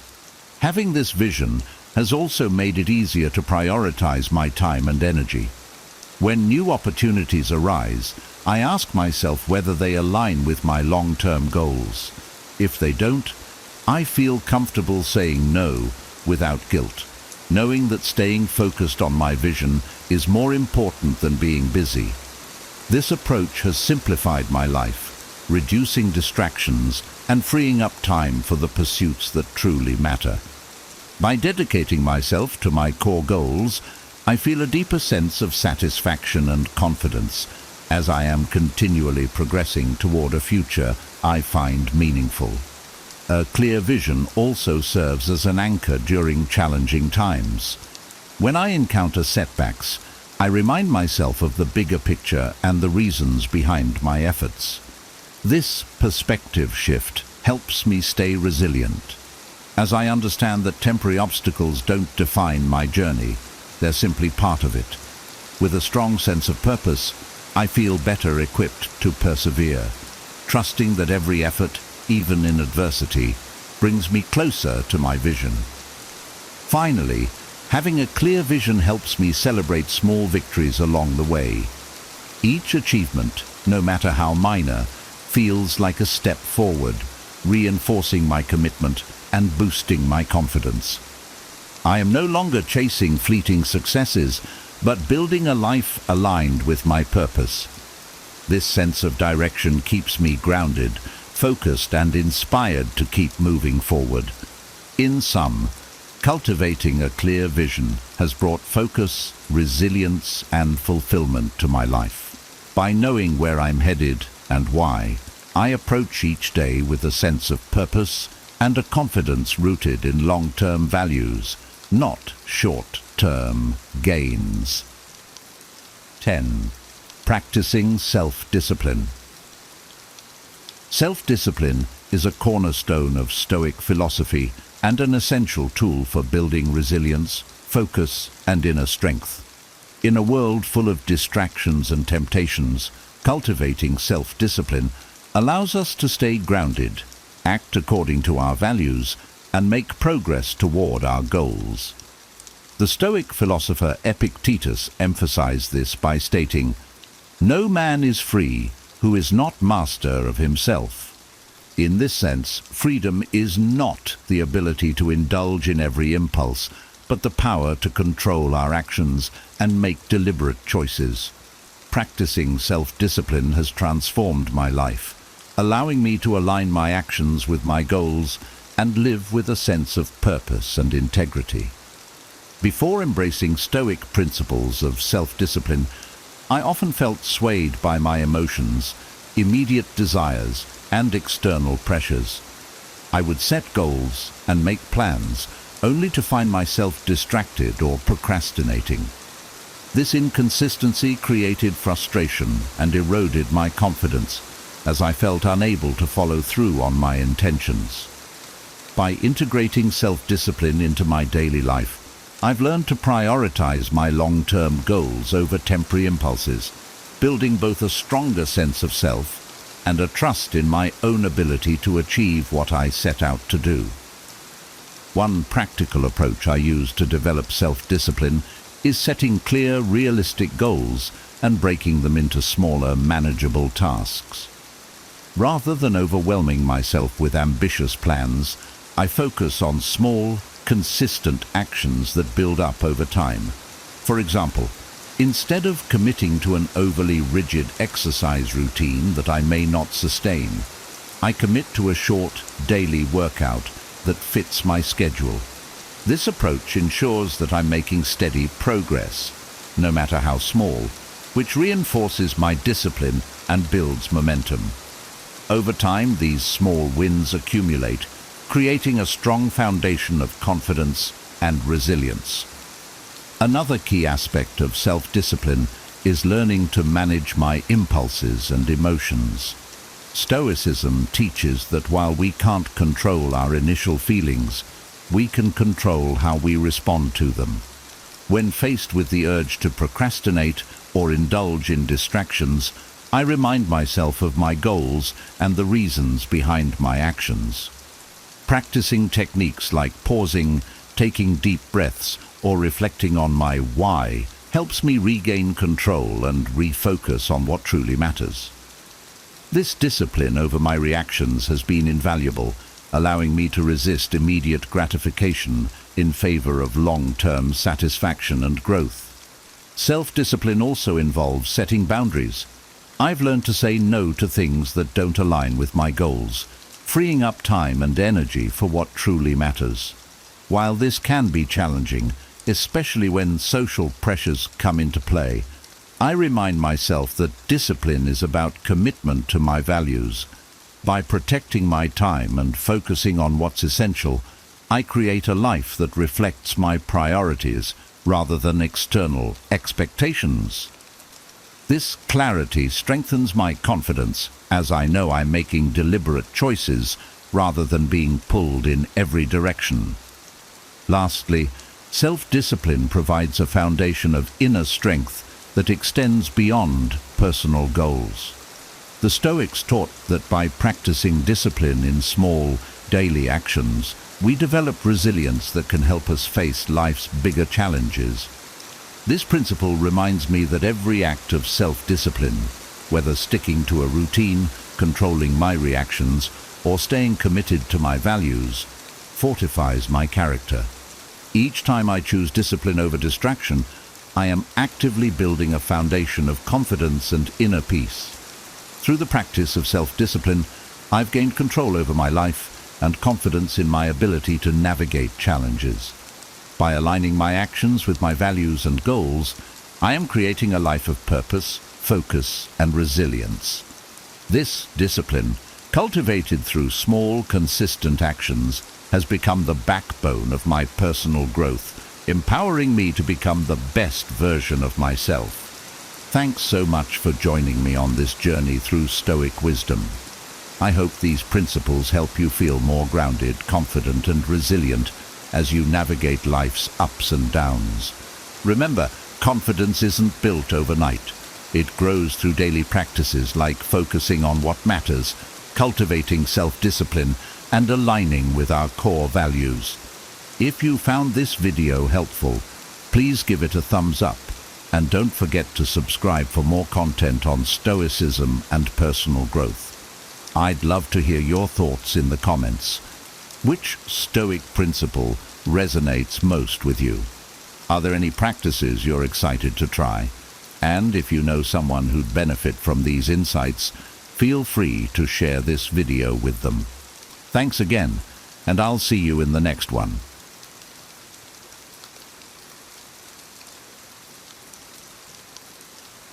Are you tired of family drama? It is something we all experience at some point in life. From minor misunderstandings to deep-rooted conflicts, navigating relationships with those closest to us can be one of life's greatest challenges. Why is it so hard? Often, it's because family ties come with expectations, shared histories, and emotional bonds that make every interaction more significant.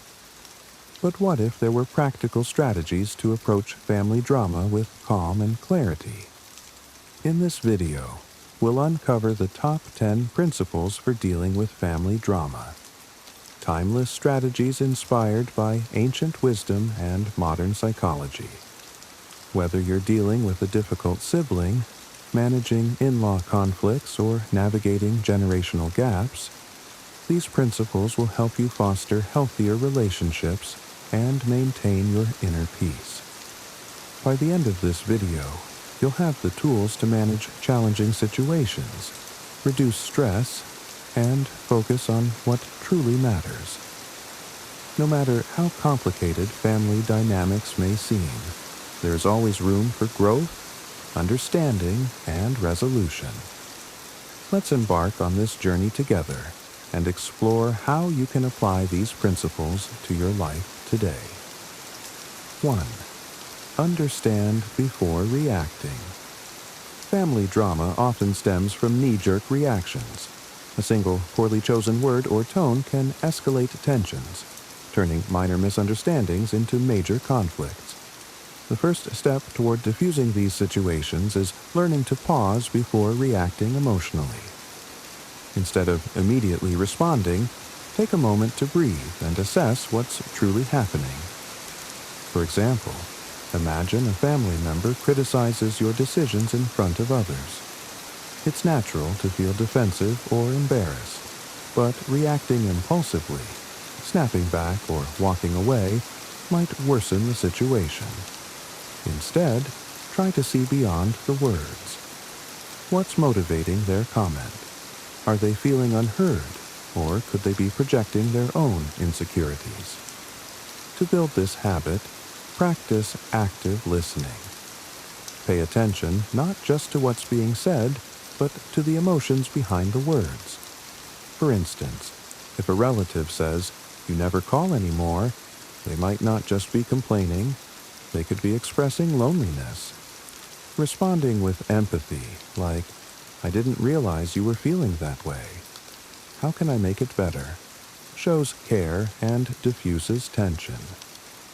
This principle is about shifting from reaction to reflection. Over time, this approach reduces conflict, fosters understanding, and helps you navigate emotionally charged situations with grace. 2. Set healthy boundaries. Families often operate with unwritten rules, and without clear communication, boundaries can easily be crossed.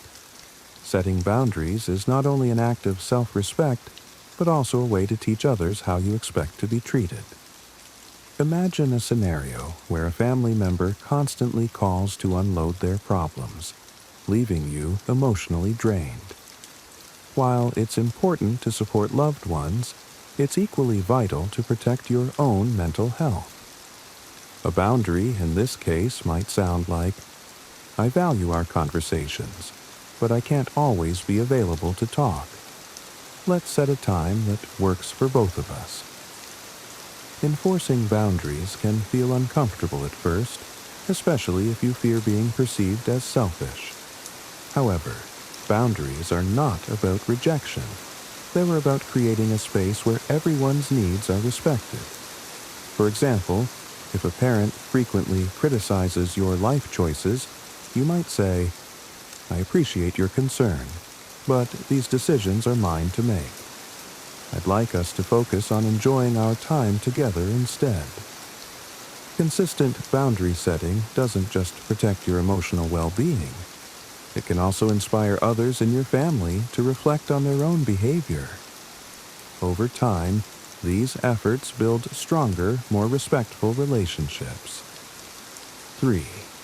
Practice empathy and compassion.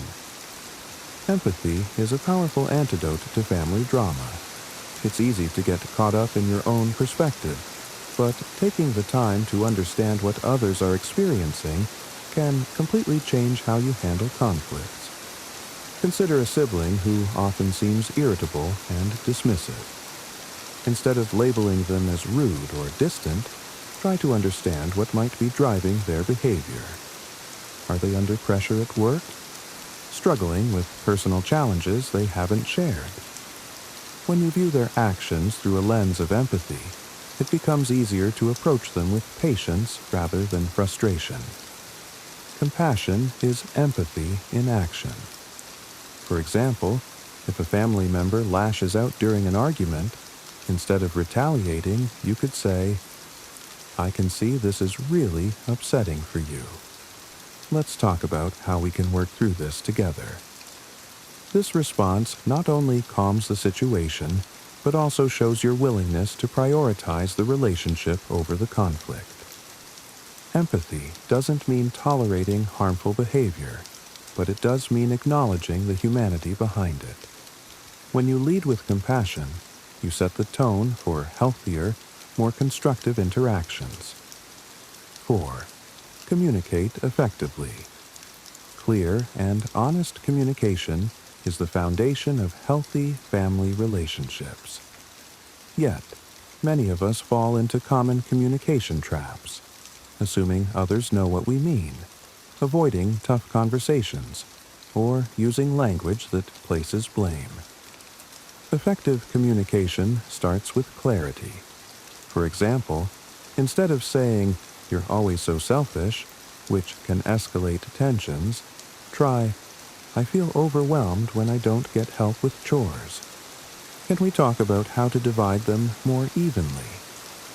This approach focuses on your feelings rather than attacking the other person, making it more likely they'll respond positively.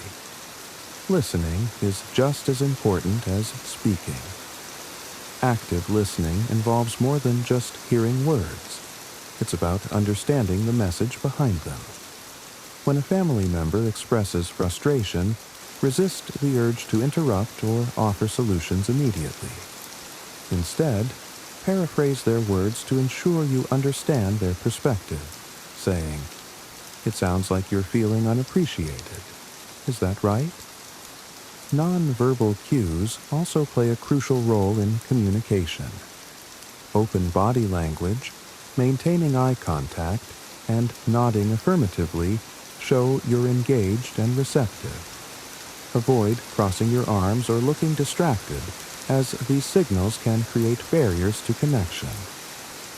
Over time, mastering these communication skills can transform how your family interacts, paving the way for deeper understanding and trust.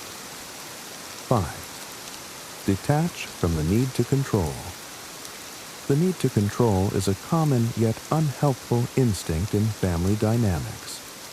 Whether it's trying to fix someone's behavior or expecting everyone to conform to your expectations, this desire often leads to disappointment and conflict. For example, you might wish a family member would adopt healthier habits or avoid certain behaviors.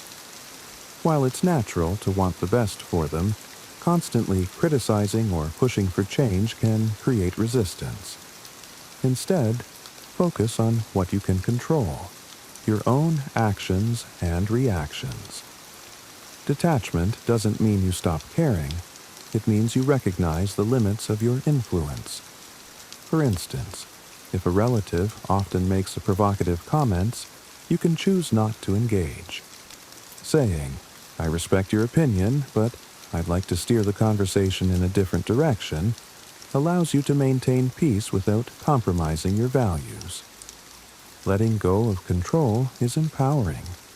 It frees you from the stress of trying to manage others and allows you to invest your energy in creating positive changes within yourself. 6. Accept family members as they are. Every family member comes with their own quirks, flaws, and strengths. Expecting them to fit a perfect mold can lead to frustration and disappointment. Acceptance is about letting go of these expectations and embracing your loved ones for who they truly are.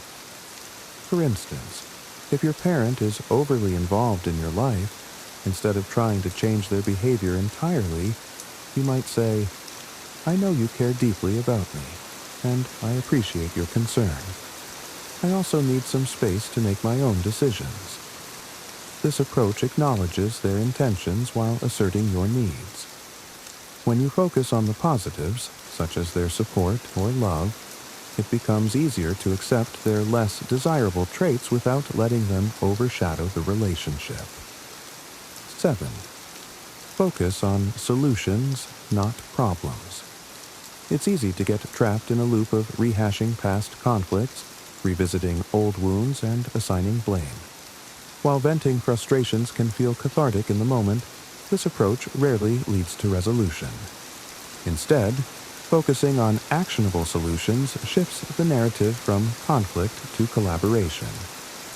For example, if a family gathering always ends in arguments over household responsibilities, try reframing the situation. Instead of saying, "You never help out," consider proposing, "How about we divide tasks so that everyone contributes?" This subtle shift focuses on moving forward rather than dwelling on grievances. Solution-focused thinking also involves taking proactive steps to prevent recurring issues. If misunderstandings often arise from unclear communication, suggest regular family check-ins, where everyone can voice concerns in a calm and neutral setting. This not only addresses issues before they escalate, but also fosters a sense of teamwork. Focusing on solutions doesn't mean ignoring past hurts. It means using them as a foundation for growth. By redirecting energy toward what can be improved, you create an environment where progress feels achievable and relationships are strengthened. 8. Know when to step back. Sometimes the healthiest thing you can do in the midst of family drama is to step back. This doesn't mean giving up on the relationship. It means creating space to process emotions and allow tensions to cool. For instance, if an argument becomes heated, recognize the signs that it's heading in a negative direction. Instead of engaging further, calmly say, "I think we both need some time to reflect. Let's revisit this later." Stepping back in this way not only prevents escalation, but also demonstrates emotional maturity. In more persistent situations, such as dealing with a toxic family member, Stepping back might mean limiting contact or setting firm boundaries. It's okay to prioritize your mental health by reducing interactions that consistently drain you. This doesn't have to be permanent, but it can provide the clarity and emotional stability needed to approach the relationship more constructively in the future. Remember, stepping back isn't about avoiding problems. It's about choosing when and how to engage in a way that serves your well-being and the health of the relationship. 9. Forgiveness as a tool for freedom. Forgiveness is often misunderstood. It's not about excusing harmful behavior or forgetting the past. It's about releasing the emotional burden of resentment and reclaiming your peace. When you hold on to grudges, the anger and pain weigh you down far more than they affect the other person. Take, for example, a situation where a family member has wronged you deeply. The hurt might linger for years, shaping how you view them and even how you see yourself. Forgiveness doesn't mean pretending the harm didn't happen. Instead, it's a conscious choice to let go of the anger that keeps you tethered to the pain.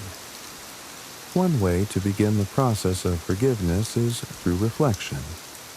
Write down what happened, how it made you feel, and why holding on to the grudge has impacted your life. Then, consider what letting go might look like, not for their benefit, but for your own.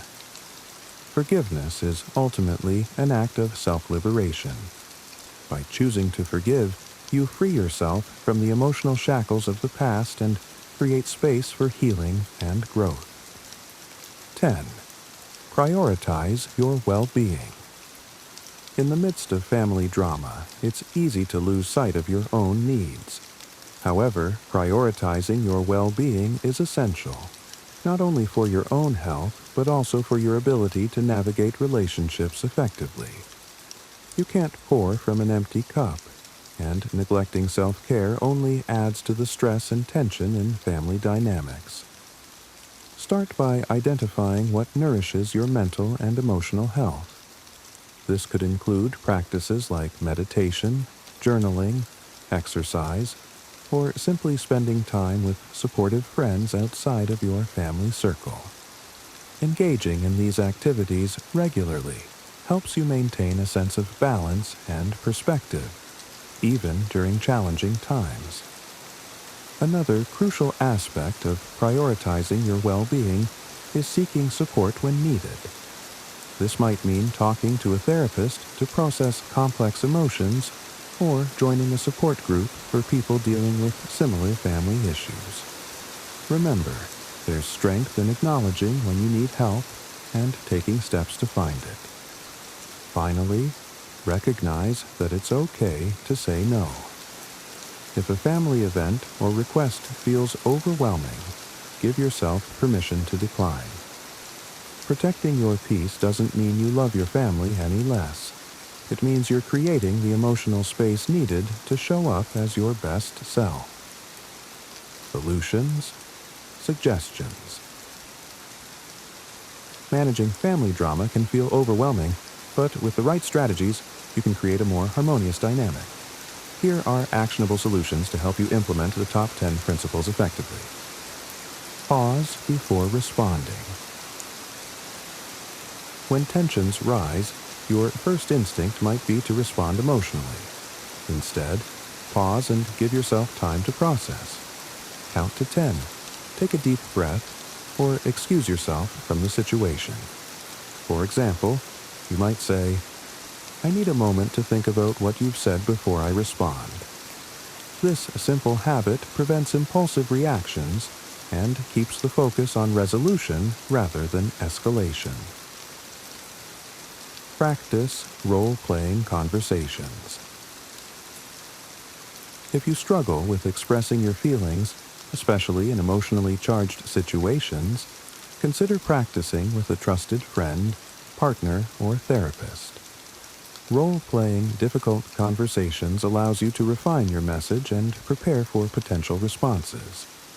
For instance, If you anticipate pushback from a family member when setting a boundary, you can practice staying calm and assertive during the discussion. Journaling for emotional clarity. Writing down your thoughts and feelings is a powerful way to process emotions and gain insight into recurring patterns in family dynamics. Journaling helps you clarify what's truly bothering you and what outcome you'd like to achieve. Before approaching a family member about a conflict, jot down your thoughts to ensure your message is clear and constructive. Set up regular family check-ins. Proactively addressing issues can prevent small disagreements from snowballing into larger conflicts. Consider scheduling regular family check-ins. Informal gatherings where everyone has the opportunity to voice their concerns in a calm and supportive environment. For example, during a family dinner or meeting, you could say, "Let's take a moment to check in with one another. Are there any concerns or suggestions we need to address?" Focus on timing and environment. Timing is everything when it comes to addressing sensitive topics. Avoid bringing up issues during high-stress moments or in public settings. Instead, choose a time when everyone is calm and available to talk. A quiet, neutral location can also help create a more open and relaxed atmosphere for discussions. Develop a family agreement. For recurring conflicts, such as disagreements about shared responsibilities, consider creating a family agreement. This document outlines expectations and solutions agreed upon by all parties. For example, in a household where chores often cause tension, a written agreement could specify who is responsible for each task and when they should be completed. Leverage external support. If family drama becomes overwhelming or persists despite your best efforts, don't hesitate to seek outside help. Family therapy can provide a neutral space for resolving deep-seated conflicts, while individual counseling can equip you with the tools to manage stress and maintain healthy boundaries. Create an emotional toolkit. Equip yourself with strategies to stay calm and composed during conflicts. Techniques such as deep breathing, grounding exercises, or repeating affirmations like, "I can handle this calmly," can help you manage your emotions in the heat of the moment. Having these tools readily available makes it easier to respond thoughtfully rather than react impulsively. Find common ground. When addressing conflicts, focus on areas of agreement rather than dwelling on differences. For example, if you and a sibling disagree about how to handle a family matter, emphasize shared goals like wanting the best for your parents or maintaining family harmony. Starting from a place of agreement fosters collaboration and reduces defensiveness. Celebrate small wins. Progress in family relationships often happens incrementally. Celebrate small victories, such as successfully setting a boundary or resolving a minor disagreement without escalation. Acknowledging these moments reinforces positive change and motivates you to keep applying the principles. Family relationships are some of the most rewarding yet challenging connections we navigate in life. They're woven with love, history, and deep emotional ties, which can sometimes make conflicts feel overwhelming. But by applying these principles, you can approach family drama with a sense of clarity, compassion, and confidence. The key takeaway is this: you cannot control the actions of others, but you can control how you respond. By pausing before reacting, setting healthy boundaries, and communicating effectively, you create the conditions for understanding and resolution. When you practice empathy and compassion, you not only strengthen your relationships, but also foster a sense of peace within yourself. Remember, progress takes time. Small, consistent efforts lead to meaningful change. Whether it's forgiving past wrongs, stepping back when necessary, or focusing on solutions instead of problems, every step you take toward healthier family dynamics brings you closer to the harmony you deserve. We hope this video has inspired you to reflect on how you approach family challenges and provided practical tools for managing them. If you found these insights valuable, please subscribe to our channel for more wisdom on personal growth and navigating life's complexities. Don't forget to like this video, share it with someone who might need it, and share your own tips for dealing with family drama in the comments below. Together, we can create a community of support and understanding.